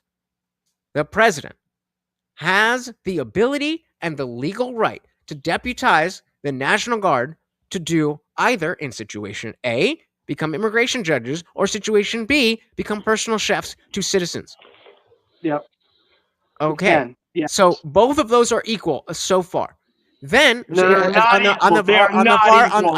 on They're the not fucking aspect of equal, whether dude. or not he's allowed to do it. They're not equal. They're not equal? So which Those one is he? things aren't equal. Is he allowed to do A? He's allowed Is he allowed to do both, A? but they're not Is he fucking allowed to equal. do A? Yes, I understand. Is what he you're allowed to saying. do B? God damn it, dude! Don't do this. Is he No. allowed to do B? Is he allowed to do B? Yes. Okay, so in that God realm, damn they it, are dude. exactly the same things that he can do. But you're saying that one of those is different because it wouldn't work, but one of those things would work. Explain to me why you think either one of those would work.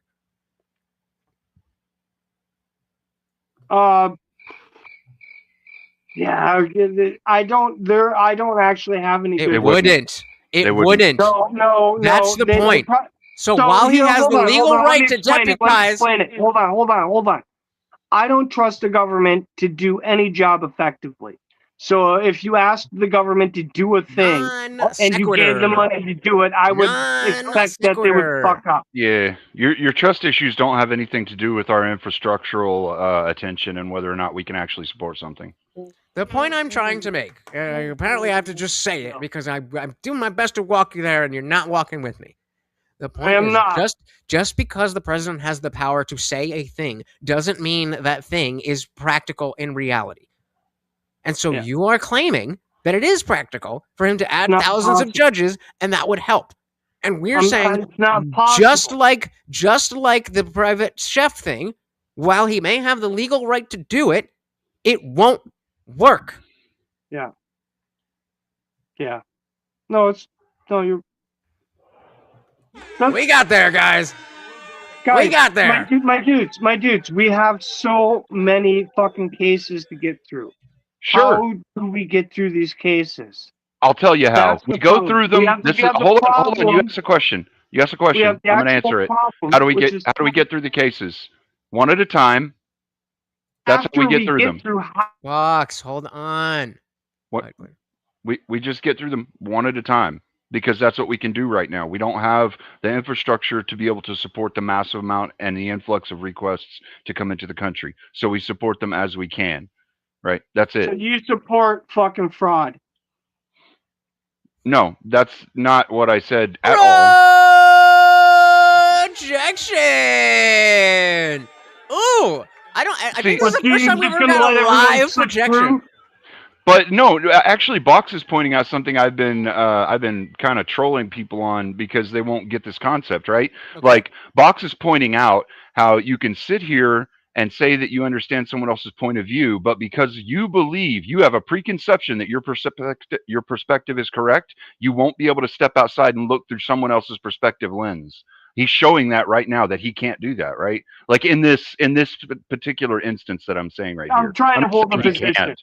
I'm just saying To right be here, fair, like I'm trying to. I get that. trying I'm to just play- saying you're showing what I'm telling you, which is that I like know, you have it's to just really hard. be able to. It is. It's really It's hard to fucking do hard sometimes. to be a lefty right now. It's hard to be No, a lefty. not a right now. lefty, but just to put yourself in someone else's shoes to try and understand their worldview. That's very hard to do. It is a hard thing. I'm not saying it's easy. I do that all the time. I'm playing an actual point of view that I don't agree with 100% here. I'm trying to make the arguments essentially, right? So it's not a me thing. Like I understand what's going on here. I make no assumptions here. I'm having fun with this. Me too. Yeah, no, we should do this. We should Real do quick, this. real quick. This I is a added another. The goal is over. The after party is over, but I just added another 30 minutes because we're having a good time. So, do the thing. We are hurting for a movie night. But, Box, I wanted I am a to... poor box. Somebody. I mean, you sponsor the whole goddamn stream, did you not? Subscribe. Go on, hit the subscribe button, hit the like button. I think everybody here is throw it on in there. It's free. It's just do it. Woo! And then come over to my channel and just ratio the shit out of me. I don't give a shit. I love it. Engagement is engagement. But so here's where I was going with the entire thing about judges and why are we here. At what point, and I hopefully you'll give me credit for not going there earlier, but at what point do we acknowledge that we were forced into this position by the Biden administration and letting so many people come over the border? It happened well before that. It was Obama. Right? Okay. No. That's not. Wait.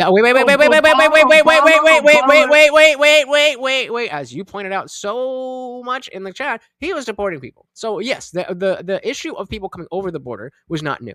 Like if you were drowning, if I was holding your head the border and telling people to come over, paying for their fucking I don't even remember what it was. Paying for some bullshit, whether it was their court or this or that, enabling them. At what point are we going to, instead of just say ICE bad, they're so mean, that makes me feel icky? When do we acknowledge that there was a situation? There was a situation that was created that the Trump administration had to deal with. When do we get there? Many of the people that voted for him saw the light afterwards, and just completely changed course, right? So we're dealing with a completely different political climate right now than we were before, which is hard to quantify for me exactly, I guess. I just want to point that out. Do you want to point what out? That we are not living in Biden and Harris and Clinton. Like, no one wanted Harris. No one wanted Clinton. No one voted for these people for a fucking reason. There's a reason we have Trump the second time. It's not a good reason, but I mean, what do you think that reason is? What do you think that reason is? Corruption. He wanted to clear out the swamp. Like, everyone can look around, like Massey's election tomorrow. Like, it's like it's America versus a pack. I mean, it doesn't have to be AIPAC. Like, it happens to be AIPAC. It doesn't have to be them. It could be big pharma. It could be big timber. It could be like any large corporation. You're like, oh, well, what examples of there are bribery? And I'm like, there are so many. Like, anytime somebody walks into a politician's office, that's what do you think is happening there? I don't even know what you're talking about. So the question was, at what point do we acknowledge the Biden administration's cause for some type of response? Don't do that.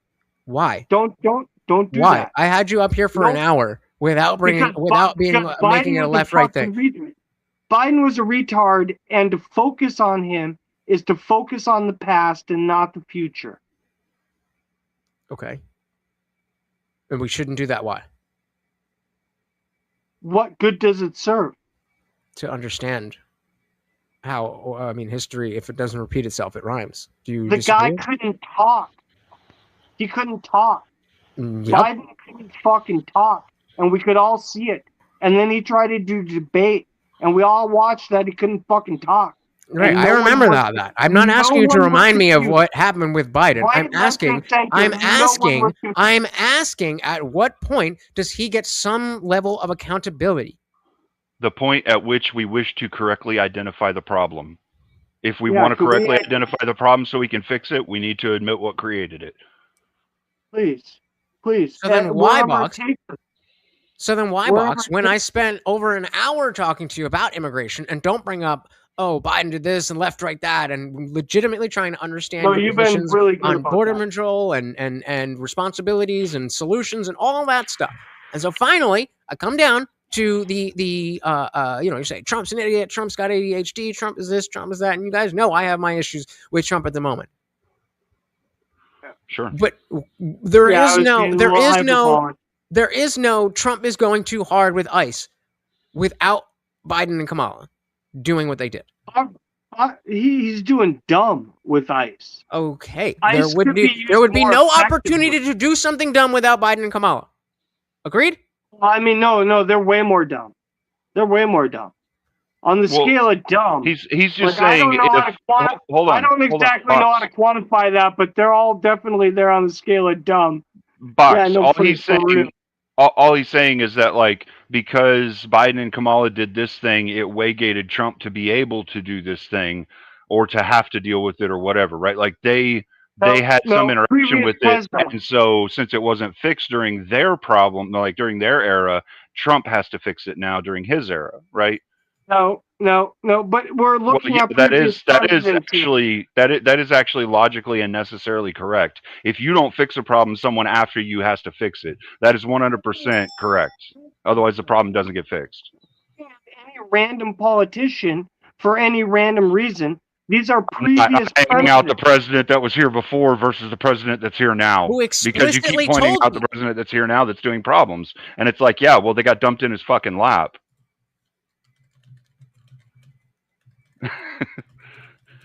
I'm not saying Trump's the greatest, but yeah, me neither. Well, greatest of my lifetime, not greatest ever, as I debated. I would agree with that. But, yeah. So again, I just want to demonstrate the mentality that goes into becoming. And we love Box. We love this dude. He is a part of our family, but he has some fucking retarded ideas and really, really, really, really, really bad modes of thinking. I think he's trying to frame the left right now. I think he's actually juxtaposed to this. I don't think he actually believes this one. I think he's trying an epic beard trick where he goes, this is my beard. I'm pretending to be this guy so we can have this conversation. That's what I think he's doing. You're right. You're right. So, Box, can we make? Okay. So let's roll back. And okay, now we want the real Box, not the devil's advocate, not anything else. So again, we'll start with the question: at what point? Frame your question properly.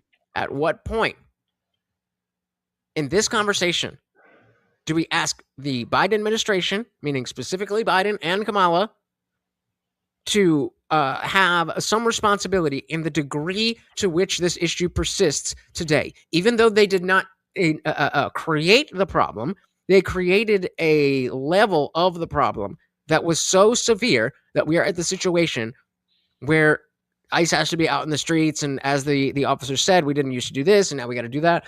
When does Biden get any responsibility for that? Never. Or does he not? Never. Okay, brilliant. Brilliant. That's a real. Why is that? Wait. Fair enough. Biden is completely innocent because... No, he's not innocent. He's not innocent. You just said he gets no blame. You can't have blame and be innocent. Does he have no blame or is he innocent? Hold on. We don't want to do this lawfare thing. When I see the lawfare coming from the right, like they want to fucking skewer Trump with like 34 convictions. Like, I don't want this. I don't want to see the lawfare. I want to see them drop it. If there's a for real reason. That's not what we're talking about right now. If there's a for real reason that you deserve to be in court, then let it stand. You're answering a different question that I did not ask. The question again, and I will continue to ask it until you respond to it. We're gonna let him point? We're gonna let him slide. So is that your answer for real? Yeah. Yeah, we're not. You think Biden has absolutely no? I'm trying to be dead serious right now. Are you being serious? No, you think Biden has zero responsibility? Right I don't want to look back. Zero responsibility. I do not want to. I would rather focus on the Epstein files. That's than not what I'm asking you. I agree. I voted that way in the poll. I am with you on that. We're not talking about that. I agree that the Epstein stuff is more important than the immigration stuff in terms of principle. I agree with you. That's Fucking not salts what my I'm vinegar. asking you. Just answer. Listen to the word. You know, we got to do this. Okay. Can you repeat the question back to me? At what point do we give Biden responsibility for the immigration crisis? Can you repeat back At what point the question? do we give Joe Biden responsibility for the immigration crisis? At what point and so do you we said give 0? Joe Biden responsibility for the immigration crisis? Okay. At and so what point do we got it, buddy. give So now Joe the answer. Biden responsibility for the immigration crisis? He's getting smarter, guys. He's getting smarter. Okay, so now the answer. I do not want to give a fuck about it. I do. I think we should make lawfare great again because I think the people who are using lawfare right now and getting away with it actually have way more to lose if we go scorched earth and everyone gets into lawfare. So I say let's fucking go balls deep. I mean, I don't like it. I don't like that at all. I don't like. But you can't say why. If you didn't do anything wrong, why. you won't find anything, and you'll never go to jail. Icky. That is not how we should be dictating our politics, whether Box feels that it's icky or not. If you can articulate a reason, then perhaps I will be aligned with you. But you just say, I feel. And that's it. And then you wonder, maybe you don't, but people wonder why we make fun of the left. It's like getting a timeout from the government. It's like the government gets to decide that you're just going to have a timeout. I mean, we do that with everyone. There's jails. Those are timeout. Yeah. Like, it doesn't make it right. So you're saying put Biden in jail? You're saying put Biden in jail? No.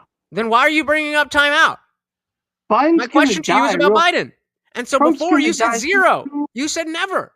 And that's okay if that's your position. I wouldn't. Because I want the betterment of everyone. I want everyone else to do better. And like prosecuting Biden for whatever he did doesn't help you buy a house tomorrow. I'm not asking about prosecution. I want you to get, I'm not asking a job. Box. I'm not asking Box. I'm not asking about prosecution. I'm talking about within this conversation where you will admit that Joe Biden, who was the president for 4 fucking years, yeah, he's a horrible president, dude. He was so bad. Was at least somewhat responsible for the degree of the border crisis that we have now. And you said no. Fucking directly responsible for it. Then why? What are you going to do about it? What are you going to do about it? Are you going to spend all your time going like, oh, you did this? We're going to have the conversation. I apologize to everybody for wasting the last 15 minutes of your life while Box already agreed with what we were saying. Such a woman move. You're like, oh, yeah, I don't like what he's doing, so like, I'm going to fucking just carry him. Objection! Oh, I'm acting like a woman. I'm acting like a woman. You're diving, dodging every question. And I'm acting like a woman. I mean, a fucking man. Holding you fast. And you're folding like a little bitch. Come on, man. I know you're better than that. What I just said to you. I don't think you thought about it deep enough. Say it again. Say it again, so I can really grasp what it is. No. You want us to think more about it, but you don't want to say it. I do. I love present you. to you I love this the whole modern show. left. The modern left, ladies and gentlemen. The modern left. A walking contradiction. What is that? You have to have principles. You have to have principles to be contradictory. You have no principles. I do have principles. What are I am a real boy. I am a real boy. Name a principle that you have. I don't like taxing people very much. That's a principle I like. I like lower taxes. Me too. So somebody fight me on liking lower taxes. No, I completely agree. Fight me. No. The worst idea ever. Like, No, I we don't agree. We think that agree. you should pay the government Slow fucking down. money. Holy shit, bro. I agree with you. Taxes are bad. Why are taxes bad? It's theft.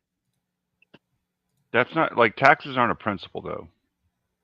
But so fine. But Dude, theft, you're paying taxes right now. Don't tell me it's not a principle. we're there. So fine. Theft is bad. Right? You're saying that. Yes. Okay, so a principle that you would have is that you shouldn't steal things. No. Sometimes stealing things for the better does make sense. Oh, John! I got rid of the button. It's so bad. It's What so did I bad. tell you? Like, Exactly what I told you. Deep ass. Yeah, there's no way I can. I gotta play that. I gotta play that. There's no way you are getting away from that. You literally specifically said the exact opposite. Oh, come on. Where is it? Where is it? Oh, fuck. Somebody say something before I find it. It was contradiction. It was contradiction there. Oh, I can't find it. God damn it. I mean, Contra was a good video game, but you don't have to keep dictioning it. Don't worry about Thomas Massey. Vote Box. I gotta be honest. I don't even fucking care. I don't know who Thomas Massey is, other than the 2 seconds that I took to AI search him with my AI tool. Yeah, like, you're I like, mean, yeah, that's fair. That's fair. I get that. Whatever. That's It was the thing from. There's nothing wrong with that. He's such a small issue, though. You know, I think the greater issues, like the principles, it's not a small issue. No, it really is in the grand scheme of things. No, There's it people really is like losing the difference between like one vote. Eh. It's like a one vote difference, and he's the vote. Yeah, I think we could definitely affect that way easier in certain ways if it was pushed to people to do it that way, but we just don't, because people won't like the way it sounds, and that's just too bad, because reality doesn't give a fuck about what you like. That would be a plus. Yeah, well, reality doesn't care what you like. Reality just exists. I know. You can either embrace it and exist in it, or you can not embrace it and take yourself out of it because you don't get to eat because you won't work. You know what I mean? Like, yeah, like they do that bitches too much. We were watching. And so, really quick, I want to give everybody the last word, but before we do, I would like to take a victory lap. And in the fact, for the last 3, 5, I don't know how many years, I have been explicitly saying that the left is the left because they have no principles, just positions. No principles, just positions.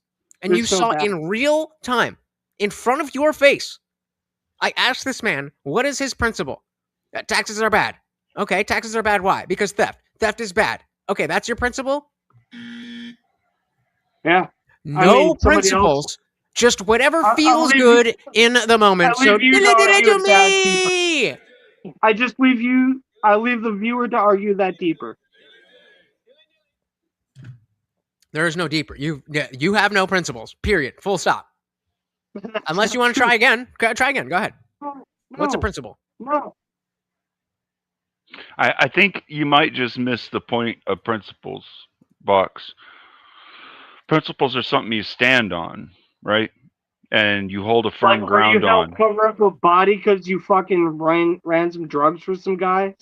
No, that's not a principle. That's a conflation of a topic that I'm trying to explain to you, but you're not understanding. Your principles, as far as I can tell, were like, I will just let you get away with murder because I ran some drugs for you. Like, if I run some drugs for you, then I owe you. And if I owe you, then I owe you to the max. And if you kill somebody, then I'll let you get away with killing somebody. I can sum all this craziness up as far as what my stance is real quick and easy. This is my stance, okay? And listen very carefully because it's very complex and it's really hard to understand. If you allow behavior to be done in your society without jail or punishment, that behavior will be done by someone in society. Yeah. If you say there are conditions in which stealing is okay, someone will fucking do it. I agree. And then there's the other point that even if you say stealing's not okay, people will still do it. But Sure, those but at least you're are stating unprincipled principle. This is Fishers versus Right. pirates. I What? agree. There will still be some that do it, but you're at least standing on your principles there and saying you shouldn't, right? And You that's the should. point. That's what a No principle one is. should. By the way, no one should do any of these things. We could all do Why? much better, Why? right? Why shouldn't we do those things? Are you really going to argue against? No, doing I'm asking better? you. I'm asking you why you are saying. I agree that we shouldn't do those things. I'm asking you why you think we shouldn't do those things. Because they're not They're good. icky. Because they're not good. According to who? Me. I'm just kidding. Shout out to Do you want Cleaner to be the 409. I will be the arbiter if you make me. Cleaning up. There you go. Look at the timing on that. Look at the timing on that. And Heck ooh, sponsor of the stream. Thank you, thank you, thank you. So very, very much. Oh, he loves it. He loves it. Should we give you a double? Let's give you a double. Why not? Thank you, thank you, thank you. So very, very much the new sponsor of the stream. Very, very, very much appreciated, sir. So I think it's been clearly established. Remember, that's double points. So I think it's clearly been established that there is a problem with the mindset that leads you down the road to being liberal. That not every idea that is a liberal idea is inherently bad. It's the mindset. Sure. It's the mindset of I'd feel this, therefore. That is a problem. It's a pervasive problem Basically, too. the idea is that we can do better for each other, right? That we should. The idea is that we can do better for each other, and that we should be able to help the least among us, right? I think it's a Christian value to help the least among us. Sure. If I'm not mistaken about that. And the idea is, how do you differentiate a leech from somebody that really needs the help? And I think that we can do that as a society, and Fair that we enough. absolutely should do that as a society and figure that out. Dilly dilly. All right, Cleaner, what you got for that? I was going to say Christianity also proposes, and most religions in some way propose, that there are some people that have to do the things that other people don't want to do in order for our society to function. That includes people just getting up and working at certain jobs, right? Like that includes like the military people doing the things that some of us can't handle seeing, right? And that includes the guys going to work, working on as linemen or, whatever they're doing. These guys are doing the jobs other people don't necessarily want to do. There's a lot of them in society. We need these people and we need them to do these functions. But the way that we're going is not in support of these people. And if we don't support these people, they can't do their functions more efficiently and more effectively, which is bad for society as a whole. So I think that what we need to do is start enabling the people who are supporting our infrastructure and our way of life, make their life easier, make their life more fruitful, so that there's more people that want to do that. That way we can actually grow our infrastructure to support the bigger amounts of judges and things like that that we need in our society and all these other things, Pretty simple way of getting through that. Hold on. I'd just like to point out that there's a real, you're absolutely right. All of those critiques are absolutely right. They didn't propose a solution. The solution is that you just pay them more money. People work for money. Sure. Right? I It's mean, the money. you can Just throw money at it. That fixes everything, right? For the you working can man, you can it does. make it more attractive for a the job. average American citizen, it does. Sure, I Right? get that Like- box. I don't disagree that, like, if you increase the salary pay rate for certain jobs, those people would want those jobs. But I think there's more to it than just increasing the pay. We do necessarily need to tell people, hey, look, go to trade schools. College is not where it's at for people who are doing the work and the job, right? Like, we What need happens people when in those everyone jobs. shows up? Hold on. What happens when everyone shows up at trade school and no one wants to be a nurse anymore? Then all of a sudden, nurses are much more in demand than trade school. Hold on. I'm going to answer your question. You can stay trade school, but trade Hold on. school is only relevant. Box. I'm going to answer your question. You said, what do we do when no nurses show up at nursing school to be nurses, right? Or something to that effect, right? Okay. Well, I categorically reject your comment because it has nothing to do with how reality actually works. There will always be at least That's one fair. person show up. Yeah. So saying That's no fair. one Yeah, will. fair. That's fair. Now there might be less, but I Well, think I mean, if that's a but- real problem, we can increase the price there too and allow these infrastructure Money. jobs and jobs you we want to need. throw money at it Sure, too. sure. hold on, You want to throw money at it at the end. I agree that money can make it more attractive for the job itself for the people doing the job, right?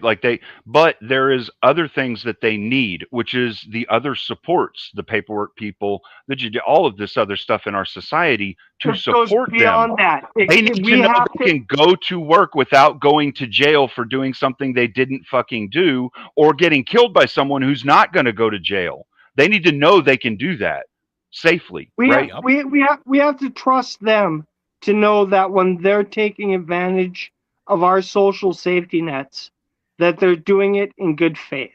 Well, I Right. categorically reject that too, because I don't think that the people who are the working and infrastructure people are taking advantage of all of our safety nets in a nefarious way. There may be It's the some, fucking Somalis. but it's not people working that are doing that. I think it's people who aren't working who are doing that, which is the problem that we Certainly not. have. By the way, to be fair, you are right about that. I'm playing a hyperbolic version of this, but yeah, Oh, sure, Just don't do that, please. Just be you. We don't need super hyper liberal. What I think I would be. Just be you. We love you. Please just be you. I don't want to talk to the hyper liberal version or whatever persona you're putting on. I want to talk to you, Box the man. I don't know your name, but you. Sure. We're interested My name in you. is Box. I don't. Great, Box. I want to know what you think about these things, not what you think a liberal should say. What it could be a good conversation for that. Tell me. Just speak openly and clearly. Again, we have another aspect of dishonesty is a strong word, but I just want people to do well. Obfuscation. You're obfuscating your ideas. Just want people to do and well. presenting them as you are.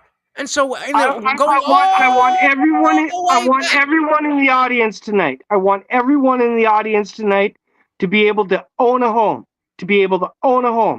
I want everyone in the audience tonight to not owe debt to people. Stunning and brave. Right? Stunning and brave. You want It's people simple things. to be able It's to the have simple- houses? Oh, Bucks, you're such an amazing person. Because we don't. We want people to starve. We want people to die on the streets. I would never. People I do. I would never. Neither would I, Box. I'm being sarcastic. I think you understand. No. Box. Hold on, Box. Listen. All right. I'm a guy who's done the necessary evil job. I'm telling you from my point of view, you don't understand, but you actually do want those people to starve and die. Because if they don't, I will have to go to work, and I don't want to go back to work. I am working. I will be working. I don't have to go back to work. I am working. I'm retired. Great. Cleaner, can you say more on that, please? Explain more on that. Go back to work, he said. He said, really? go back to work. Like it was an option Box, for him. shut the fuck up. Trust fund kid. I retired. I don't have to work right now. Trust fund kid. That job. Go back to work. All like right, it's an brother. option.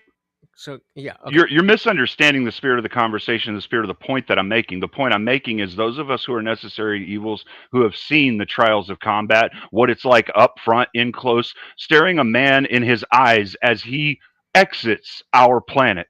All right, those who have had to do that shit do not want it to happen again because it's horrible. And we understand that, bro. We don't want that to happen, right? So we necessarily are saying you do need certain people to starve. You do need certain people to go away. You do need these things to happen for your society to continue functioning and for us to not have to be enacted at some point. This is what happens with wars. Things get too far out of view and out of hand, and then the necessary people have to go and do the necessary job. And we don't want to fucking do that. It's horrific, and we don't like people who have done that don't want to live it again, and they don't want it for anyone else. It's fucking horrible, bro. I don't want anyone else to have the nightmares I have almost every night. I sure as hell don't. So, I don't want them to have to isolate themselves from society because their reflexive nature is to break a hand that touches them. And they can't help that. They can't turn it off. I don't want that for other people. I want them to have a life. I made that sacrifice. I chose that, right? I don't want to have to do that. So I'm advising you, handle it so you don't have to put us to work. And so, Cleaner, would you say that it's a position of privilege that Box is espousing? Because to a degree, whatever happens, he don't have to deal with it? I mean, to a degree, sure. But I do think the Box understands the mentality and can empathize with that when he's straight-minded, right? I think he might be a little inebriated right now. He might have drank a beer or two or something. Yeah, I figured. Fair enough. I smoked a little. We're having fun. It's a good night. So I mean, I do think that it is I didn't anticipate on turning you, Box, into a display, but when the moment is there, it's unfortunate. It's unfortunate that you can't see the frustration. It's not a matter of having the same opinions. You know that most of my viewers are Christian.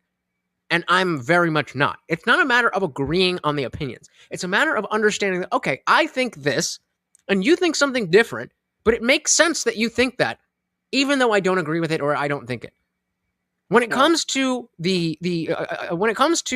I'm speaking very broadly, the left, and again, speaking personally, it seems like it's so, the mentality, the way, just a complete from just, what even is a word? Just encoding new information. Like the light hits your eyes, the sound, and it works different. Yes for an answer. Sure. I like to take yes for an answer.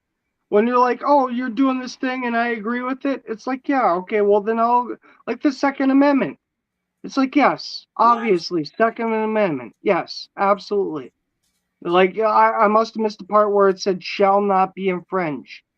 And then like everything else from there.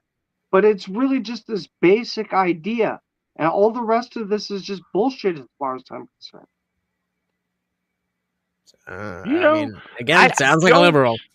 It's very simple. I disagree with some things being bullshit. You know what I mean? But I wouldn't say like everything else. But right, I get it. And so we get down to it's so simple. You just do this. You just do the good thing and don't do the bad thing. I want strong social safety nets. That's liberalism. Right, but that's the problem is like the entitlement. Right, but if we get into that box and we say, okay, well, what are those safety nets? How are they used? What is it? You haven't thought about it. You just feel icky that people don't have stuff, right? And that's kind of the point, though. That's okay to feel icky that people don't have stuff, but that's not politics. That's not policy.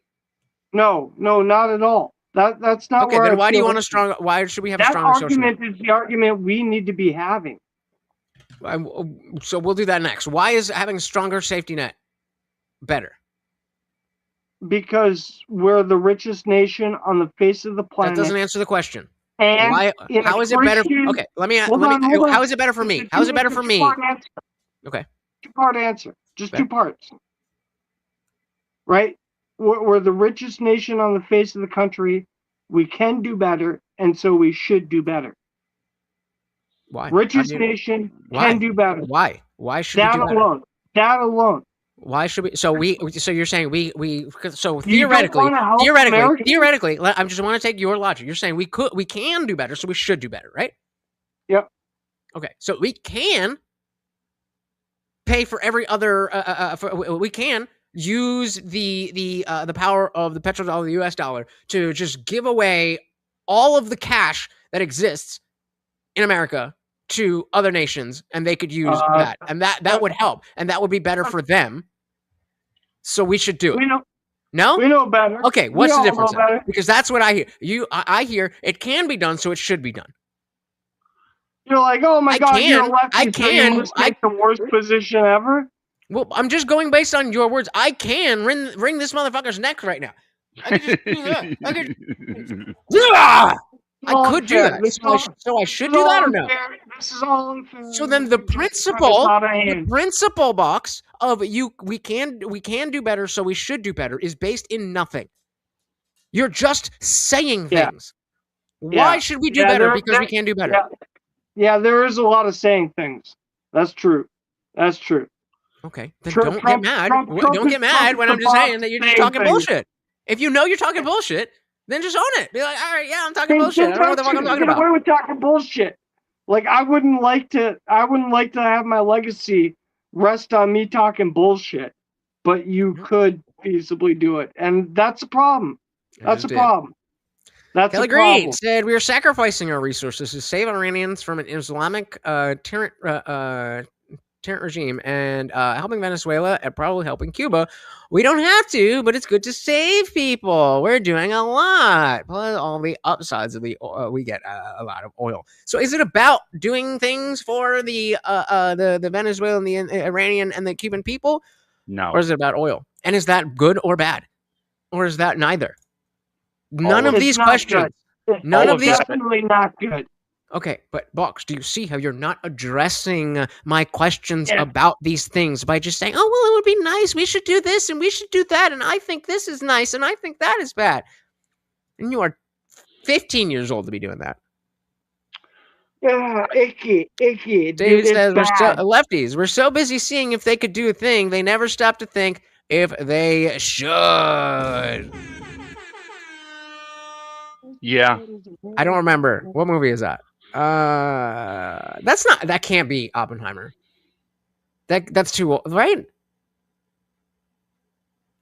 I think it's a war movie. Was that in Watchmen? Was that what the blue guy? Wasn't that something that was said around what was going on with him? Just because we can do a thing doesn't mean we should. Like they were Jurassic Park. Ah, okay. I've never seen Jurassic It was one of them Park. old ones.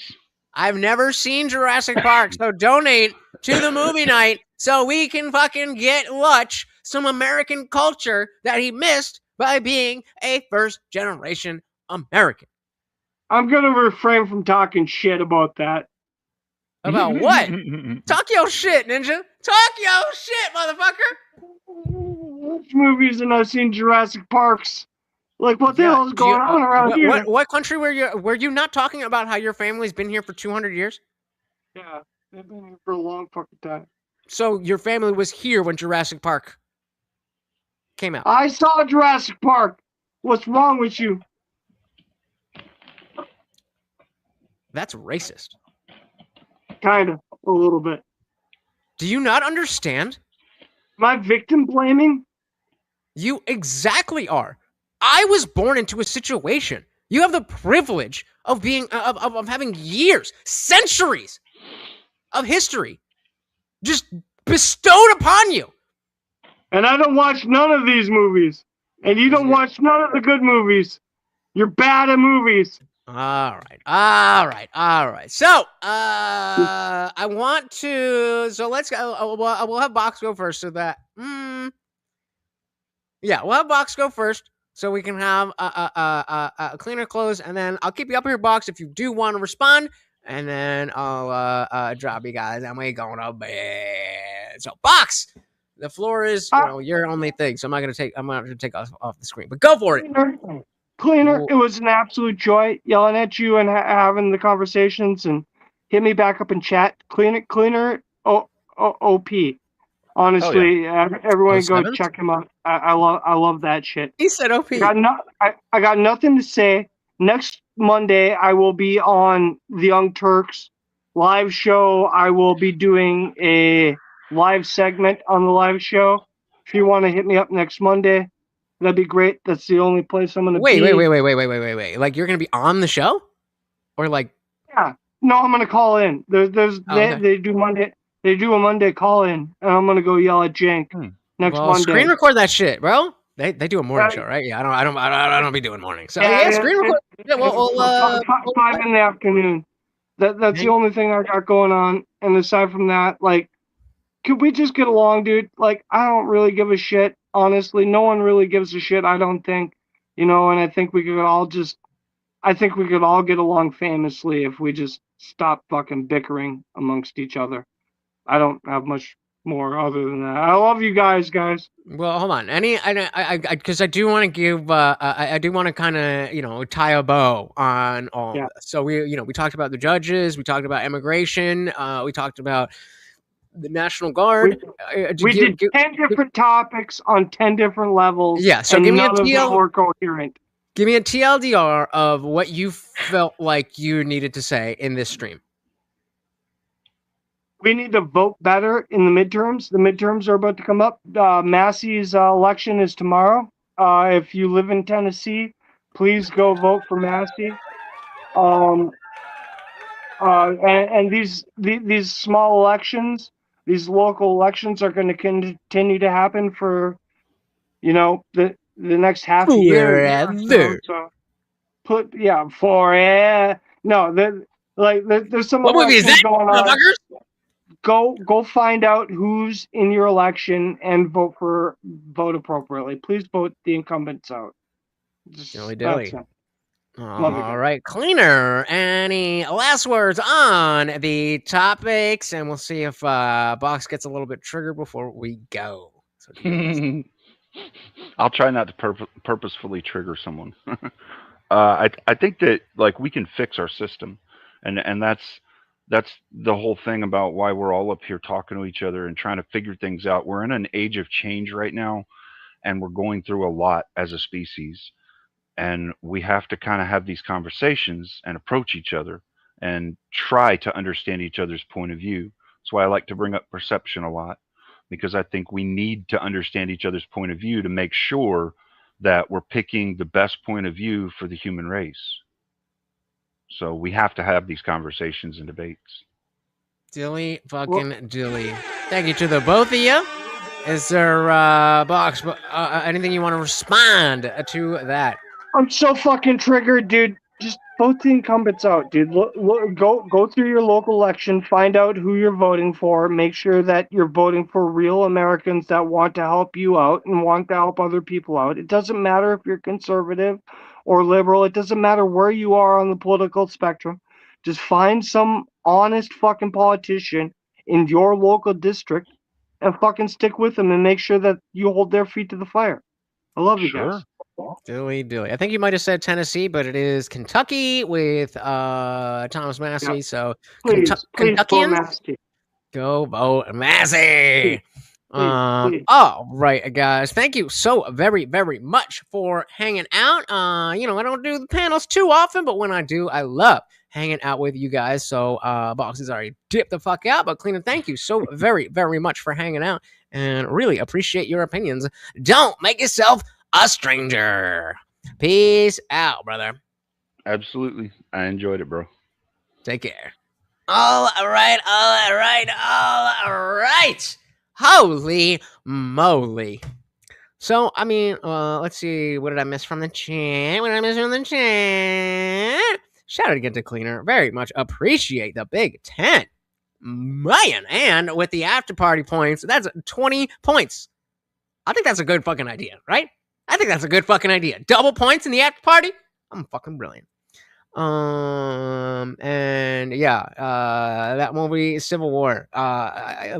Tim Pool talked so long and got so up in his fucking panties. But they've made this war. It is to a fault. To a fault. There's no politics in the fucking movie. So it's good that they're not saying, oh, the right is bad or the left is bad. But you would like some type of idea of okay, who is supposed to be the good guys?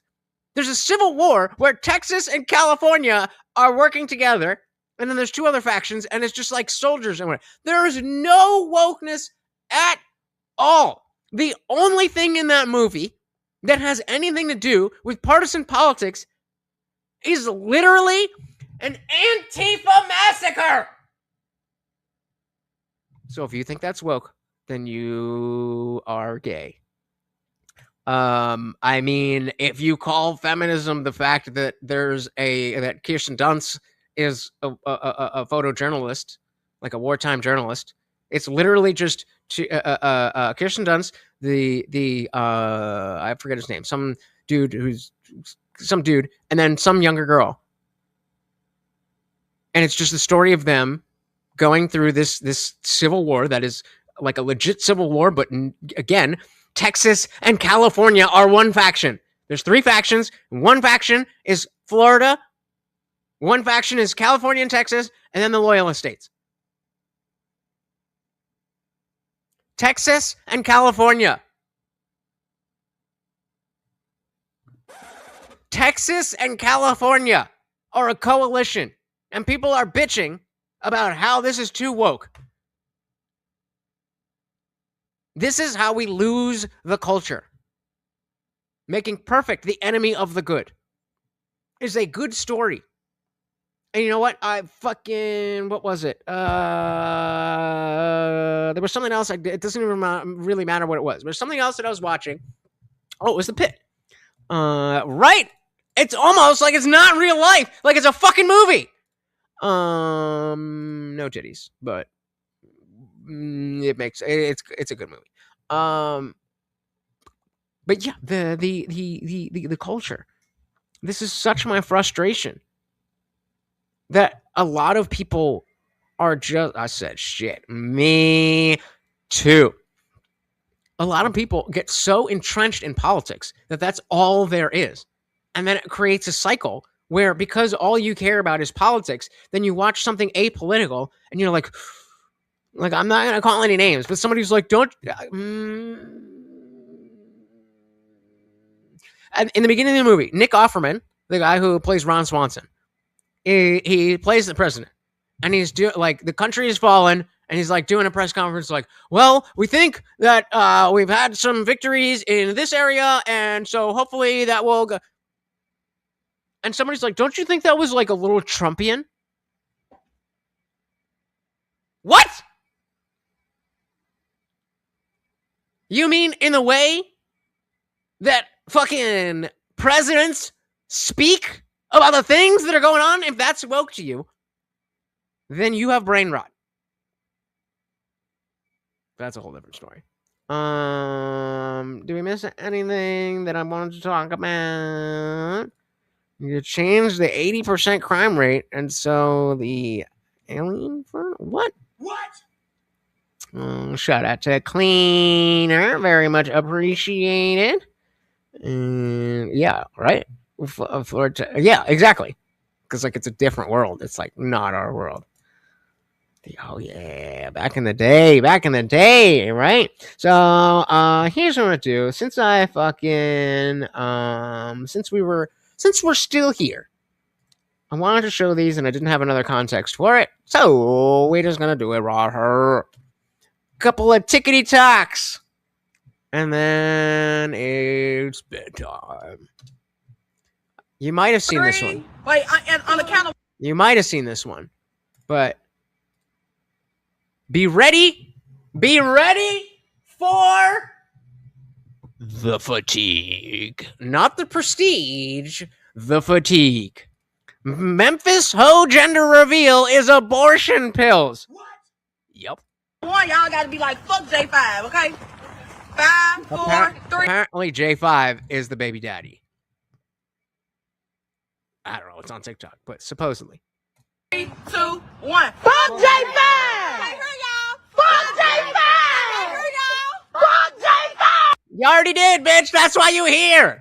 Fuck J5! Oh, shit, okay. 5, 4, 3, 2, 1. She wanted a boy. We got a ladybug in the house. I don't want no ladybug. I want a jumbo. Don't put him in that corner. But wait, there's more. I want a ladybug. I don't want no little. Well, you are a child, or you're having a child? Like that's okay, cause your real resort are right here. This the last one, right? That's the last one. Okay, y'all. Better be. How long, Drake? You gonna need some for them? For real? Yep. Well, it's supposed to be more some candy or something. A Coke. A Coca-Cola. Okay, y'all. Wash it down real good. On the count of 3, say this the real gender. This the real gender. This the real gender. This the real gender. This the real gender. This the real gender. I ain't turned it up. I don't hear y'all. No. This the real gender. This the real gender. This the real gender. Oh my God, get on with it, you dumb bitch. 1.7K. Okay, count of 3. 1.7K. We live on Facebook. We live on Facebook. 1.7K. Open that shit, man. No,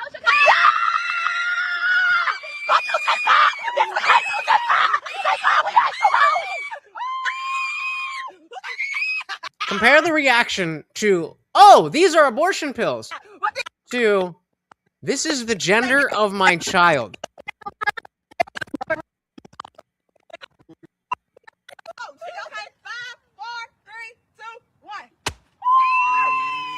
We got a ladybug in the house. Oh, what's no ladybug? I want two bugs. Don't put him in I want ladybug. Compared to,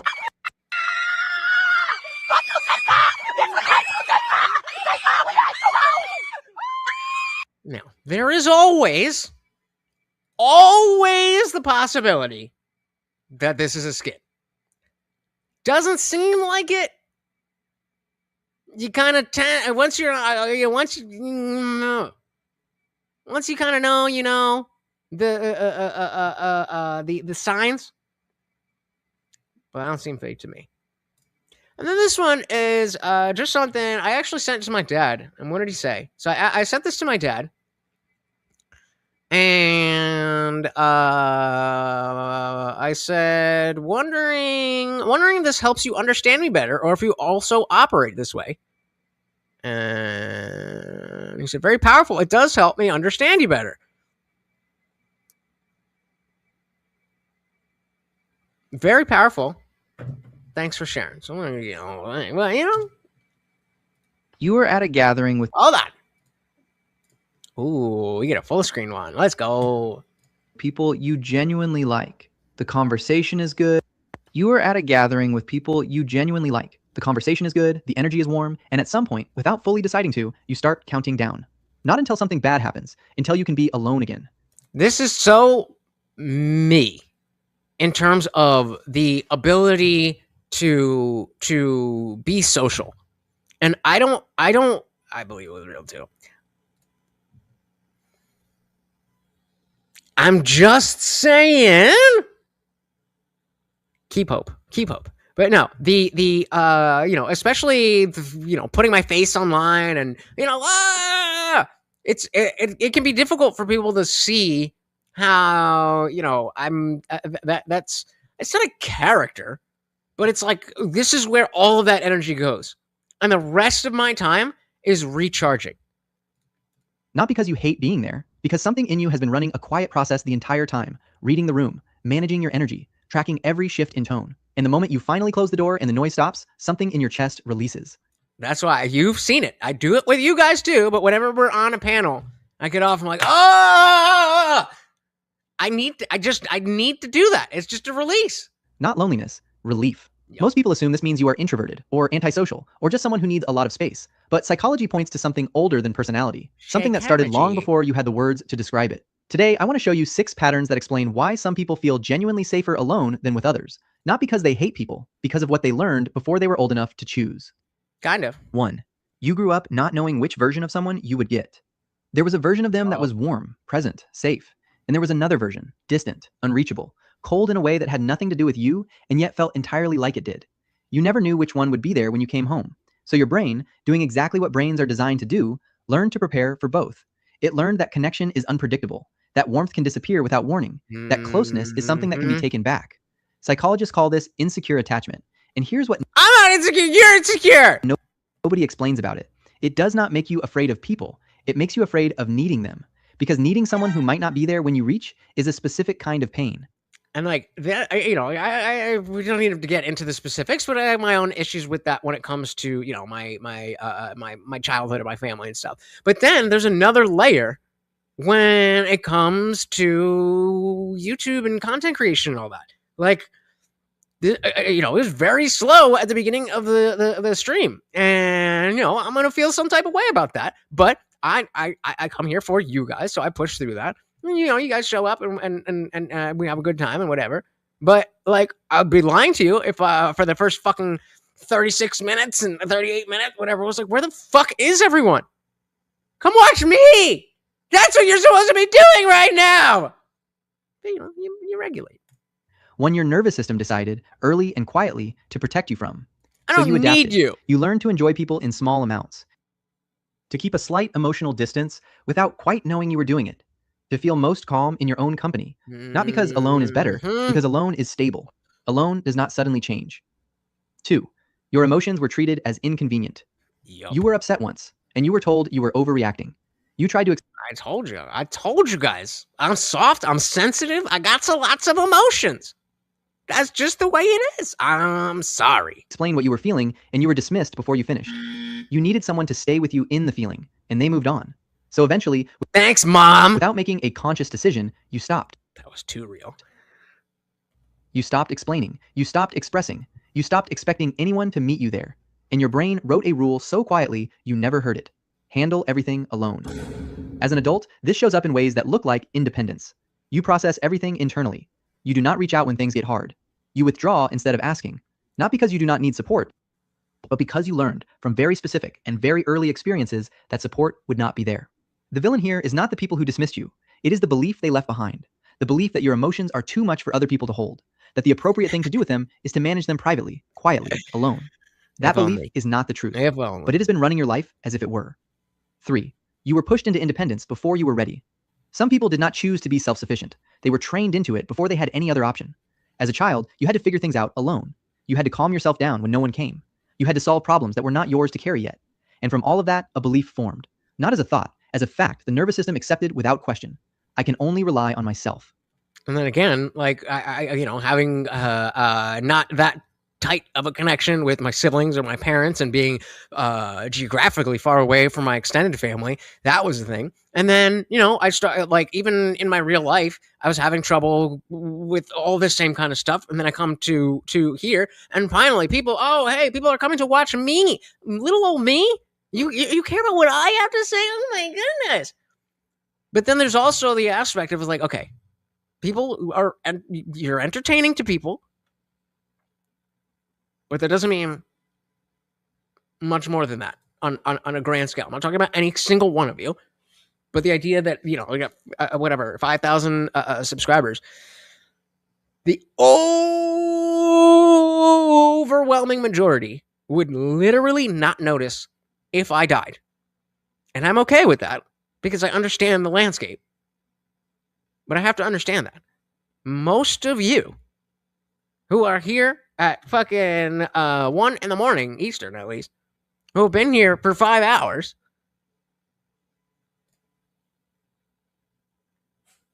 apparently not. Apparently not. But you're not the only one, brother. But yeah, it comes to the same shit here. That, like, I'll use Speakeasy as an example. Like, we're on good terms, no issues at all. He's even I hit him up and was talking about some different stuff in terms of, like, obviously Morty's not going to be around forever, so I'm like, I need to start thinking of other ways to monetize and incentivize you guys to donate, like the movie night. And so, like, yeah, we're cool. But I can't rely on him, nor should I. He's not my friend. We're mutuals, but he's just another. I can't rely on him for anything more than, hey, if I have this debate for you, I am confident that I can rely on him to hold that debate.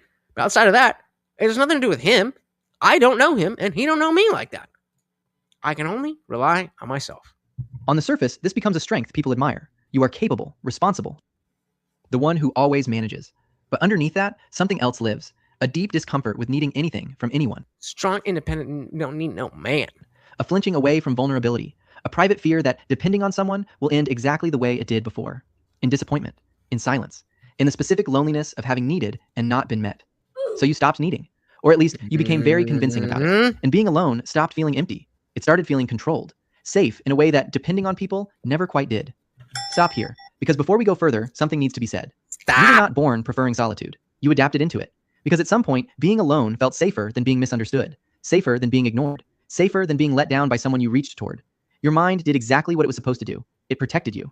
And that protection was not a flaw. It was brilliance. Morty's the only one! The only one! The kind of brilliance that kept a child functioning when functioning was the only option available. There is nothing wrong with you. You are not broken. You are not incapable of connection. You are someone who learned how to survive emotionally without depending on others. And that is not a small thing. But it does come with a cost that deserves to be named. 4. Your nervous system learned that people are draining. Not all overwhelm is dramatic. Some of it is just constant.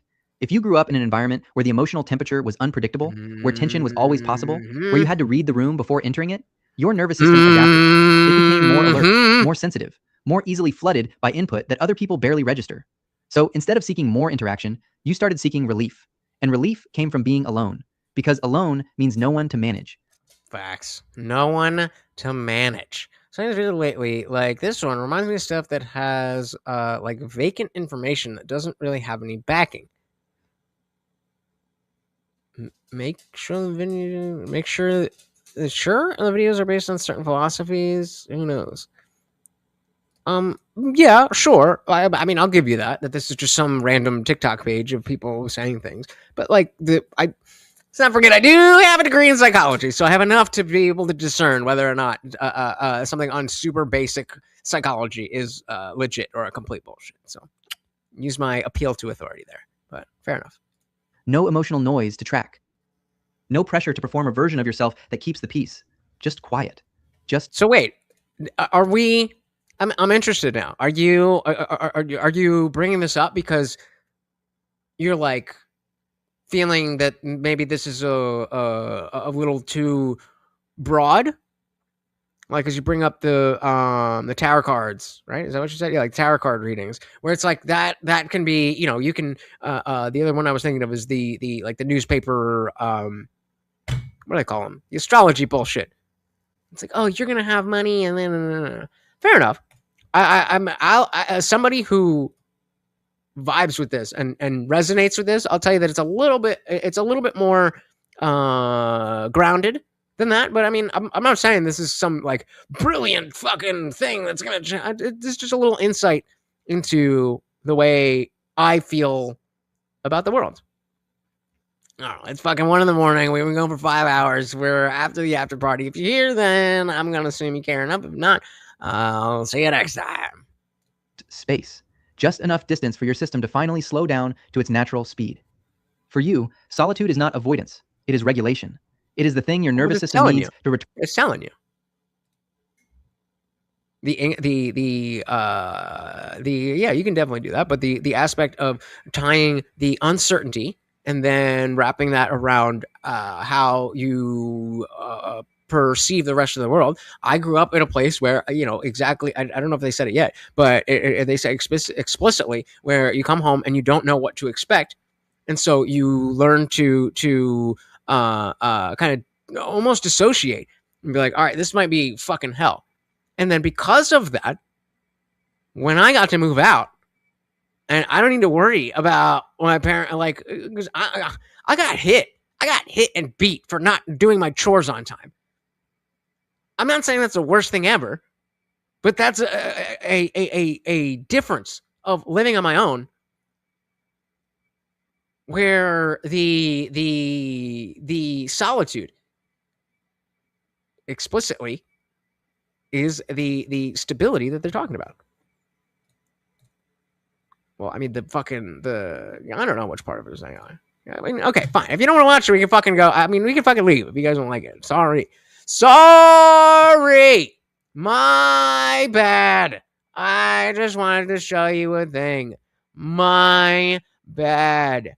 Shout out to the donations. We had equality and deference because vagina starting us off, and then we had Box coming through sponsoring the main stream. And then we had Jason and David and Cleaner in the after party for double points. Thank you so very, very much, guys.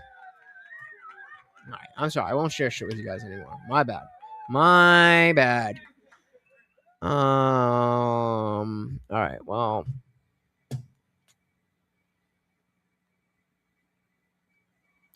Can't depend on anyone. You can't make that shit up. You literally just proved what the video is. That's crazy. Chris Ragland said only women and dogs are loved unconditionally. I don't know, but they're right. And 17 years of marriage were my only words was what I provided or what I could make or fix. Yeah. I don't know. I definitely, obviously want to be married. I want to have a family, but there's a lot of shit. I know. No, I am gonna fuck you guys. I want to finish this. Turn to baseline after being around a world that asks more of it than most people's nervous systems are asked to give. And we're gonna back it up. Just enough. You don't like it? You can fucking leave. Enough distance for your system to finally slow down to its natural speed. For you, solitude is not avoidance. It is regulation.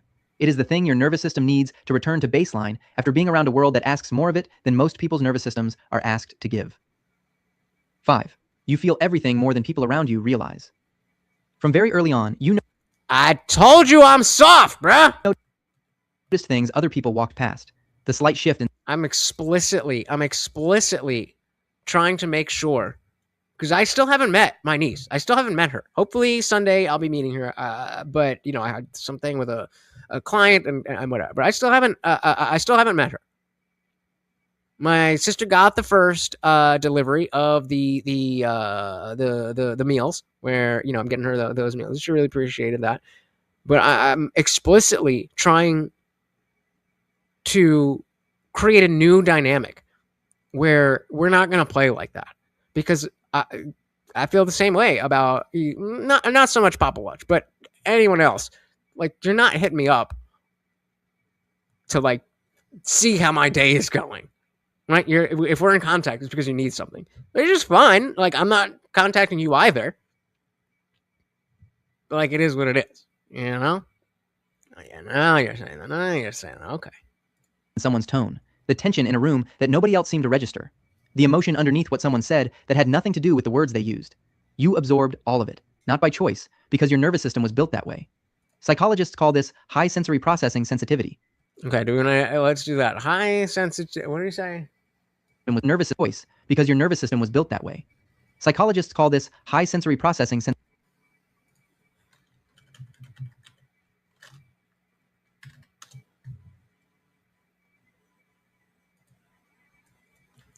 Sensory processing sensitivity, SPS, is a temperamental or personality trait involving an increased sensitivity of the central nervous system and a deeper cognitive processing of physical, social, and emotional stimuli. The trait is characterized by a tendency to pause to check in novel situations, greater sensitivity to subtle stimuli, and the engagement. Can you even see this? Yeah. Engagement of deeper cognitive processing strategies for employing coping actions, all of which is driven by heightened emotional reactivity, both positive and negative. That's what it's based on. Link in the chat. There you go. Sensitivity. And growing up with it, especially without anyone helping you understand it, is genuinely exhausting. So you found the only solution that worked. You stepped back. You created space. You spent time alone because alone was the only place where the volume turned down enough to think. As an adult, this pattern stayed, not because you avoid people, but because your inner world needs real time to rebalance after taking in what other people do not even notice they are putting out. 6. You are selective, not closed. This is the one most people get wrong. Preferring to be alone is not the same as being unable to connect. People who need solitude are often capable of extraordinary depth in relationships. They can love with a fullness that surprises even themselves. They can be present for someone in a way that feels rare, because it is. But they are careful about who receives that. Not because they are cold, because they learned early that not everyone is safe. And even still, the amount of fucking access I give to you guys is insane. I think I got problems, yo. I think I got problems. That not everyone will stay. That not everyone can hold what they offer without using it in ways they did not intend. Like when Adam, because he paid me $10 a month, not a stream, a month, for 3 or 4, maybe 5 months, that he decided that he should have extra say on what my tattoo was. And then when I tried to do that and he didn't like it, then he got mad at me. Yeah, like that. What they offer without using it in ways they did not intend. So they choose slowly. They let people in on their own terms, at their own pace, with people who have shown over time that they can be trusted with the real version. That is not avoidance. That is discernment. And discernment in someone who has been let down by the people who were supposed to be safe is one of the most intelligent things a person can develop. Closeness felt unpredictable, so you learned to maintain distance. Your emotions were treated as inconvenient, so you learned to process them alone. You were made independent before you were ready, so you built a self that did not need anyone. Your nervous system was flooded by the world, so you learned to limit exposure. You feel everything deeply, so you protect the space you need to process it.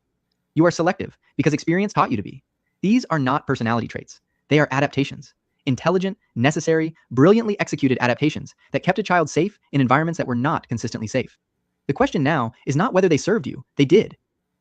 The question is whether you are choosing solitude or defaulting to it, because those are not the same thing. Choosing feels deliberate and calm. Defaulting feels automatic, invisible. You joke, but it almost do be like that. I can change the name of the show. I can't change the tattoo inked on my fucking body. And often arrives before you have had a chance to decide. You deserve connection that does not drain you. You deserve people who do not require you to shrink. You deserve relationships where being known feels like relief rather than risk. And maybe the work is not to become less yourself. Maybe the work is to find the people for whom your kind of depth is exactly what they were looking for. You were never too distant. You were just protecting yourself in the only way you knew. And now that you understand it, you get to choose something different. Which of these 6 felt closest to the reason? Right. And yeah, Dave said you need the validation, but you do control all the access you give us through YouTube or Discord or whatever. And I give you guys too much. This is we're in members only. We're deep in after hours, all that stuff. So we getting real.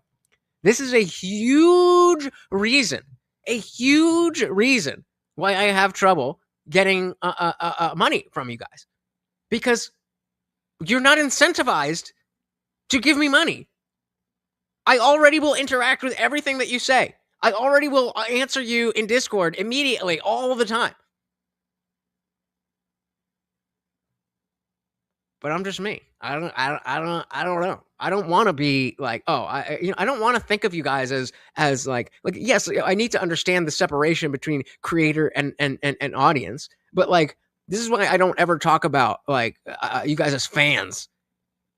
I call you guys viewers because you're viewing, and maybe you like me, maybe you don't like it, maybe you're arguing, maybe you're looking at me because you think I'm funny to look at and stupid, whatever it is. That's why. But like, would it be unusual if I only pulled up super chats? If I was only in Discord once a day? That would be what you would expect.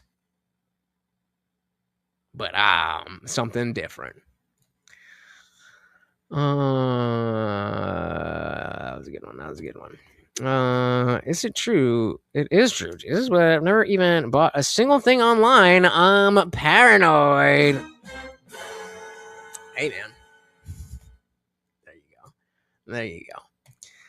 I mean, I'm here with what you got. It is what it is. If it's if you're looking for something more, I'm gonna be growing over time. But this is not height. Just you know what I mean.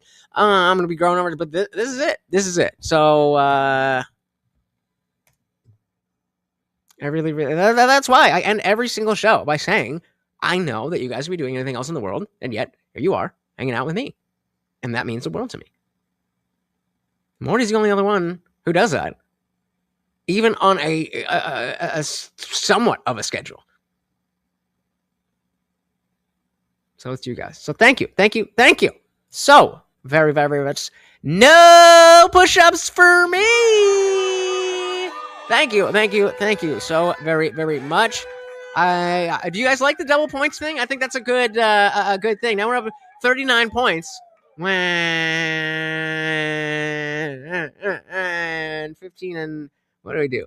15 and so $24, but we got 39 points. I think that's fucking good. I think it's good. Let me know what you guys think. Until next time, once again, we've got the all right, you get a shirt back. Here. You're so adorable. Once again, we've got Morty the Overlord, and I have been your host, Lunch, aka the Indian Jesus, here to resurrect the second coming of common sense. Until next time, guys, we are out of here.